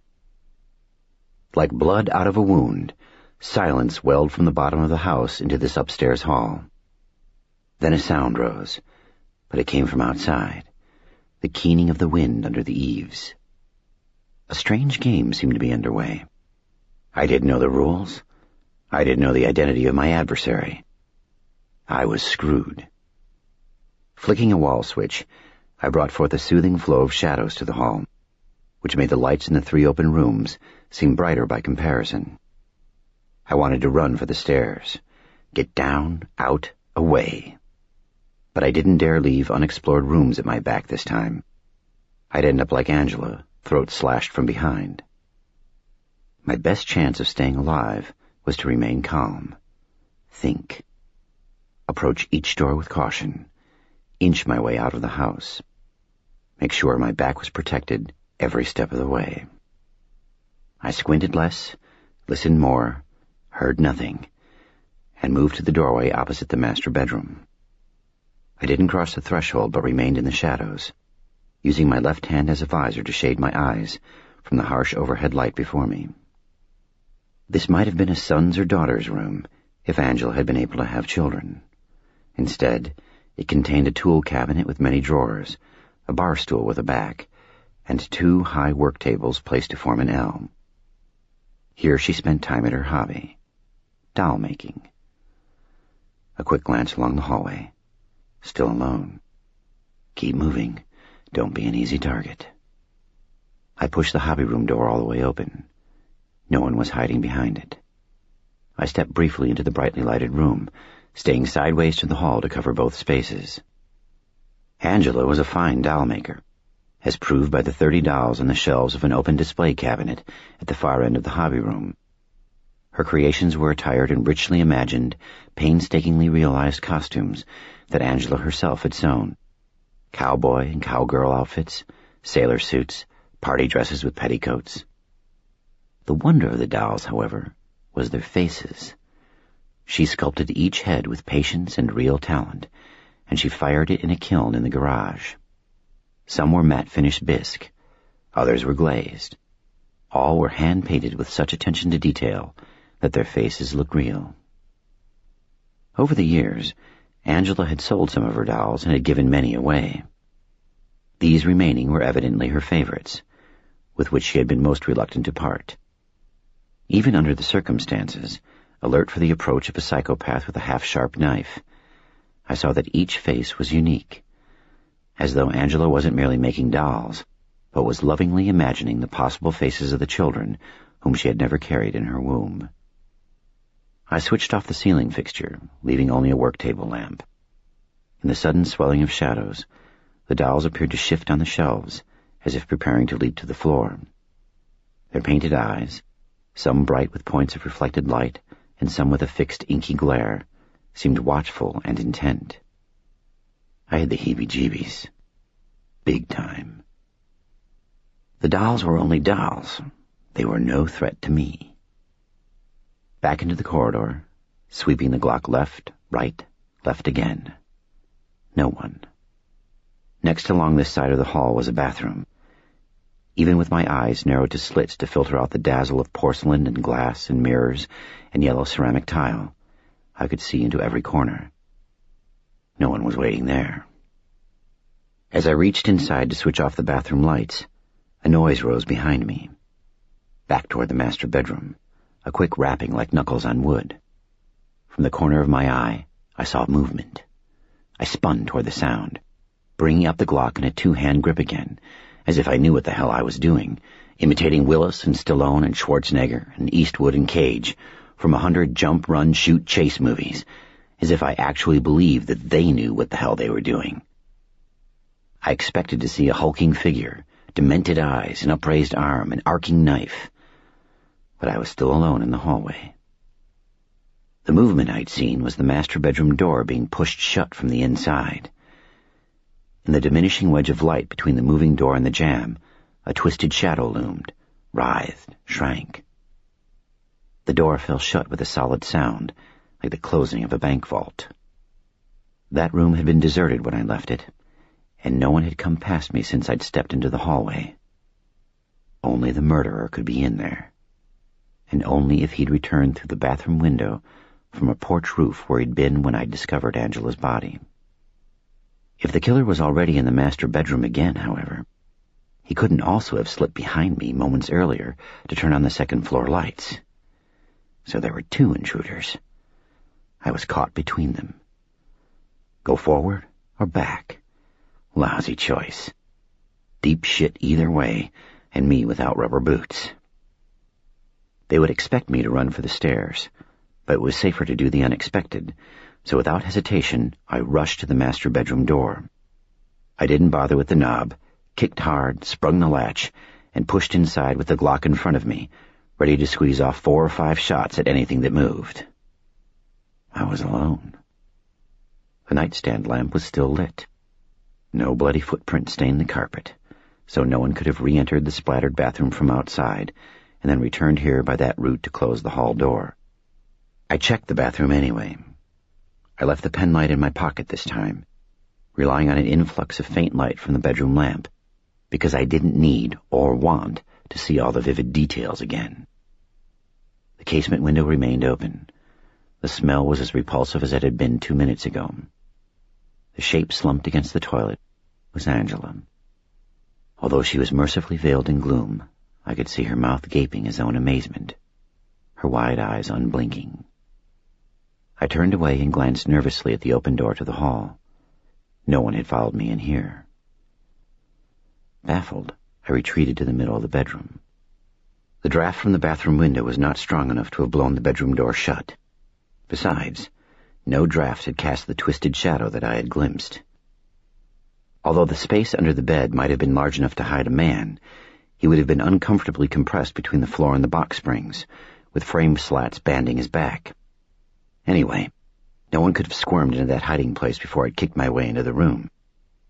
I could see through the open door to the walk-in closet, which obviously did not harbor an intruder. I took a closer look anyway. The penlight revealed an attic access in the closet ceiling. Even if a fold-down ladder was fitted to the back of that trap door, no one could have been spider-quick enough to climb into the attic and pull the ladder after himself in the 2 or 3 seconds that I had taken to burst in from the hallway. 2 draped windows flanked the bed. Both proved to be locked from the inside. He hadn't gone out that way, but maybe I could. I wanted to avoid returning to the hall. Keeping the bedroom door in view, I tried to open a window. It was painted shut. These were French windows with thick mullions, so I couldn't just break a pane and climb out. My back was to the bathroom. Suddenly I felt as though spiders were twitching through the hollows of my spine. In my mind's eye, I saw Angela behind me, not lying by the toilet any longer, but risen, red and dripping, eyes as bright and flat as silver coins. I expected to hear the wound bubbling in her throat as she tried to speak. When I turned, tingling with dread, she was not behind me. But the hot breath of relief that erupted from me proved how seriously I'd been gripped by this fantastic expectation. I was still gripped by it. I expected to hear her thrash to her feet in the bathroom. Already my anguish over her death had been supplanted by fear for my own life. Angela was no longer a person to me. She was a thing, death itself, a monster, a fist-in-the-face reminder that we all perish and rot and turn to dust. I'm ashamed to say that I hated her a little, because I'd felt obliged to come upstairs to help her. Hated her for having put me in this vice. Hated myself for hating her, my loving nurse. Hated her for making me hate myself. Sometimes there is no darker place than our own thoughts, the moonless midnight of the mind. My hands were clammy. The butt of the pistol was slick with cold perspiration. I stopped chasing ghosts and reluctantly returned to the upstairs hallway. A doll was waiting for me. This was one of the largest from Angela's hobby room shelves, nearly 2 feet high. It sat on the floor, legs splayed, facing me in the light that came through the open door from the only room that I hadn't yet explored, the one opposite the hall bath. Its arms were outstretched, and something hung across both its hands. This was not good. I know not good when I see it, and this was fully, totally, radically not good. In the movies, a development like the appearance of this doll was inevitably followed by the dramatic entrance of a really big guy with a bad attitude. A really big guy wearing a cool hockey mask, or a hood. He'd be carrying an even cooler chainsaw, or a compressed air nail gun, or, in an unplugged mood, an axe big enough to decapitate a T-Rex. I glanced into the hobby room, which was still half illuminated by the work table lamp. No intruder lurked there. Move to the hall bathroom. It was still deserted. I needed to use the facilities. Not a convenient time. Move. Now to the doll, which was dressed in black sneakers, black jeans, and a black t-shirt. The object in its hands was a navy blue cap with 2 words embroidered in ruby red thread above the bill. Mystery Train. For a moment I thought it was a cap like mine. Then I saw that it was my own, which I had left downstairs on the kitchen table. Between glances at the head of the stairs and at the open door to the only room that I hadn't searched, expecting trouble from one source or the other, I plucked the cap from the small china hands. I pulled it on my head. In the right light and circumstances, any doll can have an eerie or evil aspect. This was different, because not a single feature in this bisque face struck me as malevolent, yet the skin on the back of my neck craped like Halloween party bunting. What spooked me was not any strangeness about the doll, but an uncanny familiarity. It had my face. It had been modeled after me. I was simultaneously touched and creeped out. Angela had cared for me enough to sculpt my features meticulously, to memorialize me lovingly in one of her creations, and keep it upon her shelves of favorites.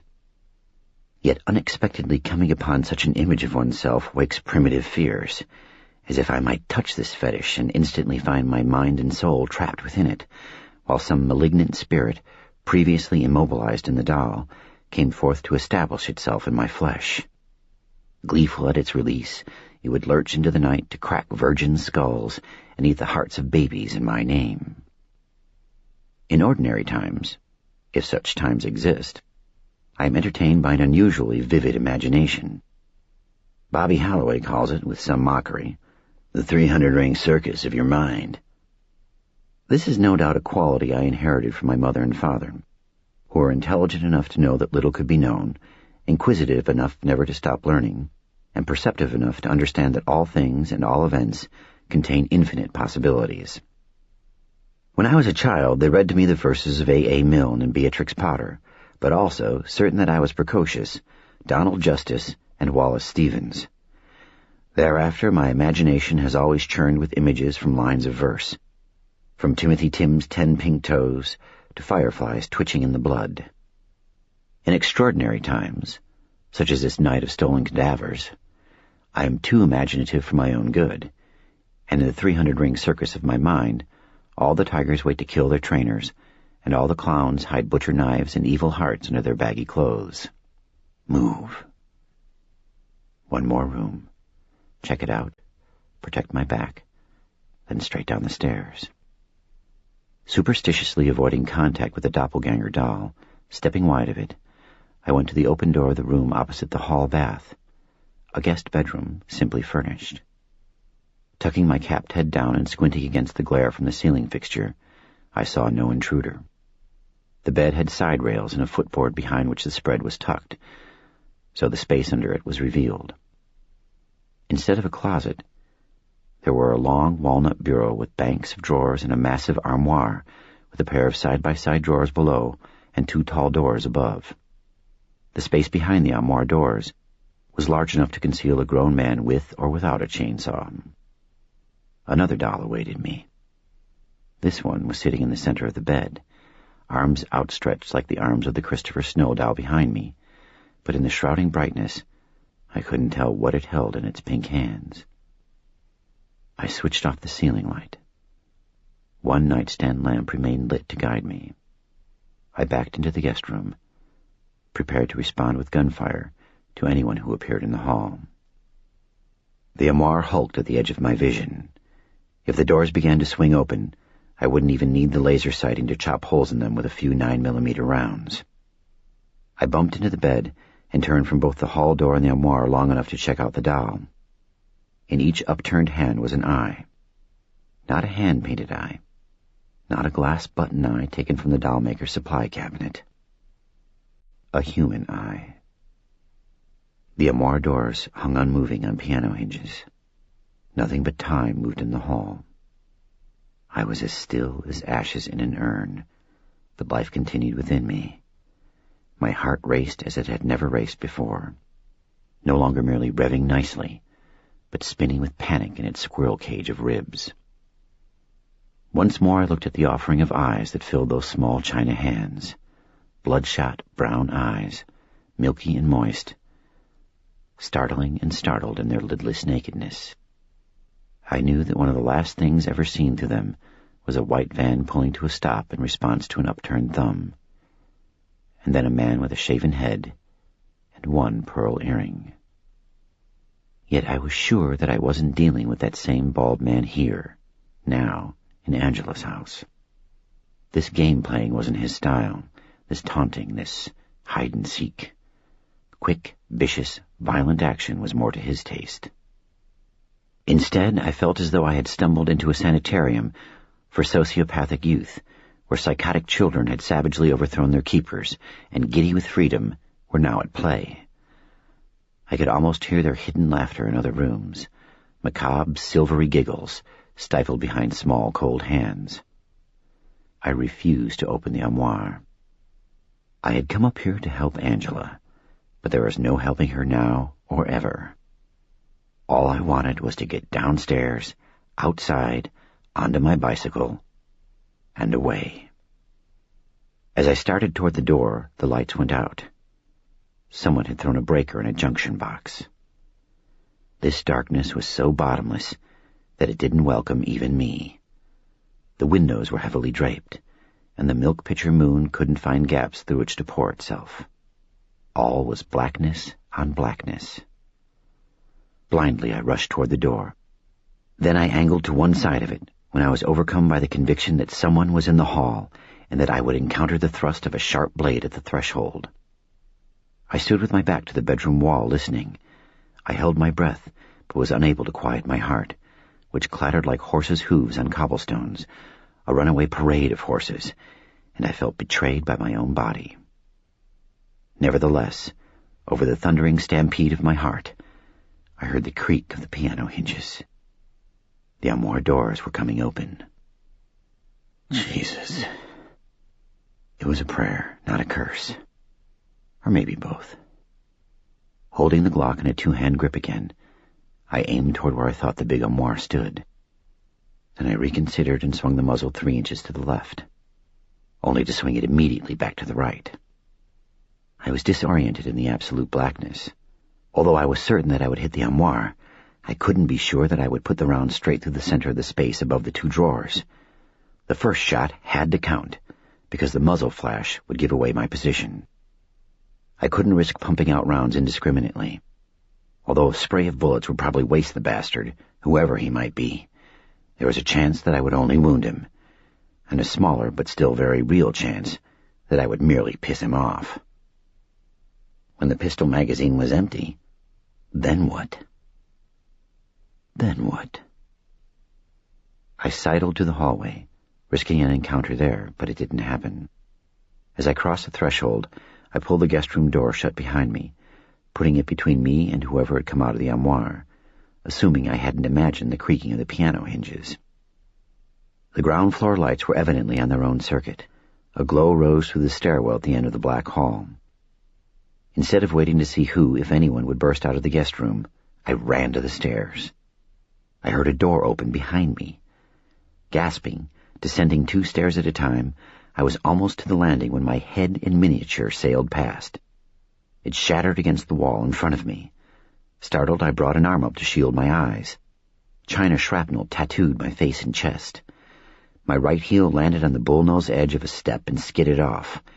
I nearly fell, pitched forward, slammed into the landing wall, but kept my balance. On the landing, crunching shards of my glazed face underfoot, I whipped around to confront my assailant. The decapitated body of the doll, appropriately attired in basic black, hurtled down. I ducked, and it passed over my head, thumping against the wall behind me. When I looked up and covered the dark top of the stairs with the gun, there was no one to shoot. As if the doll had torn off its own head to throw at me, and then had hurled itself into the stairwell.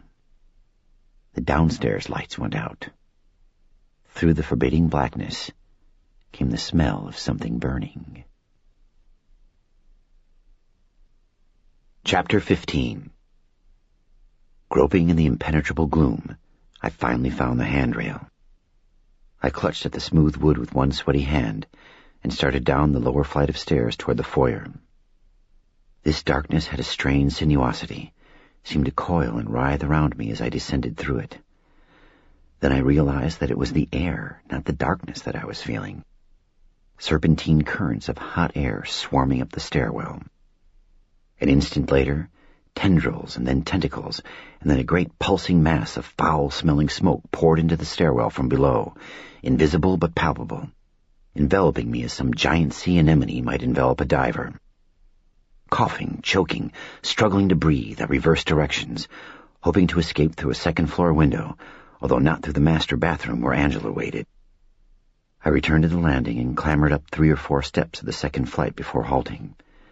Through smoke-stung eyes flooded with tears, and through the pall of smoke itself, I saw a throbbing light above. Fire. 2 fires had been set, one above and one below. Those unseen psychotic children were busy in their mad play, and there seemed to be so many of them.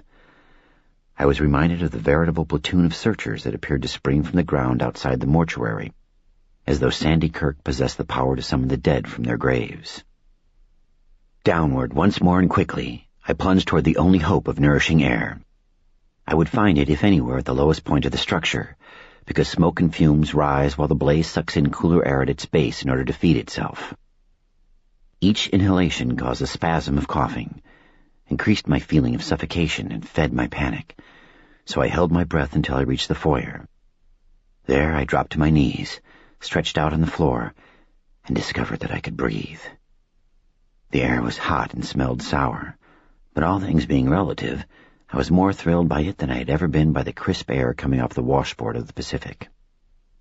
I didn't lie there and surrender to an orgy of respiration. I hesitated just long enough to draw several deep breaths to clear my soiled lungs, and to work up enough saliva to spit some of the soot out of my mouth. Then I raised my head to test the air and to learn how deep the precious safe zone might be. Not deep. 4 to 6 inches. Nevertheless, this shallow pool ought to be enough to sustain me while I found my way out of the house. Wherever the carpet was afire, of course, there would be no safe air zone whatsoever. The lights were still out, the smoke was blindingly thick, and I squirmed on my stomach, frantically heading toward where I believed I would find the front door, the nearest exit. The first thing I encountered in the murk was a sofa, judging by the feel of it, which meant that I had passed through the archway and into the living room, at least 90 degrees off the course I imagined I'd been following. Now luminous orange pulses passed through the comparatively clear air near the floor, underlighting the curdled masses of smoke as if they were thunderheads looming over a plain. From my eye to the carpet perspective, the beige nylon fibers stretched away like a vast flat field of dry grass, fitfully brightened by an electrical storm. This narrow, life-sustaining realm under the smoke seemed to be an alternate world into which I had fallen after stepping through a door between dimensions. The ominous throbs of light were reflections of fire elsewhere in the room, but they didn't relieve the gloom enough to help me find the way out. The stroboscopic flickering only contributed to my confusion and scared the hell out of me. As long as I couldn't see the blaze, I could pretend that it was in a distant corner of the house. Now I no longer had the refuge of pretense. Yet there was no advantage to glimpsing the reflected fire, because I wasn't able to tell if the flames were inches or feet from me, whether they were burning toward or away from me, so the light increased my anxiety without providing guidance. Either I was suffering worse effects of smoke inhalation than I realized, including a distorted perception of time, or the fire was spreading with unusual swiftness. The arsonists had probably used an accelerant, maybe gasoline. Determined to get back into the foyer and then to the front door, I sucked desperately at the increasingly acrid air near the floor and squirmed across the room, digging my elbows into the carpet to pull myself along, ricocheting off furniture, until I cracked my head solidly against the raised brick hearth of the fireplace. I was farther than ever from the foyer, and yet I couldn't picture myself crawling into the fireplace and up the chimney like Santa Claus on his way back to the sleigh. I was dizzy. A headache split my skull on a diagonal from my left eyebrow to the part in my hair on the right. My eyes stung from the smoke and the salty sweat that poured into them. I wasn't choking again, but I was gagging on the pungent fumes that flavored even the clearer air near the floor, and I was beginning to think I might not survive. Trying hard to remember where the fireplace was situated in relationship to the foyer arch, I squirmed along the raised hearth and then angled off into the room again. It seemed absurd to me that I couldn't find my way out of this place. This wasn't a mansion, for God's sake, not a castle, merely a modest house with 7 rooms, none of them large, and 2.5 baths, and not even the cleverest realtor in the country could have described it in such a way as to give the impression that it had enough rattling around space to satisfy the Prince of Wales and his retinue. On the evening news from time to time, you see stories about people dying in house fires, and you can never quite understand why they couldn't make it to a door or window, when one or the other was surely within a dozen steps. Unless they were, of course, drunk, or wasted on drugs, or foolish enough to rush back into the flames to rescue Fluffy the kitten. Which may sound ungrateful of me after I myself was the same night rescued, in a sense, by a cat. But now I understand how people died in these circumstances. The smoke and the churning darkness were more disorienting than drugs or booze, and the longer you breathed the tainted air, the less nimble your mind became, until your thoughts rambled, and even panic couldn't focus them. When I had first climbed the stairs to see what had happened to Angela, I had been amazed at how calm and collected I was, in spite of the threat of imminent violence. With a fat dollop of male pride as cloying as a cupful of mayonnaise, I had even sensed in my heart a disconcerting enthusiasm for danger. What a difference 10 minutes can make. Now that it was brutally apparent to me that I was never going to acquit myself in these situations with even half the aplomb of Batman, the romance of danger failed to stir me. Suddenly, creeping out of the dismal blear, something brushed against me and nuzzled my neck, my chin, something alive. In the 300-ring circus of my mind, I pictured Angela Ferryman on her belly, reanimated by some evil voodoo, slithering across the floor to meet me and planting a cold-lipped, bloody kiss on my throat. The effects of oxygen deprivation were becoming so severe that even this hideous image was not sufficient to shock me into a clearer state of mind, and I reflexively squeezed off a shot. Thank God I fired entirely in the wrong direction, because even as the crack of the shot echoed through the living room, I recognized the cold nose at my throat and the warm tongue in my ear as those of my one and only dog, my faithful companion, my Orson. "Hey, pal," I said, but it came out as a meaningless croak. He licked my face. He had dog's breath, but I couldn't really blame him for that. I blinked furiously to clear my vision, and red light pulsed through the room brighter than ever. Still, I got no better than a smeary impression of his furry face pressed to the floor in front of mine. Then I realized that if he could get into the house and find me, he could show me the way out before we caught fire with the stink of burning denim and fur. I gathered sufficient strength to rise shakily to my feet. That stubborn eel of nausea swam up my throat again, but as before, I choked it down. Squeezing my eyes shut, trying not to think about the wave of intense heat that abruptly broke over me, I reached down and gripped Orson's thick leather collar, which was easy to find because he was pressed against my legs. Orson kept his snout close to the floor where he could breathe, but I had to hold my breath and ignore the nostril-tickling smoke as the dog led me through the house. He walked me into as few pieces of furniture as he could manage, and I have no suspicion whatever that he was amusing himself in the midst of such tragedy and terror.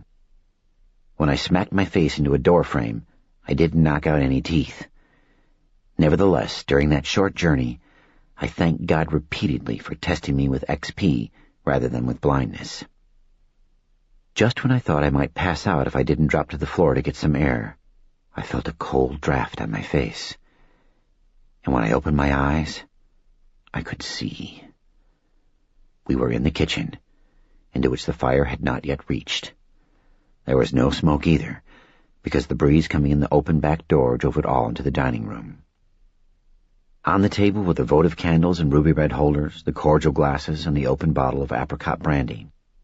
Blinking at this cozy tableau, I could half believe that the events of the past several minutes had been only a monstrous dream, and that Angela, still lost in her dead husband's cardigan, would sit here with me once more, refill her glass, and finish her strange story. My mouth was so dry and foul that I almost took the bottle of brandy with me. Bobby Halloway would have beer, however, and that would be better. The deadbolt on the kitchen door was disengaged now. As clever as Orson might be, I doubted that he could have opened a locked door to reach me. For one thing, he didn't have a key. Evidently the killers had fled by this route. Outside, wheezing to expel a few final traces of smoke from my lungs, I shoved the Glock in my jacket pocket. I nervously surveyed the backyard for assailants as I blotted my damp hands on my jeans. Like fishes schooling below the silvered surface of a pond, cloud shadows swam across the moonlit lawn. Nothing else moved except the wind-shaken vegetation. Grabbing my bicycle and wheeling it across the patio toward the arbor-covered passageway, I looked up at the house in astonishment, amazed that it was not entirely engulfed in flames. Instead, from the exterior, there were as yet only minor indications of the blaze growing from room to room inside. Bright vines of flames twining up the draperies at two upstairs windows, white petals of smoke flowering from attic vent holes in the eaves. Except for the bluster and grumble of the inconstant wind, the night was preternaturally silent. Moonlight Bay is no city, but it usually has a distinct night voice nonetheless. A few cars on the move, distant music from a cocktail lounge or a kid practicing guitar on a back porch, a barking dog, the whisking sound of the big brushes on the street cleaning machine, voices of strollers, laughter from the high school kids gathered outside the Millennium Arcade down on Embarcadero Way. Now and then a melancholy whistle as an Amtrak passenger train or a chain of freight cars approaches the Ocean Avenue crossing. Not at this moment, however, and not on this night. We might as well have been in the deadest neighborhood of a ghost town, deep in the Mojave Desert. Apparently, the crack of the single gunshot that I had fired in the living room had not been loud enough out here to draw anyone's attention. Under the lattice arch, through the sweet fragrance of jasmine, walking the bicycle, its wheel bearings clicking softly, my heart thudding not softly at all, I hurried after Orson to the front gate. He leaped up and pawed open the latch, a trick of his that I'd seen before. Together we followed the walkway to the street, moving quickly but not running. We were in luck. No witnesses. No traffic was either approaching or receding along the street. No one was on foot either. If a neighbor saw me running from the house just as it went up in flames, Chief Stevenson might decide to use that as an excuse to come looking for me, to shoot me down when I resisted arrest, whether I resisted or not. I swung onto my bike, balancing it by keeping one foot on the pavement, and looked back at the house. The wind trembled the leaves of the huge magnolia trees, and through the branches I could see fire lapping at several of the downstairs and upstairs windows. Full of grief and excitement, curiosity and dread, sorrow and dark wonder, I raced along the pavement, heading for a street with fewer lamps. Panting loudly, Orson sprinted at my side. We had gone nearly a block when I heard the windows begin to explode at the ferryman house, blown out by the fierce heat. Chapter 16. Stars between branches, leaf-filtered moonlight, giant oaks, a nurturing darkness, the peace of gravestones, and for one of us, the eternally intriguing scent of hidden squirrels. We were back in the cemetery adjacent to St. Bernadette's Catholic Church. My bike was propped against a granite marker, topped by the haloed head of a granite angel. I was sitting, sans halo, with my back against another stone that featured a cross at its summit. Blocks away, sirens shrieked into sudden silence as fire department vehicles arrived at the ferryman residence. I hadn't cycled all the way to Bobby Holloway's house, because I'd been hit by a persistent fit of coughing that hampered my ability to steer. Orson's gait had grown wobbly too, as he expelled the stubborn scent of the fire with a series of violent sneezes.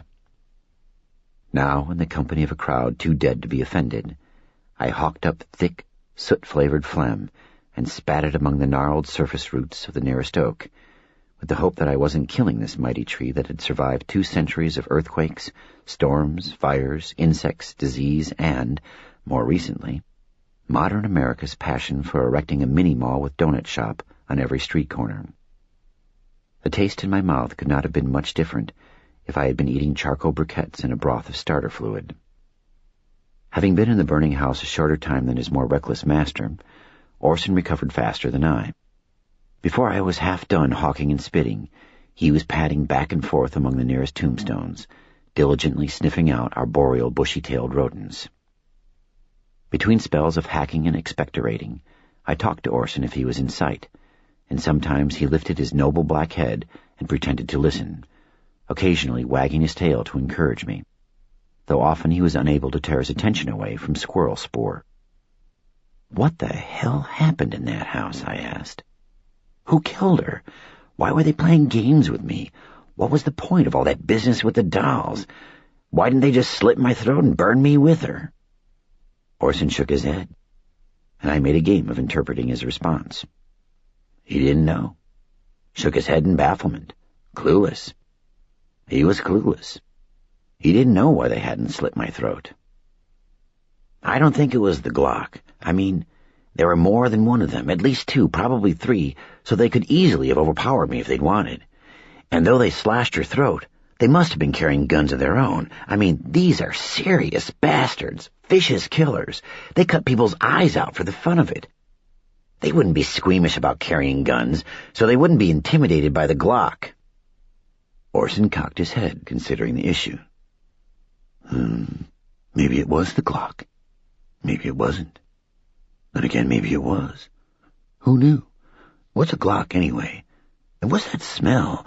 Such an amazing smell. Such a luxurious fragrance. Is that squirrel piss? Excuse me, Master Snow. Business to attend to here. "I don't think they set the house afire to kill me.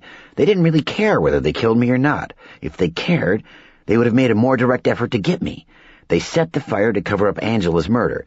That was the reason, nothing more. Sniff, sniff, sniff, sniff, sniff. Out with the remaining bad air of the burning house, in with the revitalizing scent of squirrel. Out with the bad, in with the good. God, she was such a good person. So giving, I said bitterly. She didn't deserve to die like that. To die at all. Orson paused in his sniffing, but only briefly. Human suffering. Terrible, terrible thing. Misery, death, despair. But nothing to be done. Nothing to be done about it. Just the way of the world. The nature of human existence. Terrible. Come smell the squirrels with me, Master Snow. You'll feel better. A lump rose in my throat. Not poignant grief, but something more prosaic. So I hacked with tubercular violence and finally planted a black oyster among the tree roots. If Sasha were here, I said, I wonder if right now I'd remind her so much of James Dean. My face felt greasy and tender. I wiped at it with a hand that also felt greasy. Across the thin grass on the graves, and across the polished surfaces of the granite markers, the moon shadows of wind-trembled leaves danced like cemetery fairies. Even in this peculiar light, I could see that the palm of the hand I had put to my face was smeared with soot. I must stink to high heaven. Immediately, Orson lost interest in the squirrel spoor and came eagerly to me. He sniffed vigorously at my shoes, along my legs, across my chest, finally sticking his snout under my jacket and into my armpit. Sometimes I suspect that Orson not only understands more than we expect a dog to understand, but that he has a sense of humor and a talent for sarcasm. Forcibly withdrawing his snout from my armpit, holding his head in both hands, I said, You're no Rose yourself, pal. And what kind of guard dog are you anyway? Maybe they were already in the house with Angela when I arrived and she didn't know it, but how come you didn't bite them in the ass when they left the place? If they escaped by the kitchen door, they went right past you. Why didn't I find a bunch of bad guys rolling around in the backyard, clutching their butts and howling in pain? Orson's gaze held steady, his eyes deep. He was shocked by the question, the implied accusation. Shocked. He was a peaceful dog, a dog of peace he was, a chaser of rubber balls, a licker of faces, a philosopher and boon companion. Besides, Master Snow, the job was to prevent villains from entering the house, not to prevent them from leaving. Good riddance to villains. Who wants them around anyway? Villains and fleas, good riddance. As I sat nose to nose with Orson, staring into his eyes, a sense of the uncanny came over me. Or perhaps it was a transient madness, and for a moment I imagined that I could read his true thoughts, which were markedly different from the dialogue that I invented for him. Different and unsettling. I dropped my bracketing hands from his head, but he chose not to turn away from me or to lower his gaze. I was unable to lower mine. To express a word of this to Bobby Halloway would have been to elicit a recommendation of lobotomy.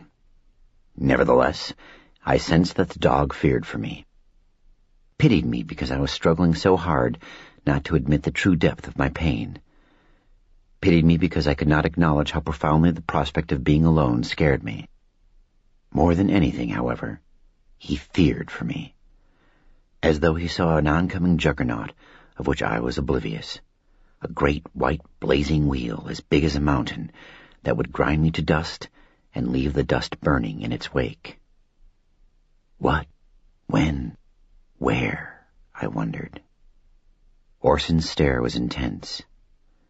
Anubis, the dog-headed Egyptian god of tombs, weigher of the hearts of the dead, could not have stared more piercingly. This dog of mine was no lassie, no carefree Disney pooch with strictly cute moves and an unlimited capacity for mischievous fun. Sometimes, I told him, you spook me. He blinked, shook his head, leaped away from me, and padded in circles among the tombstones, busily sniffing the grass and the fallen oak leaves, pretending to be just a dog again. Maybe it wasn't Orson who had spooked me. Maybe I had spooked myself. Maybe his lustrous eyes had been mirrors in which I'd seen my own eyes, and in the reflections of my eyes, perhaps I'd seen truths in my own heart that I was unwilling to look upon directly. "That would be the Halloway interpretation," I said. With sudden excitement, Orson pawed through a drift of fragrant leaves, still damp from an afternoon watering by the sprinkler system, burrowed his snout among them as though engaged in a truffle hunt, chuffed, and beat the ground with his tail. "Squirrels. Squirrels had sex. Squirrels had sex right here. Squirrels. Right here. Squirrel heat musk smell here. Right here, Master Snow. Here. Ooh, come smell here. Come smell. Quick, quick, quick, quick. Come smell squirrel sex." "You confound me," I told him. My mouth still tasted like the bottom of an ashtray, but I was no longer hacking up the phlegm of Satan. I should be able to steer to Bobby's place now. Before fetching my bike, I rose onto my knees and turned to face the headstone against which I had been leaning. "How are things with you, Noah? Still resting in peace?" I didn't have to use the penlight to read the engraving on the stone. I'd read it 1,000 times before, and I'd spent hours pondering the name and the dates under it. Noah Joseph James. June 5th, 1888, July 2nd, 1984. Noah Joseph James, the man with 3 first names. It's not your name that amazes me. It's your singular longevity. 96 years of life. 96 springs, summers, autumns, winters. 96 springs, summers, autumns, winters. Against daunting odds, I have thus far lived 28 years. If Lady Fortune comes to me with both hands full, I might make 38. If the physicians prove to be bad prognosticators, if the laws of probability are suspended, if fate takes a holiday, perhaps I'll live to be 48. Then I would have enjoyed 1/2 the span of life granted to Noah Joseph James. I don't know who he was, what he did with the better part of a century here on earth, whether he had 1 wife with whom to share his days or outlive 3, whether the children whom he fathered became priests or serial killers, and I don't want to know. I fantasized a rich and wondrous life for this man. I believe him to have been well-traveled, to have been to Borneo and Brazil, to Mobile Bay during Jubilee, and to New Orleans during Mardi Gras, to the sun-washed isles of Greece, and to the secret land of Shangri-La high in the fastness of Tibet. I believe that he loved truly, and was deeply loved in return, that he was a warrior and a poet, an adventurer and a scholar, a musician and an artist, and a sailor who sailed all the 7 seas, who boldly cast off what limitations, if any, were placed upon him. As long as he remains only a name to me, and is otherwise a mystery, he can be whatever I want him to be, and I can vicariously experience his long, long life in the sun. Softly I said, "Hey, Noah, I'll bet when you died back there in 1984, undertakers didn't carry guns." I rose to my feet and stepped to the adjacent tombstone, where my bicycle was propped under the guardian gaze of the granite angel. Orson let out a low growl. Abruptly he was tense, alert. His head was raised high, ears pricked. Although the light was poor, his tail seemed to be tucked between his legs. I followed the direction of his coaly gaze, and saw a tall, stoop-shouldered man stalking among the tombstones. Even in the softening shadows, he was a collection of angles and sharp edges, like a skeleton in a black suit, as if one of Noah's neighbors had climbed out of his casket to go visiting. The man stopped in the very row of graves in which Orson and I stood, and he consulted a curious object in his left hand. It appeared to be the size of a cellular telephone, with an illuminated display screen. He tapped on the instrument's keypad. The eerie music of electronic notes carried briefly through the cemetery, but these were different from telephone tones. Just as a scarf of cloud blew off the moon, the stranger brought the sour apple-green screen closer to his face for a better look at whatever data it provided. And those 2 soft lights revealed enough for me to make an identification. I couldn't see the red of his hair or his russet eyes, but even in profile the whippet-lean face and thin lips were chillingly familiar. Jesse Pinn, assistant mortician. He was not aware of Orson and me, though we stood only 30 or 40 feet to his left. We played at being granite. Orson wasn't growling anymore, even though the soughing of the breeze through the oaks would easily have masked his grumble. Pin raised his face from the handheld device, glanced to his right at St. Bernadette's, and then consulted the screen again. Finally, he headed toward the church. He remained unaware of us, although we were little more than 30 feet from him. I looked at Orson. He looked at me. Squirrels forgotten, we followed Pin. Chapter 17. The mortician hurried to the back of the church, never glancing over his shoulder. He descended a broad set of stone stairs that led to a basement door. I followed closely to keep him in sight. Halting only 10 feet from the head of the stairs and at an angle to them, I peered down at him. If he turned and looked up, he would see me before I could move out of sight, but I was not overly concerned. He seemed so involved in the task at hand that the summons of celestial trumpets and the racket of the dead rising from their graves might not have drawn his attention. He studied the mysterious device in his hand, switched it off, and tucked it into an inside coat pocket. From another pocket, he extracted a second instrument, but the light was too poor to allow me to see what he held. Unlike the first item, this one incorporated no luminous parts. Even above the susurration of wind and oak leaves, I heard a series of clicks and rasping noises. These were followed by a hard snap, another snap, and then a third. On the fourth snap, I thought I recognized the distinctive sound. A Lockade lock-release gun. The device had a thin pick that you slipped into the key channel under the pin tumblers. When you pulled the trigger, a flat steel spring jumped upward and lodged some of the pins at the shear line. A few years ago, Manuel Ramirez gave me a Lockade demonstration. Lock-release guns were sold only to law enforcement agencies, and the possession of one by a civilian was illegal. Although Jesse Pin could hang a consoling expression on his mug as convincingly as could Sandy Kirk, he incinerated murder victims in a crematorium furnace to assist in the cover-up of capital crimes, so he was not likely to be fazed by laws restricting Lockade ownership. Maybe he had limits. Maybe, for instance, he wouldn't push a nun off a cliff for no reason whatsoever.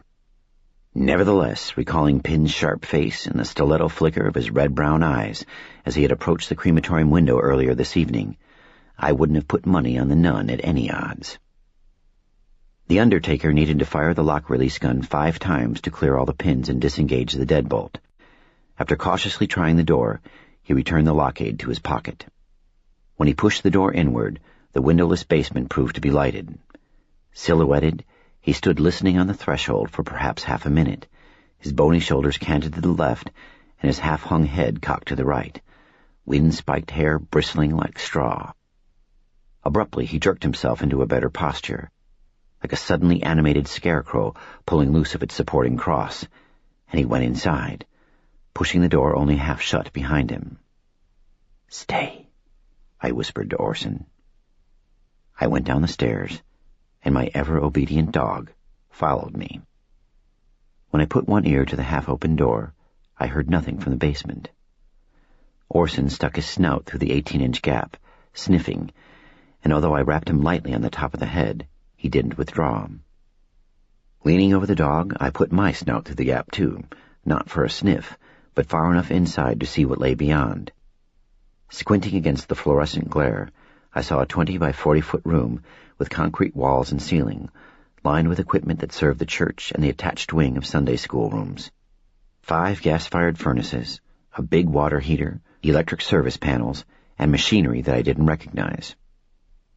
Jesse Pin was 3/4 of the way across this first room, approaching a closed door in the far wall, his back to me.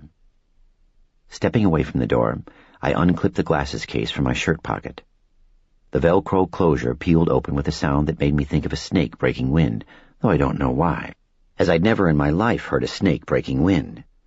My aforementioned flamboyant imagination had taken a scatological turn. By the time I put on the glasses and peered inside again, Pin had disappeared into the second basement room. That farther door stood half open as well, and light blazed beyond. "It's a concrete floor in there," I whispered. My Nikes won't make a sound, but your claws will tick. Stay. I pressed open the door before me and eased into the basement. Orson remained outside at the foot of the stairs. Perhaps he was obedient this time because I'd given him a logical reason to be. Or perhaps because of something he had smelled, he knew that proceeding farther was ill-advised. Dogs have an olfactory sense thousands of times sharper than ours, bringing them more data than all human senses combined. With the sunglasses, I was safe from the light, yet I could see more than well enough to navigate the room. I avoided the open center, staying close to the furnaces and the other equipment, where I could duck into a niche and hope to hide if I heard Jessie Pin returning. Time and sweat had by now diminished the effectiveness of the sunscreen on my face and hands, but I was counting on my layer of soot to protect me. My hands appeared to be sheathed in black silk gloves, and I assumed that my face was equally masked. When I reached the inner door, I heard two distant voices, both male, one belonging to Pin. They were muffled, and I couldn't understand what was being said. I glanced at the outside door, where Orson peered in at me, one ear at attention and the other at ease. Beyond the inner door was a long, narrow, largely empty room. Only a few of the overhead lights were aglow, suspended on chains between exposed water pipes and heating ducts, but I didn't remove my sunglasses. At the end, this chamber proved to be part of an L-shaped space, and the next length, which opened to the right, was longer and wider than the first, although still dimly lighted. This second section was used as a storeroom, and seeking the voices, I crept past boxes of supplies, decorations for various holidays and celebrations, and file cabinets full of church records. Everywhere shadows gathered like convocations of robed and cowled monks, and I removed my sunglasses.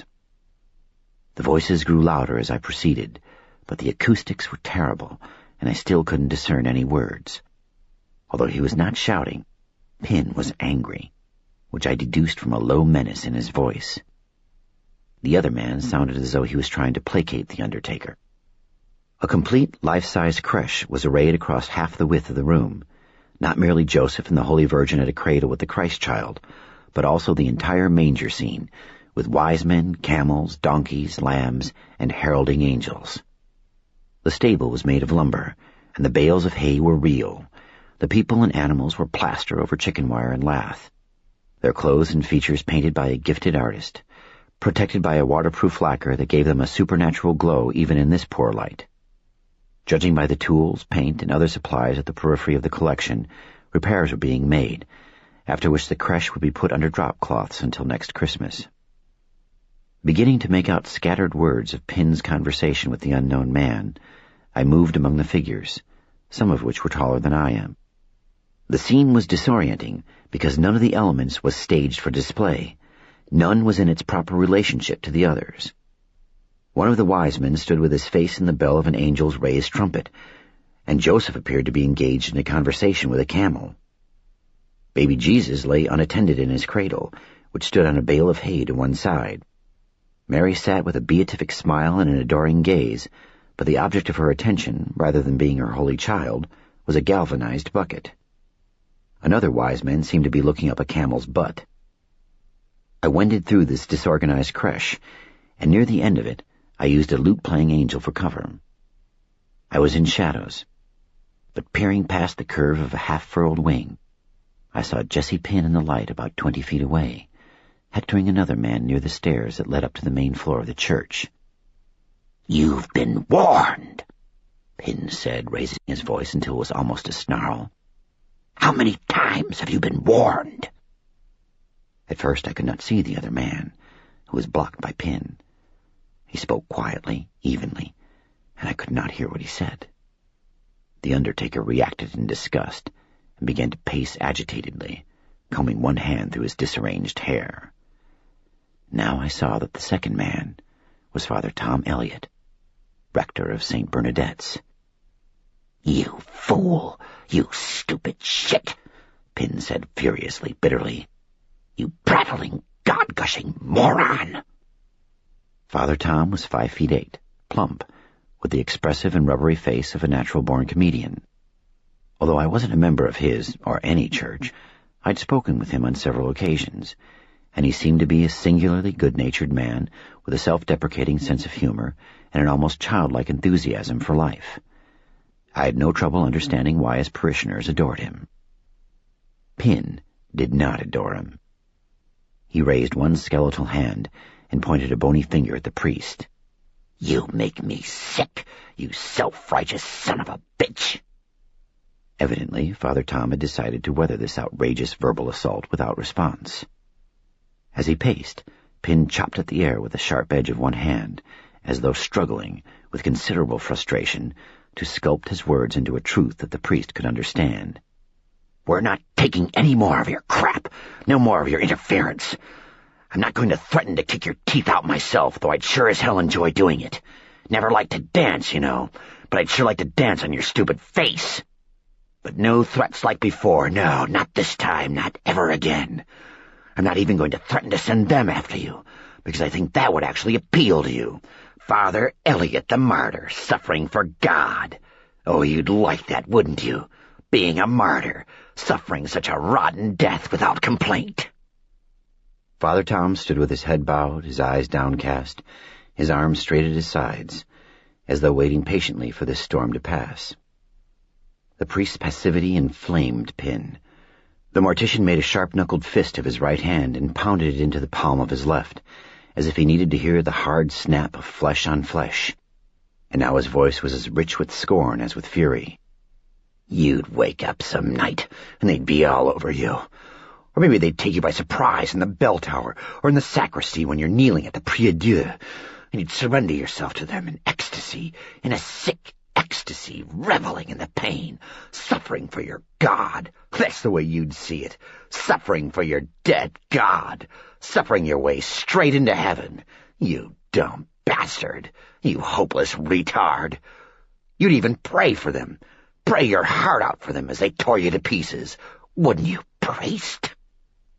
To all of this, the chubby priest responded with lowered eyes and mute endurance. Keeping my own silence required effort. I had questions for Jesse Pin. Lots of questions. Here, however, there was no crematory fire to which I could hold his feet to force answers out of him. Pin stopped pacing and loomed over Father Tom. "No more threats against you, priest. No point to it. Just gives you a thrill to think of suffering for the Lord. So this is what'll happen if you don't stay out of our way. We'll waste your sister, pretty Laura." Father Tom raised his head and met Pin's eyes, but still he said nothing.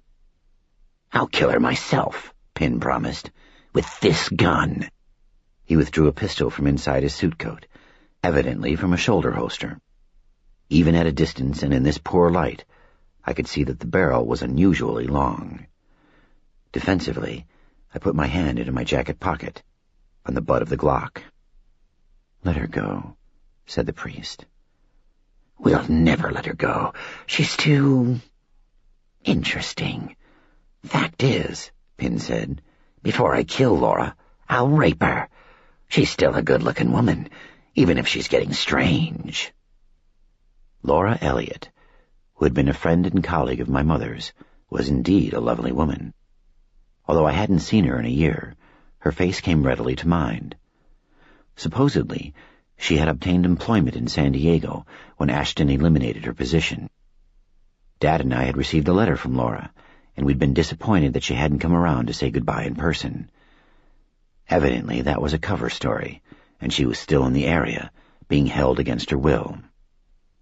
Finding his voice at last, Father Tom said, "God help you." "I don't need help," Pin said.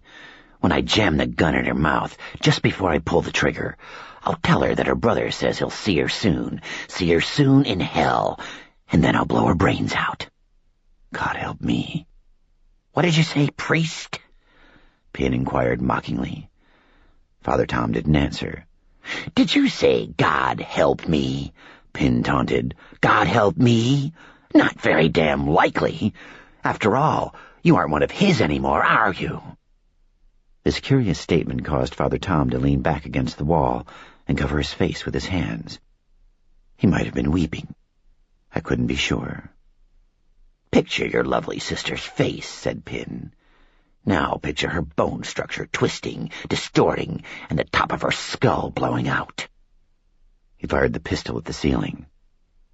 The barrel was long because it was fitted with a sound suppressor, and instead of a loud report, there was nothing but a noise like a fist hitting a pillow.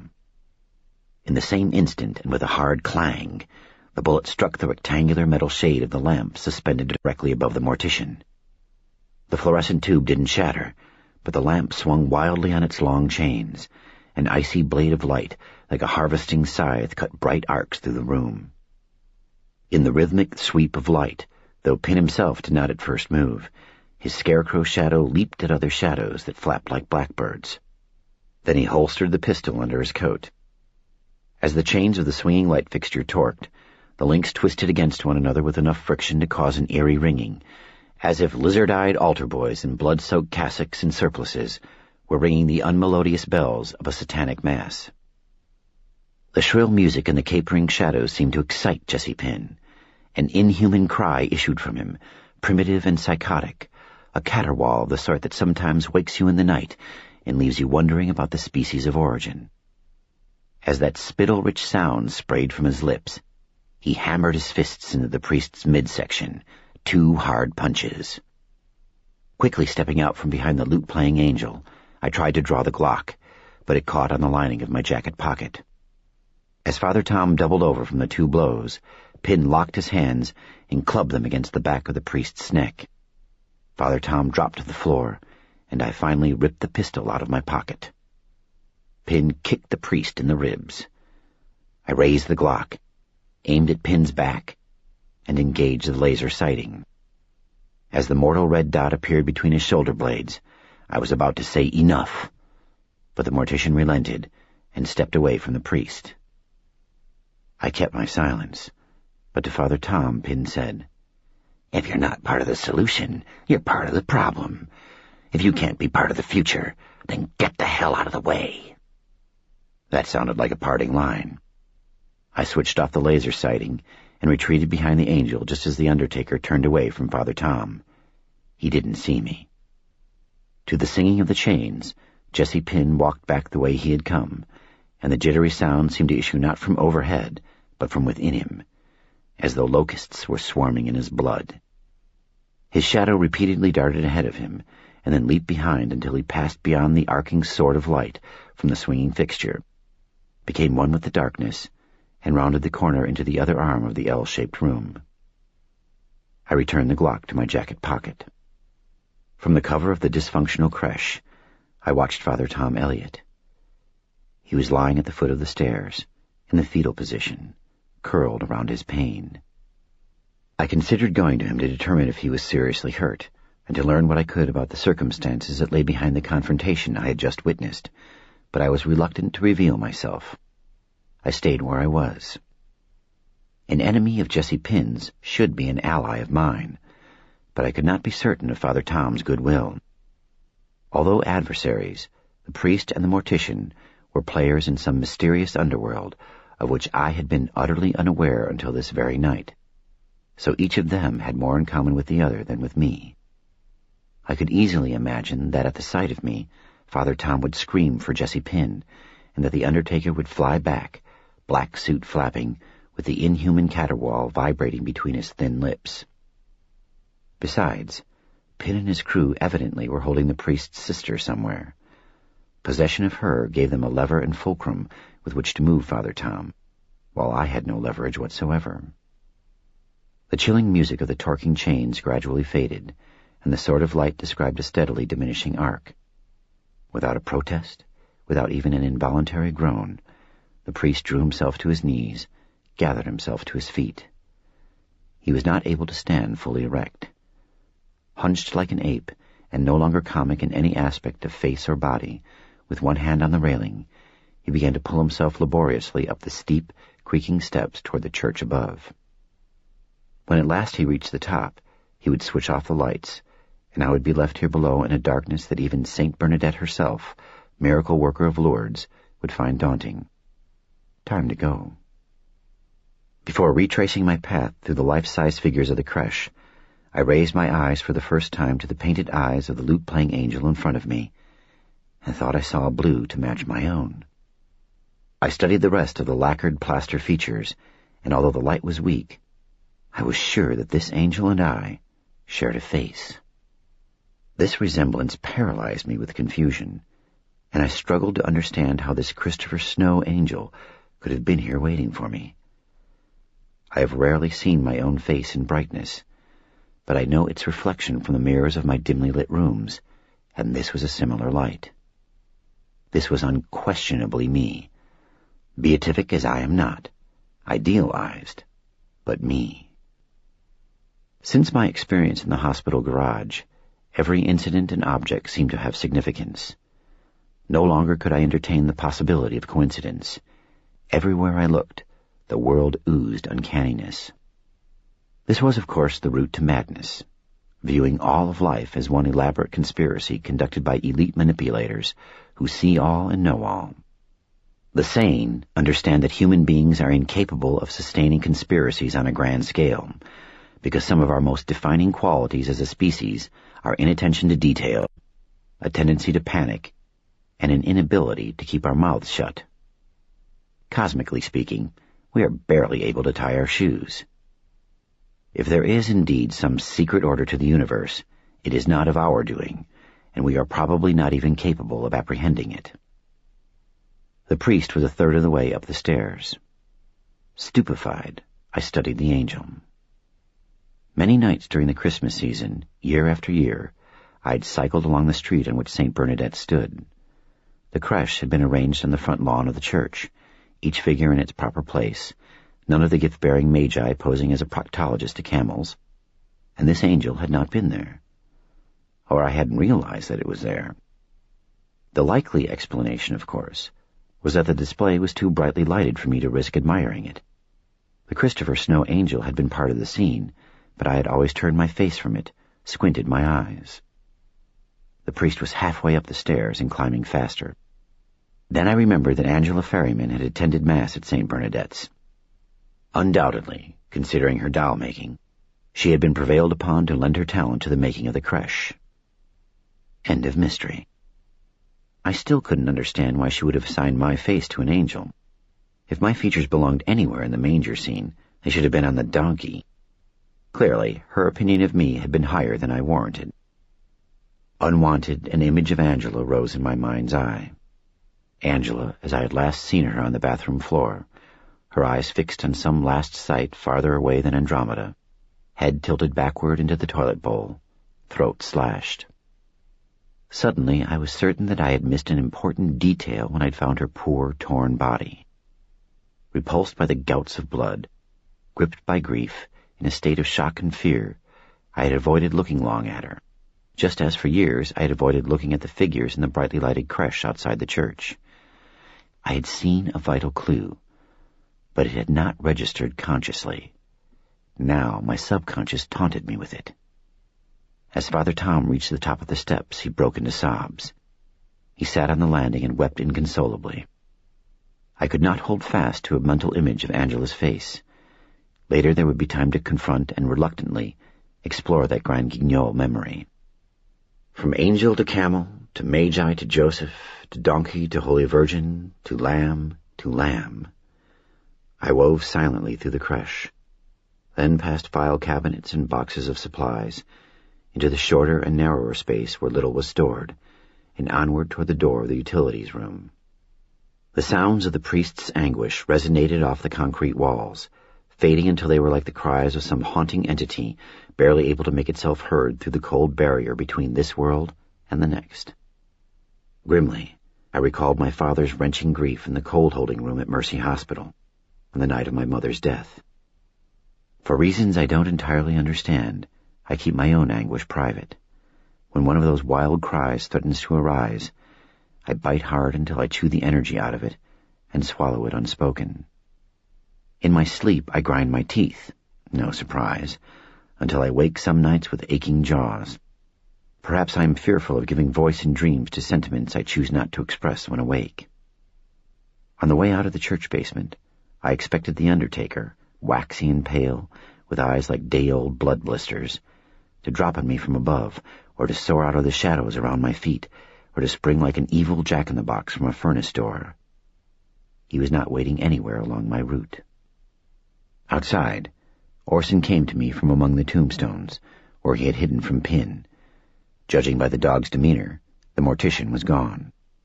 He stared at me with great curiosity, or I imagined that he did, and I said, "I don't really know what happened in there. I don't know what it meant." He appeared dubious. He has a gift for looking dubious.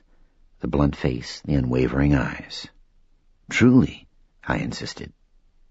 With Orson padding at my side, I returned to my bicycle. The granite angel guarding my transportation did not resemble me in the least. The fretful wind had again subsided into a caressing breeze, and the oaks stood silent. A shifting filigree of clouds was silver across the silver moon. A large flock of chimney swifts swooped down from the church roof and alighted in the trees, and a few nightingales returned too, as though the cemetery had not been sanctified until Pin had departed it. Holding my bike by the handlebars, I pondered the ranks of tombstones and said, "The dark grew solid around them, finally changing to earth." That's Louise Gluck, a great poet. Orson chuffed as if in agreement. "I don't know what's happening here, but I think a lot of people are going to die before this is over, and some of them are likely to be people we love. Maybe even me. Or you." Orson's gaze was solemn. I looked past the cemetery at the streets of my hometown, which were suddenly a lot scarier than any boneyard. "Let's get a beer," I said. I climbed on my bike, and Orson danced a dog dance across the graveyard grass, and for the time being, we left the dead behind.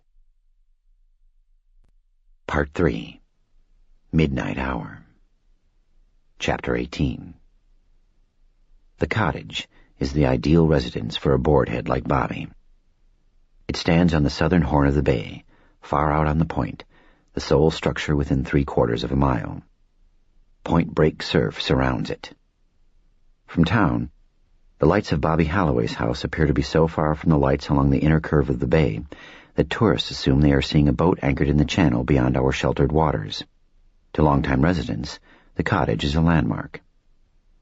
The place was constructed 45 years ago, before many restrictions were placed on coastal building, and it never acquired neighbors because in those days there was an abundance of cheap land along the shore, where the wind and the weather were more accommodating than on the point, and where there were streets and convenient utility hookups. By the time the shore lots, then the hills behind them, filled up, regulations issued by the California Coastal Commission had made building on the bay horns impossible. Long before the house came into Bobby's possession, a grandfather clause in the law preserved its existence. Bobby intended to die in this singular place, he said, shrouded in the sound of breaking surf, but not until well past the middle of the first century of the new millennium. No paved or graveled road leads along the horn, only a wide rock track flanked by low dunes precariously held in place by tall, sparse shore grass. The horns that embrace the bay are natural formations, curving peninsulas. They are the remnants of the rim of a massive extinct volcano. The bay itself is a volcanic crater layered with sand by thousands of years of tides. Near shore, the southern horn is 300 to 400 feet wide, but it narrows to 100 at the point. When I was 2/3 of the way to Bobby's house, I had to get off my bike and walk it. Soft drifts of sand, less than a foot deep, sloped across the rock trail.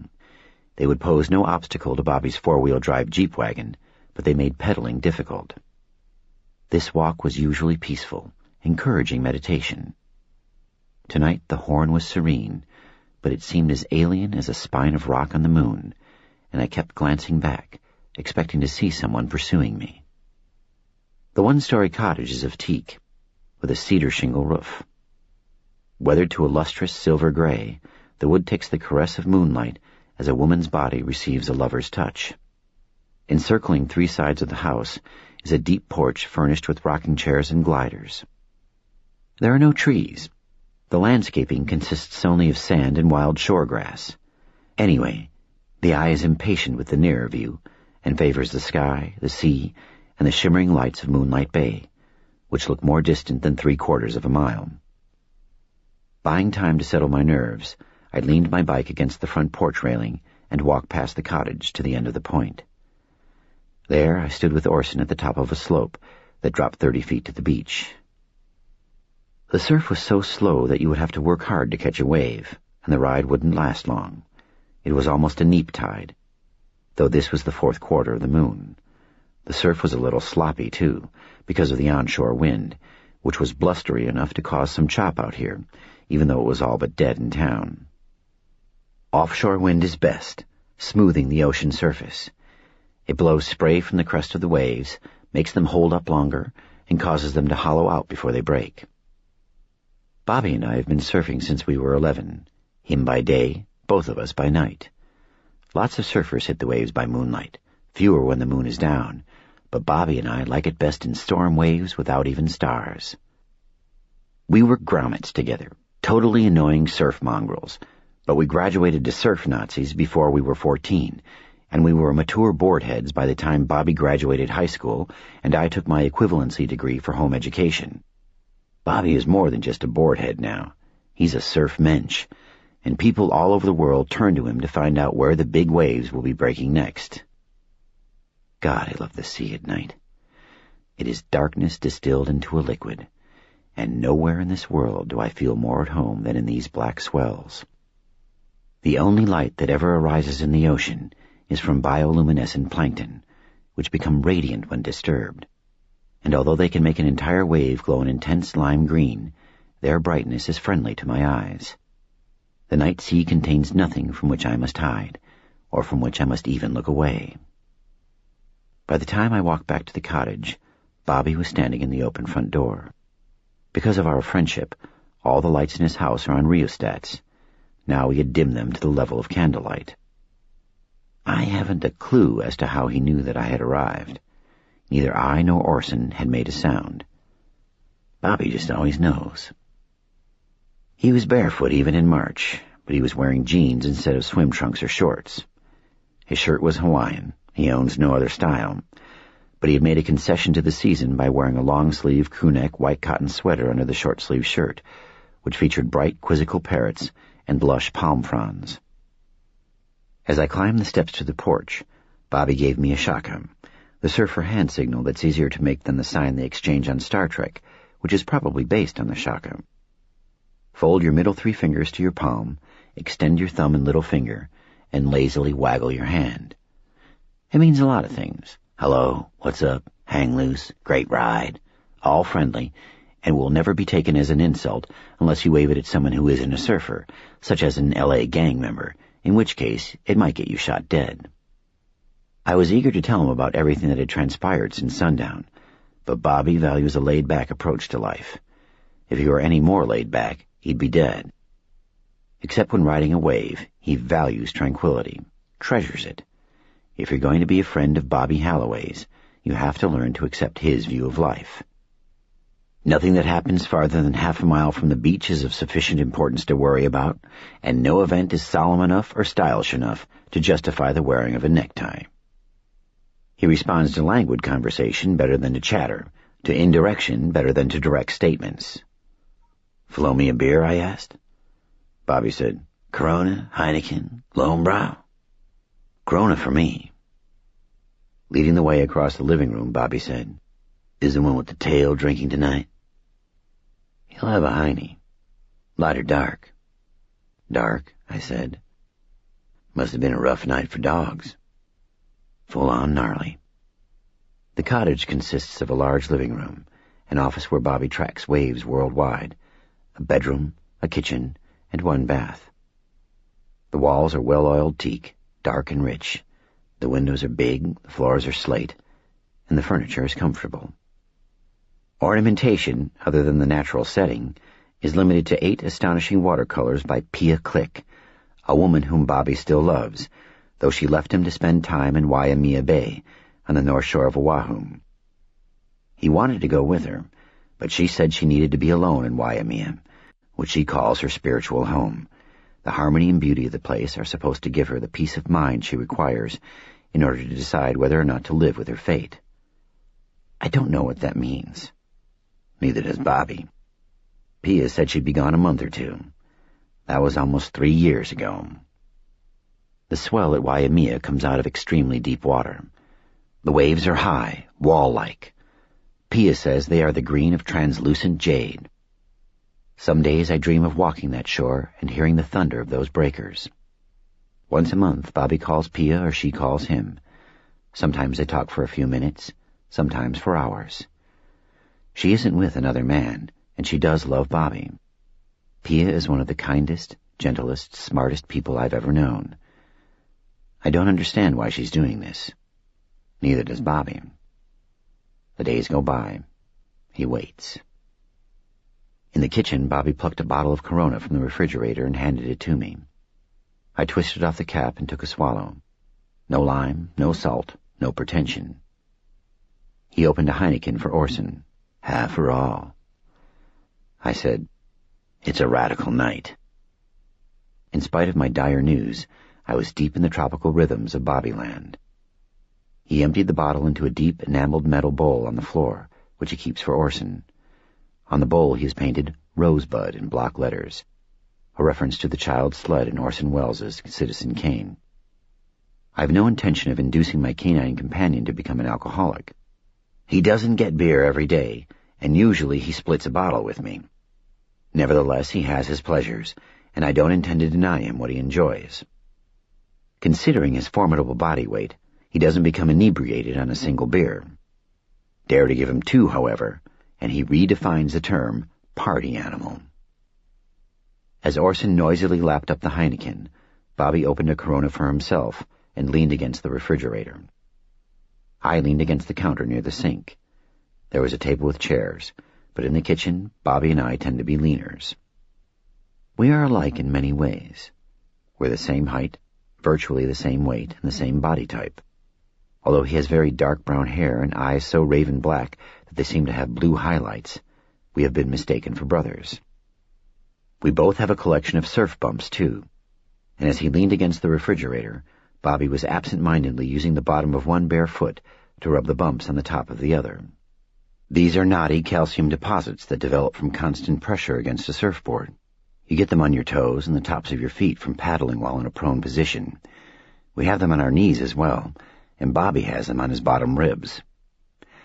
I am not tanned, of course, as Bobby is. He's beyond tanned. He's a maximum brown sun god, year-round, and in summer he's well-buttered toast. He does the mamba with melanoma, and maybe one day will die of the same sun that he courts, and I reject. "There were some real zippers out there today," he said. 6-footers, perfect shape. "Looks way slow now." "Yeah, mellowed out around sunset." We sucked at our beers. Orson happily licked his chops. "So," Bobby said, "your dad died?" I nodded. Sasha must have called him. "Good," he said. "Yeah." Bobby is not cruel or insensitive. He meant it was good that the suffering was over for my father. Between us, we often say a lot with a few words. People have mistaken us for brothers not merely because we are the same height, weight, and body type. "You got to the hospital in time, so it was cool." It was. He didn't ask me how I was handling it. He knew. "So, after the hospital," he said, "you sang a couple numbers in a minstrel show?" I touched one sooty hand to my sooty face. "Someone killed Angela Ferryman, set her house on fire to cover it. I almost caught the great Anahaloa in the sky." "Who's the someone?" "Wish I knew. Same people stole Dad's body." Bobby drank some beer and said nothing. "They killed a drifter, swapped his body for Dad's. You might not want to know about this." For a while, he weighed the wisdom of ignorance against the pull of curiosity. "I can always forget I heard it, if that seems smart." Orson belched. Beer makes him gaseous. When the dog wagged his tail and looked up beseechingly, Bobby said, "No more for you, Furface." "I'm hungry," I said. "You're filthy, too. Catch a shower, take some of my clothes. I'll throw together some clucking tacos. Thought I'd clean up with a swim. It's nipple out there. Feels about 60 degrees. I'm talking water temp. Believe me, the nip factor's high. Shower's better. Orson needs a makeover, too. Take him in the shower with you. There's plenty of towels. Very Broly of you, I said. Broly meaning brotherly. Yeah, I'm so Christian I don't ride the waves anymore. I just walk on them. After a few minutes in Bobbyland, I was relaxed and willing to ease into my news. Bobby's more than a beloved friend. He's a tranquilizer. Suddenly he stood away from the refrigerator and cocked his head, listening. Something, I asked. Someone. I hadn't heard anything but the steadily diminishing voice of the wind. With the windows closed and the surf so slow, I couldn't even hear the sea, but I noticed that Orson was alert, too. Bobby headed out of the kitchen to see who the visitor might be, and I said, "Bro," and offered him the Glock. He stared dubiously at the pistol, then at me. "Stay casual." That drifter. They cut out his eyes. Why? I shrugged. Because they could? For a moment, Bobby considered what I'd said. Then he took a key from a pocket of his jeans and unlocked a broom closet, which, to the best of my recollection, had never featured a lock before. From the narrow closet, he took a pistol-grip, pump-action shotgun. "That's new," I said. "Goon repellent." This was not life as usual in Bobbyland. I couldn't resist. Stay casual. Orson and I followed Bobby across the living room and onto the front porch. The onshore flow smelled faintly of kelp. The cottage faced north. No boats were on the bay, or at least none with running lights. To the east, the town twinkled along the shore and up the hills. Surrounding the cottage, the end of the horn featured low dunes and shore grass frosted with moonlight. No one was in sight. Orson moved to the top of the steps and stood rigid, his head raised and thrust forward, sniffing the air and catching a scent more interesting than kelp. Relying perhaps on a sixth sense, Bobby didn't even look at the dog to confirm his own suspicion. "Stay here. If I flush anyone out, tell him he can't leave till we validate his parking ticket." Barefoot, he descended the steps and crossed the dunes to look down the steep incline to the beach. Someone could have been lying on that slope, watching the cottage from concealment. Bobby walked along the crest of the embankment, heading toward the point, studying the slope and the beach below, turning every few steps to survey the territory between him and the house. He held the shotgun ready in both hands and conducted the search with military methodicalness. Obviously, he had been through this routine more than once before. He hadn't told me that he was being harassed by anyone or troubled by intruders. Ordinarily, if he was having a serious problem, he would have shared it with me. I wondered what secret he was keeping. Chapter 19. Having turned away from the steps and pushed his snout between a pair of balusters at the east end of the porch, Orson was looking not west toward Bobby, but back along the horn toward town. He growled deep in his throat. I followed the direction of his gaze. Even in the fullness of the moon, which the snarled rags of cloud didn't currently obscure, I was unable to see anyone. With the steadiness of a grumbling motor, the dog's low growl continued uninterrupted. To the west, Bobby had reached the point, still moving along the crest of the embankment. Although I could see him, he was little more than a gray shape against the stark black backdrop of sea and sky. While I had been looking the other way, someone could have cut Bobby down so suddenly and violently that he had been unable to cry out, and I wouldn't have known. Now, rounding the point and beginning to approach the house along the southern flank of the horn, this blurry gray figure could have been anyone. To the growling dog, I said, "You're spooking me." Although I strained my eyes, I still couldn't discern anyone or any threat to the east, where Orson's attention remained fixed. The only movement was the flutter of the tall, sparse grass. The fading wind wasn't even strong enough to blow sand off the well-compacted dunes. Orson stopped grumbling and thumped down the porch steps, as though in pursuit of quarry. Instead, he scampered into the sand only a few feet to the left of the steps, where he raised one hind leg and emptied his bladder. When he returned to the porch, visible tremors were passing through his flanks.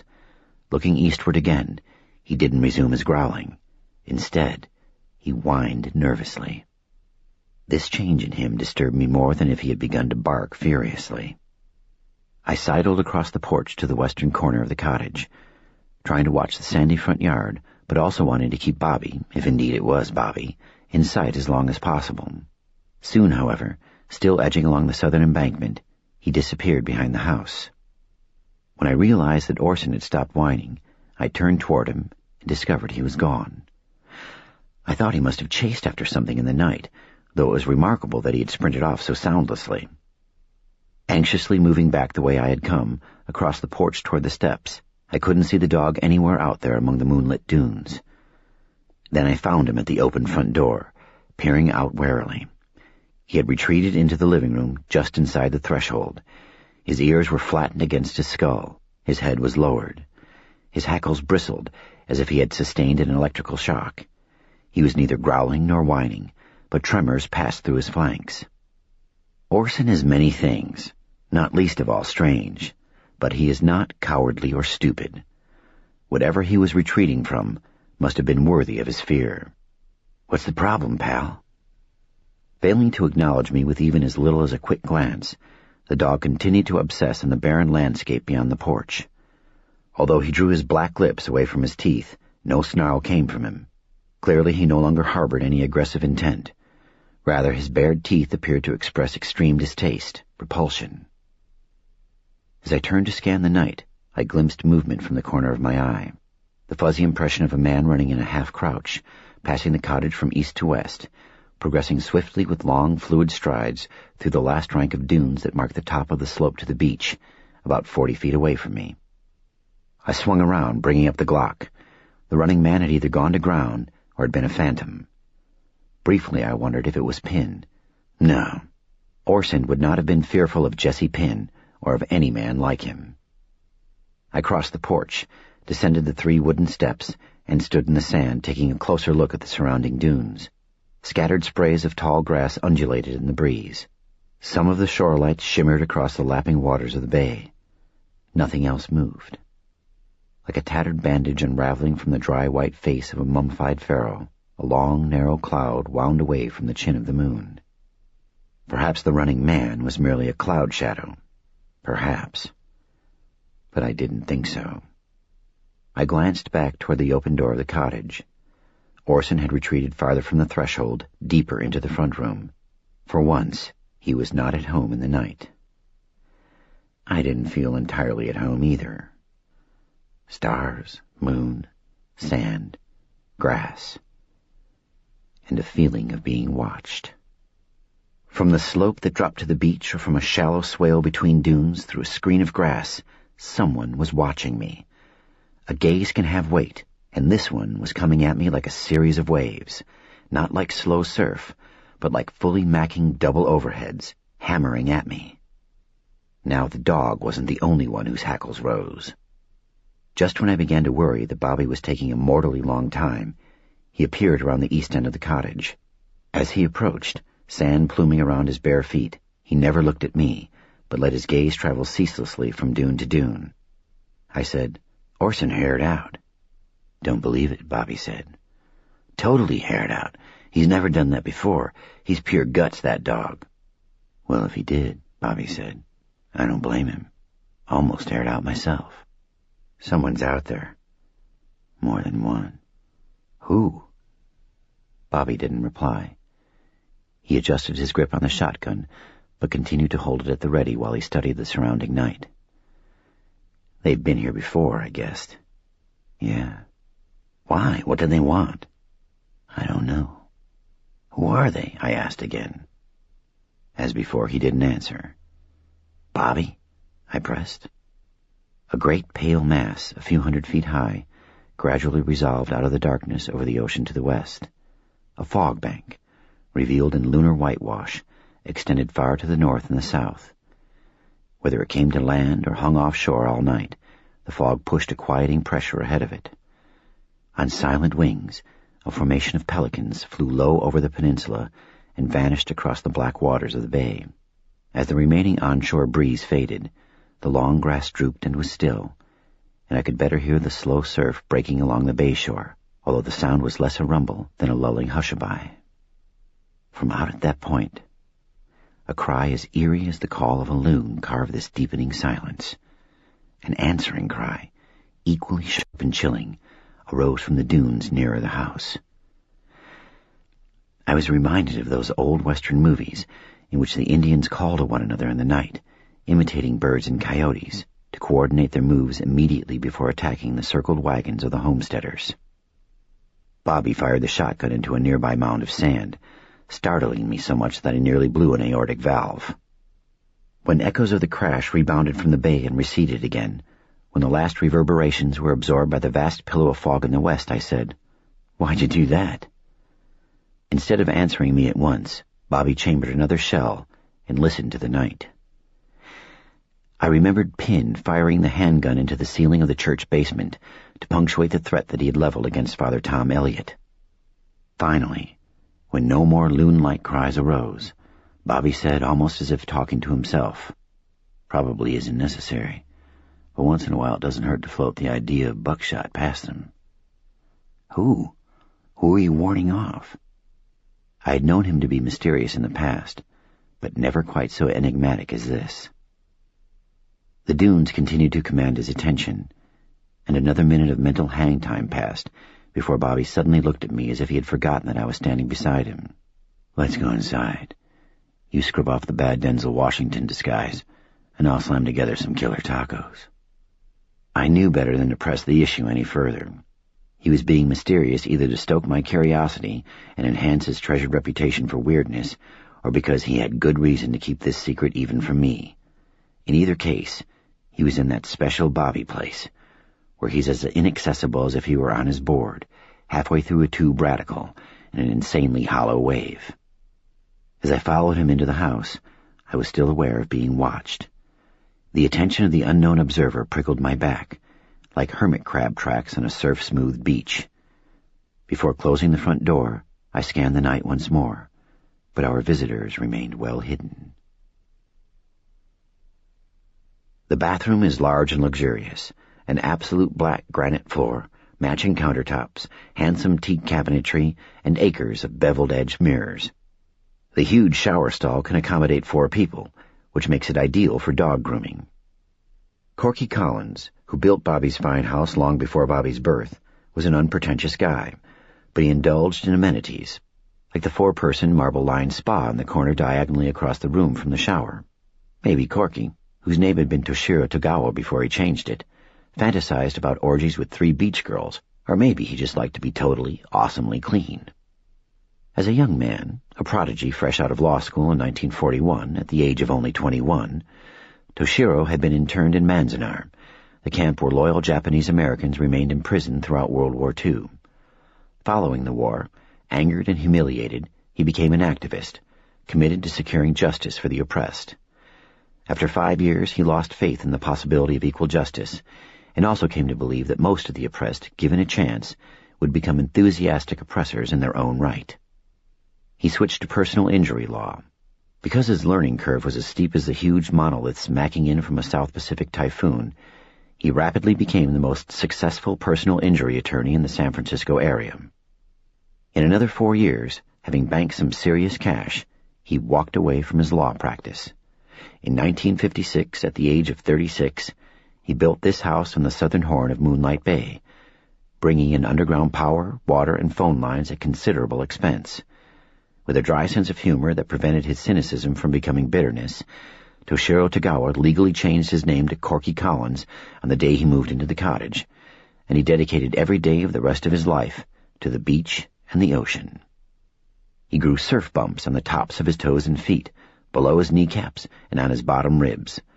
Out of a desire to hear the unobstructed thunder of the waves, Corky didn't always use earplugs when he surfed, so he developed an exostosis.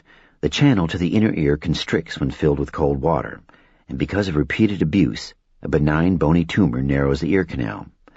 By the time he was 50, Corky was intermittently deaf in his left ear. Every surfer experiences faucet nose after a thrashing skim session, when your sinuses empty explosively, pouring forth all the seawater forced up your nostrils during wipeouts. This grossness usually happens when you're talking to an outrageously fine girl who's wearing a bun floss bikini. After 20 years of epic hammering and subsequently nostril Niagaras, Corky developed an exostosis in his sinus passages, requiring surgery to alleviate headaches and to restore proper drainage. On every anniversary of this operation, he had thrown a proper drainage party. From years of exposure to the glaring sun and the salt water, Corky was also afflicted with surfer's eye, pterygium, a wing-like thickening of the conjunctiva over the white of the eye, eventually extending across the cornea. His vision gradually deteriorated. 9 years ago, he was spared ophthalmological surgery when he was killed, not by melanoma, not by a shark, but by Big Mama herself, the ocean. Though Corky was 69 at the time, he went out in monster storm waves, 20-foot behemoths, quakers, rolling thunder that most surfers a third his age wouldn't have tried, and according to witnesses, he was a party of one, hooting with joy, repeatedly almost airborne, racing the lip, carving truly sacred rail slashes, repeatedly getting barreled, until he wiped out big time and was held down by a breaking wave. Monsters that size can weigh thousands of tons, which is a lot of water, too much to struggle against, and even a strong swimmer can be held on the bottom half a minute or longer, maybe a lot longer, before he can get air.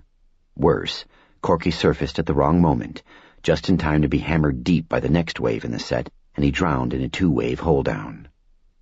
Surfers from one end of California to the other shared the opinion that Corky Collins had led the perfect life and had died the perfect death.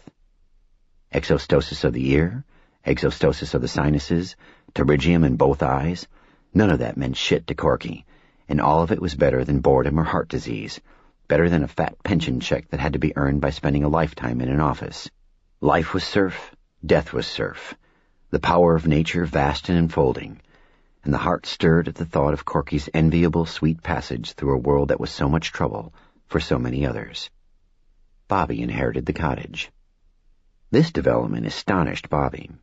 We had both known Corky Collins since we were 11 and first ventured to the end of the Horn with board racks on our bikes. He was mentor to every surf rat who was ravenous for experience and eager to master the point break. He didn't act like the point was his, but everyone respected Corky as much as if he actually owned the beach from Santa Barbara all the way to Santa Cruz. He was impatient with any gyrospaz who ripped and slashed up a good wave, ruining it for everyone, and he had only disdain for freeway surfers and wish-wasses of all types. But he was a friend and an inspiration to all of us who were in love with the sea and in sync with its rhythms.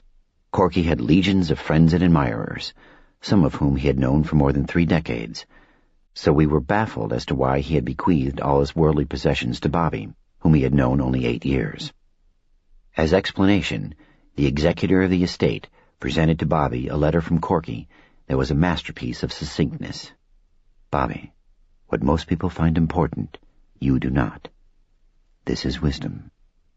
To what you believe is important, you are ready to give your mind, heart, and soul. This is grace. We have only the sea, love, and time. God gave you the sea. By your own actions you will find love always. So I give you time. Corky saw in Bobby someone who had an innate understanding, from boyhood, of those truths that Corky himself had not learned until he was 37. He wanted to honor and encourage that understanding. God bless him for it. The summer following his freshman year at Ashton College, when Bobby inherited, after taxes, the house and a modest sum of cash, he dropped out of school. This infuriated his parents. He was able to shrug off their fury, however, because the beach and the sea and the future were his. Besides, his folks have been furious about one thing or another all their lives, and Bobby is inured to it. They own and edit the town newspaper, and they fancy themselves tireless crusaders for enlightened public policy, which means they think most citizens are either too selfish to do the right thing or too stupid to know what is best for them. They expected Bobby to share what they called their passion for the great issues of our time, but Bobby wanted to escape from his family's loudly announced idealism, and from all the poorly concealed envy, rancor, and egotism that was a part of it. All Bobby wanted was peace. His folks wanted peace too, for the entire planet, peace in every corner of spaceship Earth, but they weren't capable of providing it within the walls of their own home. With the cottage and the seed money to launch the business that now supported him, Bobby found peace. The hands of every clock are shears, trimming us away scrap by scrap, and every timepiece with a digital readout blinks us toward implosion. Time is so precious that it can't be purchased. What Corky had given Bobby was not time, really, but the chance to live without clocks, without an awareness of clocks, which seems to make time pass more gently, with less shearing fury. My parents tried to give the same thing to me. Because of my XP, however, I occasionally hear ticking. Maybe Bobby occasionally hears it too. Maybe there's no way any of us can entirely escape an awareness of clocks. In fact, Orson's night of despair, when he had regarded the stars with such despondency and refused all my efforts to comfort him, might have been caused by an awareness of his own days ticking away. We are told that the simple minds of animals are not capable of encompassing the concept of their own mortality. Yet every animal possesses a survival instinct and recognizes danger. If it struggles to survive, it understands death, no matter what the scientists and the philosophers might say. This is not New Age sentimentalism. This is simply common sense. Now, in Bobby's shower, as I scrubbed the soot off Orson, he continued to shiver. The water was warm. The shivers had nothing to do with the bath. By the time I blotted the dog with several towels and fluffed him with a hairdryer that Pia Click had left behind, his shakes had passed. While I dressed in a pair of Bobby's blue jeans and a long-sleeved blue cotton sweater, Orson glanced at the frosted window a few times, as if leery of whoever might be out there in the night, but his confidence appeared to be returning. With paper towels, I wiped off my leather jacket and my cap. They still smelled of smoke, the cap more than the jacket. In the dim light, I could barely read the words above the bill, Mystery Train. I rubbed the ball of my thumb across the embroidered letters, recalling the windowless concrete room where I'd found the cap, in one of the more peculiar abandoned precincts of Fort Wyvern. Angela Ferryman's words came back to me, her response to my statement that Wyvern had been closed for 1.5 years. Some things don't die, can't die, no matter how much we wish them dead. I had another flashback to the bathroom at Angela's house, a mental image of her death-startled eyes and the silent, surprised "oh" of her mouth.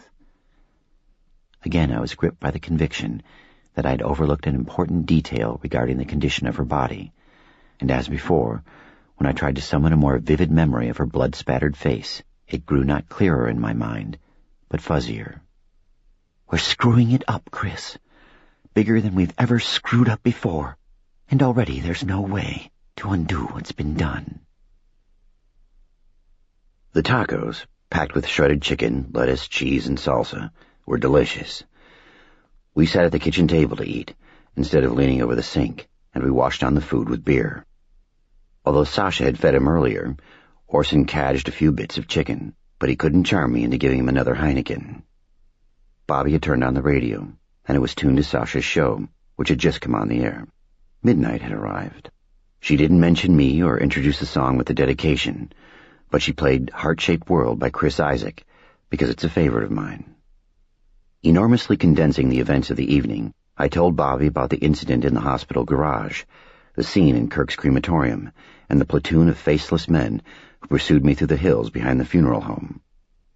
Throughout all of this, he only said, "Tabasco?" "What?" "To hotten up the salsa." "No," I said. "This is killer just the way it is." He got a bottle of Tabasco sauce from the refrigerator and sprinkled it into his half-eaten first taco. Now Sasha was playing Two Hearts by Chris Isaak.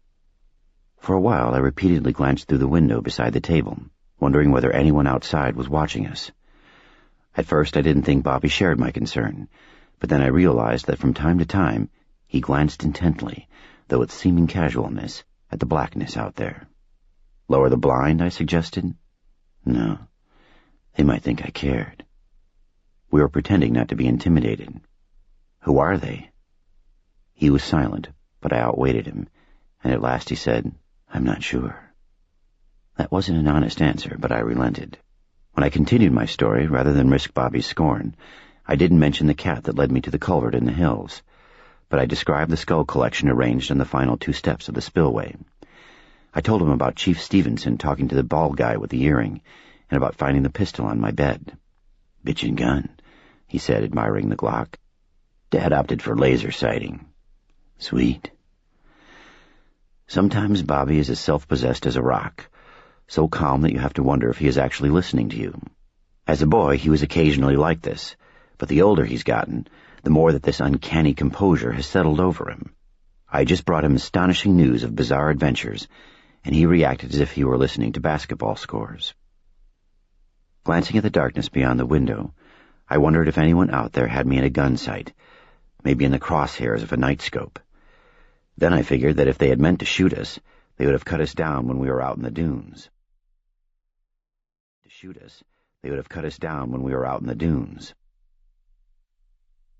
I told Bobby everything that had happened at Angela Ferryman's house. He grimaced. Apricot brandy. I didn't drink much. He said, 2 glasses of that crap, you'll be talking to the seals, which was surfer lingo for vomiting. By the time I had told him about Jesse Pinn terrorizing Father Tom at the church, we had gone through 3 tacos each. He built another pair and brought them to the table. Sasha was playing Graduation Day. Bobby said, it's a regular Chris Isaak festival. She's playing it for me. Yeah, I didn't figure Chris Isaak was at the station holding a gun to her head. Neither of us said anything more until we finished the final round of tacos. When at last Bobby asked a question, the only thing he wanted to know about was something that Angela had said. So she told you it was a monkey, and it wasn't. Her exact words, as I recall, were, it appeared to be a monkey, and it was a monkey. Was and wasn't. And that's what was wrong with it. She seemed totally zipped up to you? Well, she was in distress, scared, way scared, but she wasn't cooped out. Besides, somebody killed her to shut her up, so there must have been something to what she said. He nodded and drank some beer. He was silent for so long that I finally said, now what? You're asking me? I wasn't talking to the dog, I said. Drop it, he said. What? Forget about it. Get on with life. I knew you'd say that, I admitted. Then why ask me? Bobby, maybe my mom's death wasn't an accident. Sounds like more than a maybe. And maybe there was more to my dad's cancer than just cancer. So you're gonna hit the vengeance trail? These people can't get away with murder. Sure they can. People get away with murder all the time. Well, they shouldn't. I didn't say they should. I only said they do. You know, Bobby, maybe life isn't just surf, sex, food, and beer. I never said it was. I only said it should be.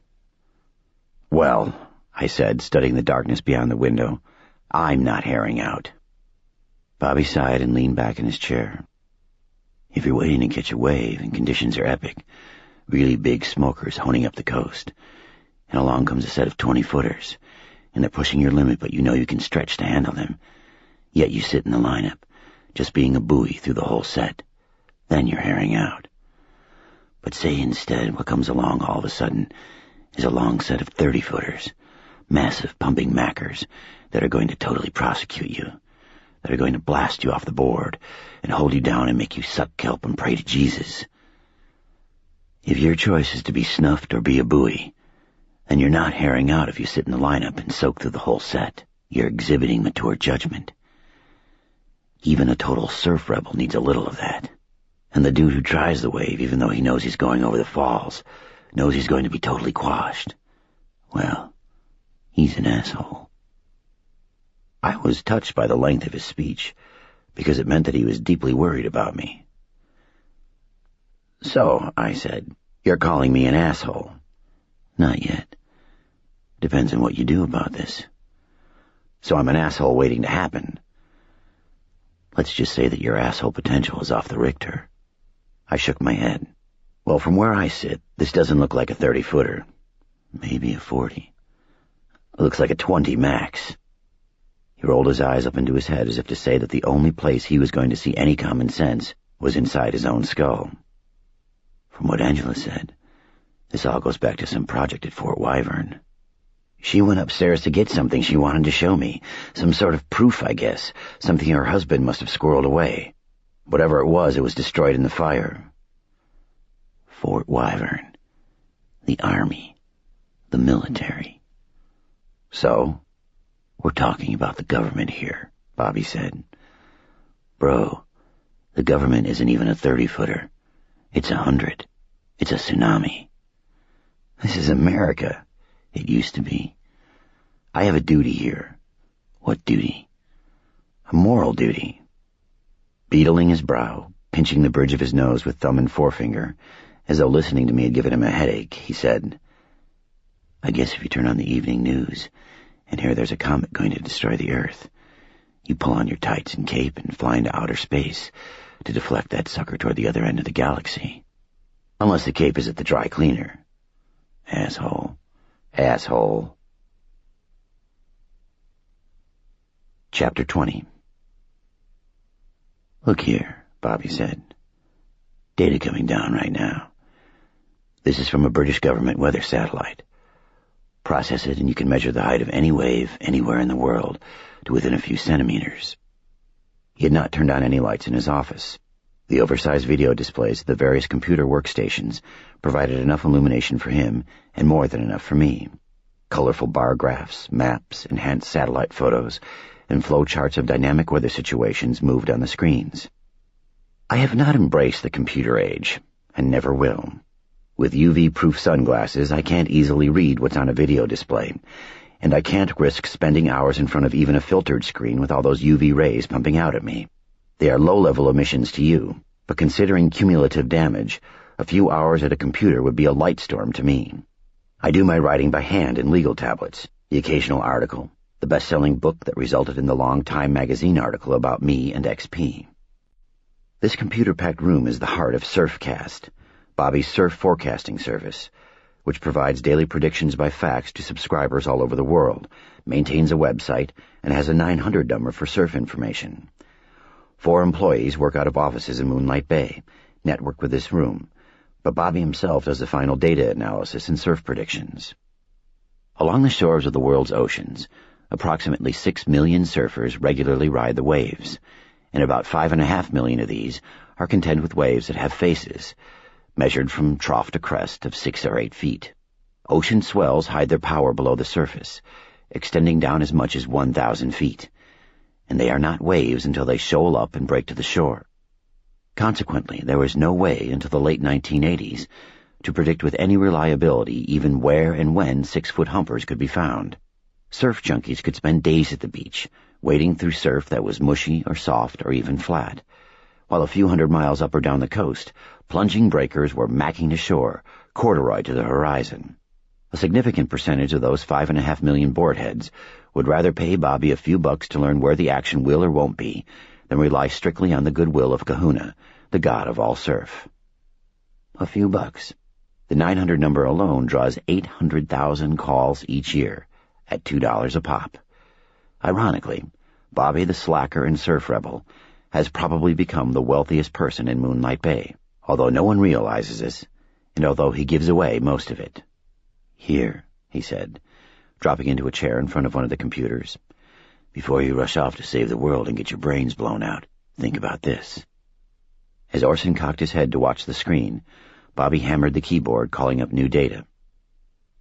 Most of the remaining 500,000 of those 6 million surfers sit out waves above, say, 15 feet, and probably fewer than 10,000 can ride 20-footers. But although these more awesomely skilled and ballsy types are fewer in number, a higher percentage of them want Bobby's forecasts. They live and die for the ride. To miss a session of epic monsters, especially in their neighborhood, would be nothing less than Shakespearean tragedy with sand. Sunday, Bobby said, still tapping the keyboard. This Sunday? 2 nights from now you'll want to be here. Rather than be dead, I mean. Big surf coming? It's going to be sacred. Perhaps 300 or 400 surfers on the planet have the experience, talent, and cojones to mount waves above 20 feet, and a handful of them pay Bobby well to track truly giant surf, even though it is treacherous and likely to kill them. A few of these maniacs are wealthy men who will fly anywhere in the world to challenge storm waves, 30 and even 40-foot behemoths, into which they are frequently towed by a helper on a jet ski, because catching such huge monoliths in the usual fashion is difficult and often impossible. Worldwide, you can find well-formed, ride-worthy waves 30 feet and higher no more than 30 days a year, and often they come to shore in exotic places.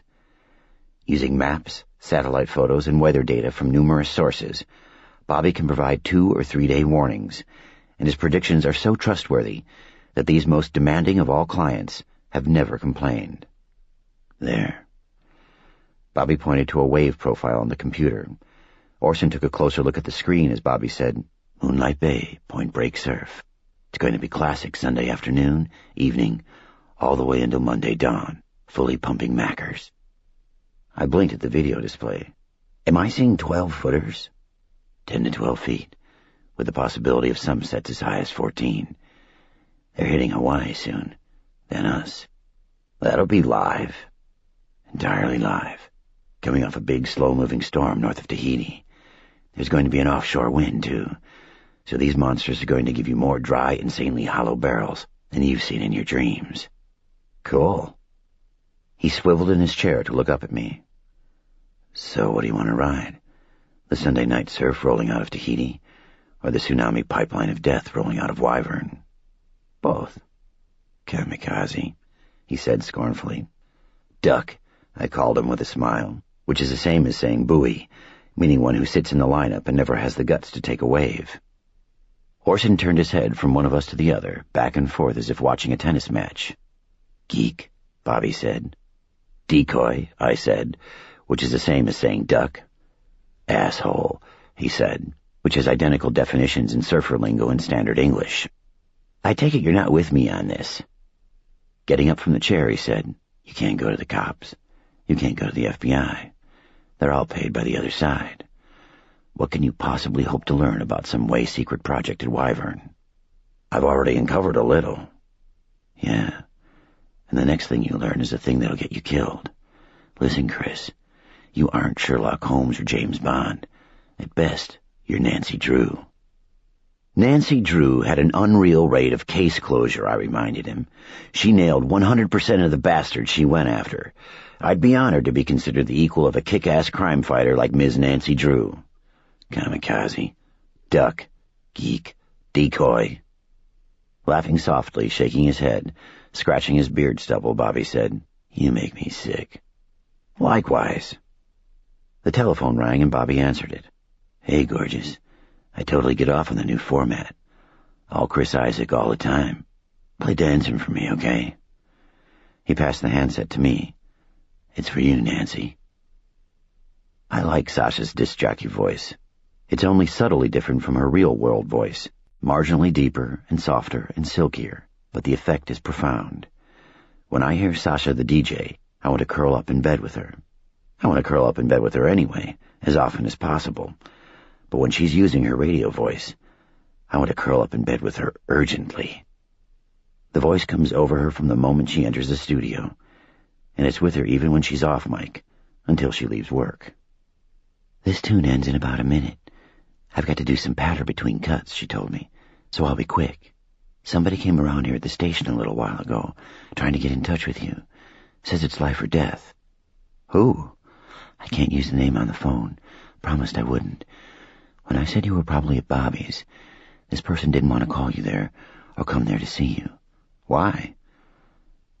"I don't know why exactly, but this person was really nervous, Chris. I have been one acquainted with the night. Do you know who I mean?" "I have been one acquainted with the night."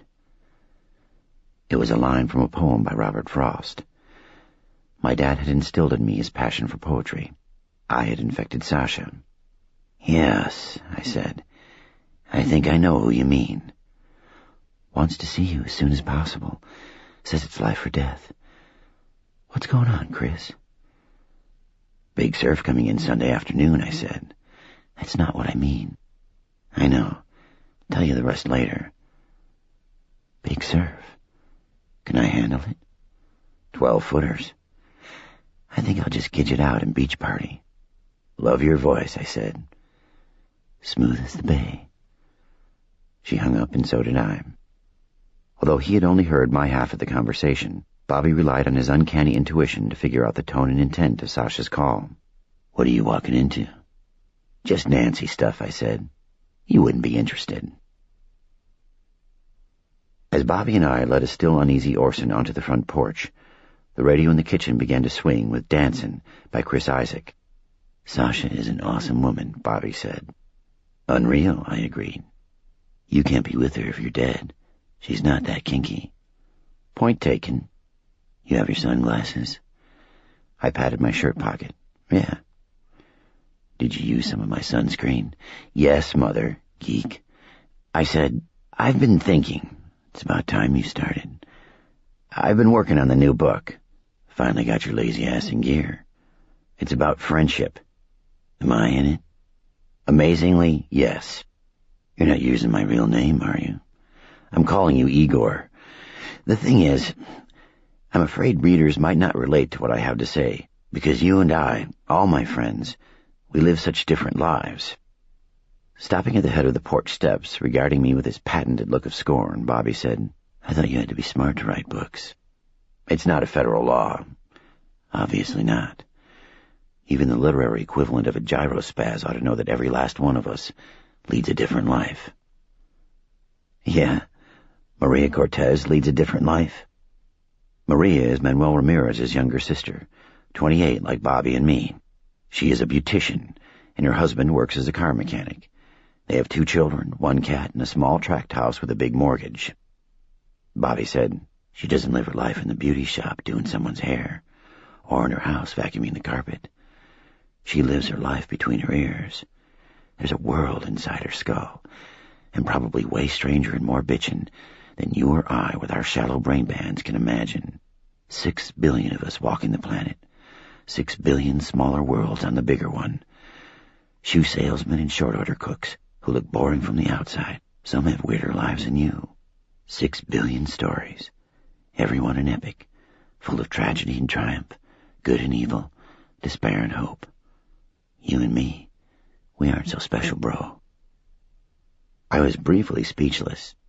Then I fingered the sleeve of his parrot and palm frond shirt and said, I didn't realize you were such a philosopher. He shrugged. That little gem of wisdom? Hell, that was just something I got in a fortune cookie. Must have been a big honker of a cookie. Hey, it was a huge monolith, dude, he said, giving me a sly smile. The great wall of moonlit fog loomed half a mile from the shore, no closer or farther away than it had been earlier. The night air was as still as that in the cold-holding room at Mercy Hospital. As we descended the porch steps, no one shot at us. No one issued that loon-like cry either. They were still out there, however, hiding in the dunes or below the crest of the slope that fell to the beach. I could feel their attention like the dangerous energy pending release in the coils of a motionless, strike-poised rattlesnake. Although Bobby had left his shotgun inside, he was vigilant. Surveying the night as he accompanied me to my bike, he began to reveal more interest in my story than he had admitted earlier. This monkey Angela mentioned. What about it? What was it like? Monkey-like? Like a chimpanzee, an orangutan, or what? Gripping the handlebars of my bicycle and turning it around to walk it through the soft sand, I said, It was a rhesus monkey, didn't I say? How big? She said 2 feet high, maybe 25 pounds. Gazing across the dunes, he said, I've seen a couple myself. Surprised, leaning the bike against the porch railing again, I said, Rhesus monkeys? Out here? Some kind of monkeys, about that size. There is, of course, no species of monkey native to California. The only primates in its woods and fields are human beings. Bobby said, Caught one looking in a window at me one night. Went outside and it was gone. When was this? Maybe 3 months ago. Orson moved between us as if for comfort. I said, You've seen them since? 6 or 7 times, always at night. They're secretive, but they're also bolder lately. They travel in a troop. Troop? Wolves travel in a pack, horses in a herd. With monkeys, it's called a troop. You've been doing research. How come you haven't told me about this? He was silent, watching the dunes. I was watching them too. Is that what's out there now? Maybe. How many in this troop? Don't know. Maybe 6 or 8, just a guess. You bought a shotgun, you think they're dangerous? Maybe. Have you reported them to anyone, like animal control? No. Why not? Instead of answering me, he hesitated and then said, Pia's driving me nuts. Pia Click. Out there in Waimea for a month or 2, going on 3 years. I didn't understand how Pia related to Bobby's failure to report the monkeys to animal control officers, but I sensed that he would make the connection for me. "She says she's discovered that she's the reincarnation of Kahuna," Bobby said. Kahuna is the mythical Hawaiian goddess of surfing, who was never actually incarnate in the first place, and therefore incapable of being re. Considering that Pia was not a Kama'aina, a native of Hawaii, but a haole who had been born in Oskaloosa, Kansas, and raised there until she left home at 17, she seemed an unlikely candidate to be a mythological uber wahine. I said, "She lacks some credentials." "She's dead solid serious about this." "Well, she's way pretty enough to be Kahuna, or any other goddess for that matter." Standing beside Bobby, I couldn't see his eyes too well, but his face was bleak. I had never seen him bleak before. I hadn't even realized that bleakness was an option for him. Bobby said, "She's trying to decide whether being Kahuna requires her to be celibate." Ouch. "She thinks she probably should never live with an ordinary dude, meaning a mortal man. Somehow that would be a blasphemous rejection of her fate." "Brutal," I said sympathetically. "But it would be cool for her to shack up with the current reincarnation of Kahuna." Kahuna is the mythical god of surfing. He is largely a creation of modern surfers, who extrapolate his legend from the life of an ancient Hawaiian witch doctor. I said, "And you aren't the reincarnation of Kahuna?" "I refuse to be." From that response, I inferred that Pia was trying to convince him that he was, indeed, the god of surfing. With audible misery and confusion, Bobby said, "She's so smart, so talented." Pia had graduated summa cum laude from UCLA. She had paid her way through school by painting portraits. Now her hyper-realist work sold for impressive prices, as quickly as she cared to produce them. "How can she be so smart and talented?" Bobby demanded. "And then this." "Maybe you are Kahuna," I said. "This isn't funny," he said, which was a striking statement, because to one degree or another, everything was funny to Bobby. In the moonlight, the dune grass drooped, no blade so much as trembling in the now windless night. The soft rhythm of the surf, rising from the beach below, was like the murmured chanting of a distant, prayerful crowd. This Pia business was fascinating, but understandably, I was more interested in the monkeys. "These last few years," Bobby said, "with this new age stuff from Pia. Well, sometimes it's okay, but sometimes it's like spending days in radical churly-churly. Churly-churly is badly churned up surf, heavy with sand and pea gravel, which smacks you in the face when you walk into it. This is not a pleasant surf condition." "Sometimes," Bobby said, "when I get off the phone with her, I'm so messed up missing her, wanting to be with her. I could almost convince myself she is Kahuna. She's so sincere, and she doesn't rave on about it, you know. It's this quiet thing with her, which makes it even more disturbing." "I didn't know you got disturbed." "I didn't know it either." Sighing, scuffing at the sand with one bare foot, he began to make the connection between Pia and the monkeys. "When I saw the monkey at the window the first time, it was cool, made me laugh. I figured it was someone's pet that got loose. But the second time, I saw more than one, and it was as weird as all this Kahuna shit, because they weren't behaving at all like monkeys." "What do you mean?" "Monkeys are playful, goofing around. These guys, they weren't playful.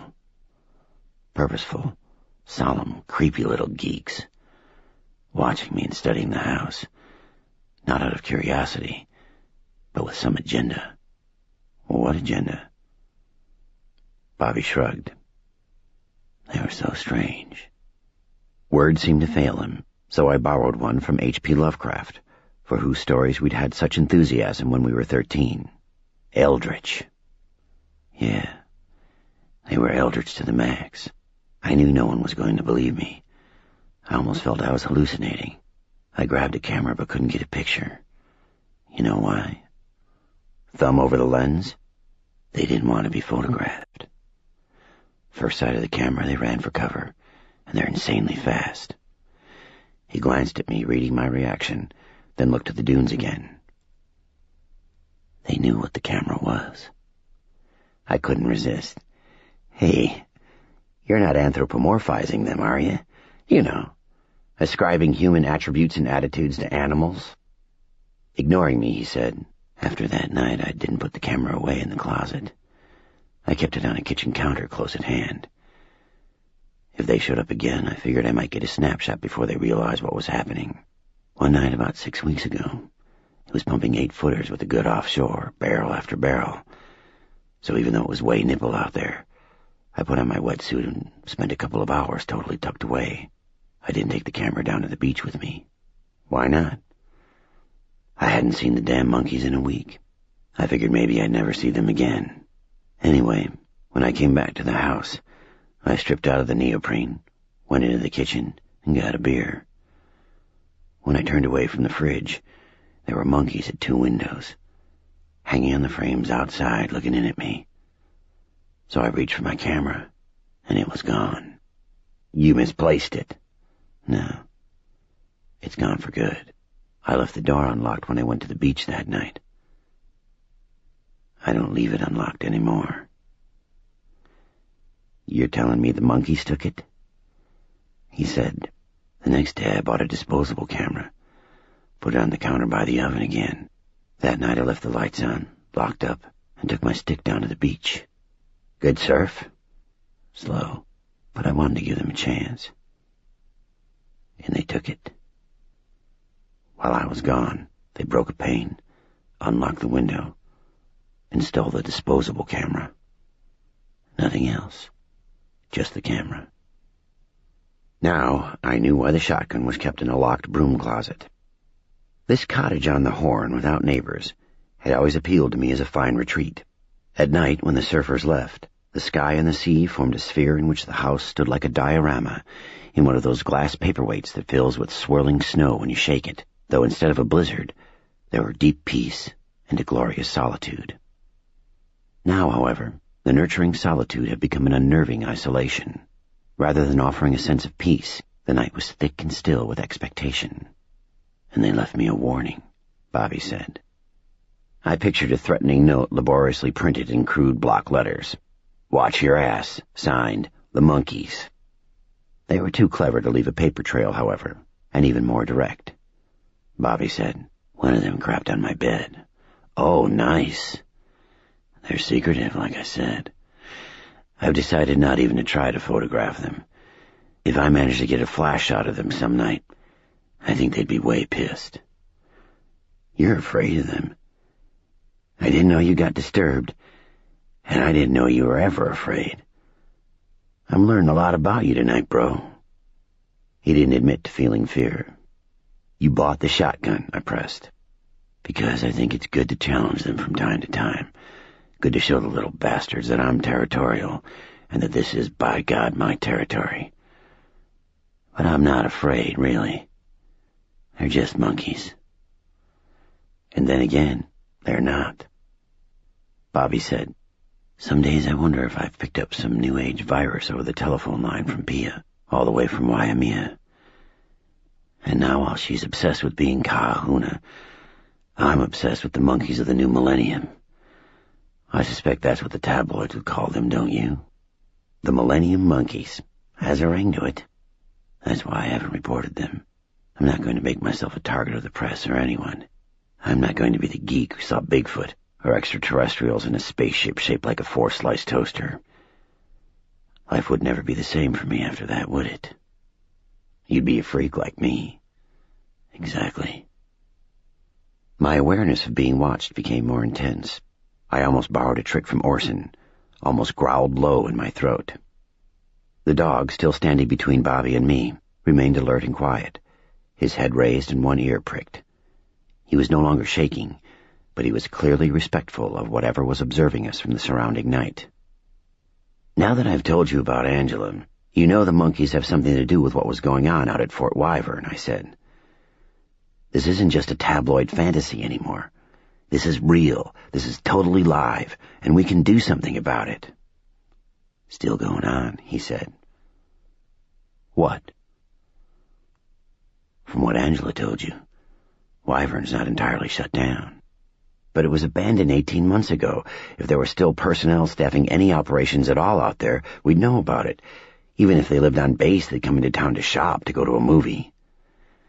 You said Angela called this Armageddon. It's the end of the world, she said.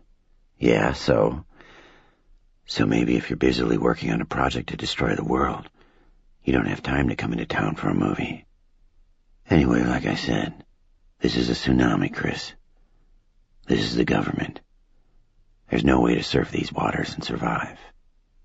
I gripped the handlebars of my bike and stood it upright again.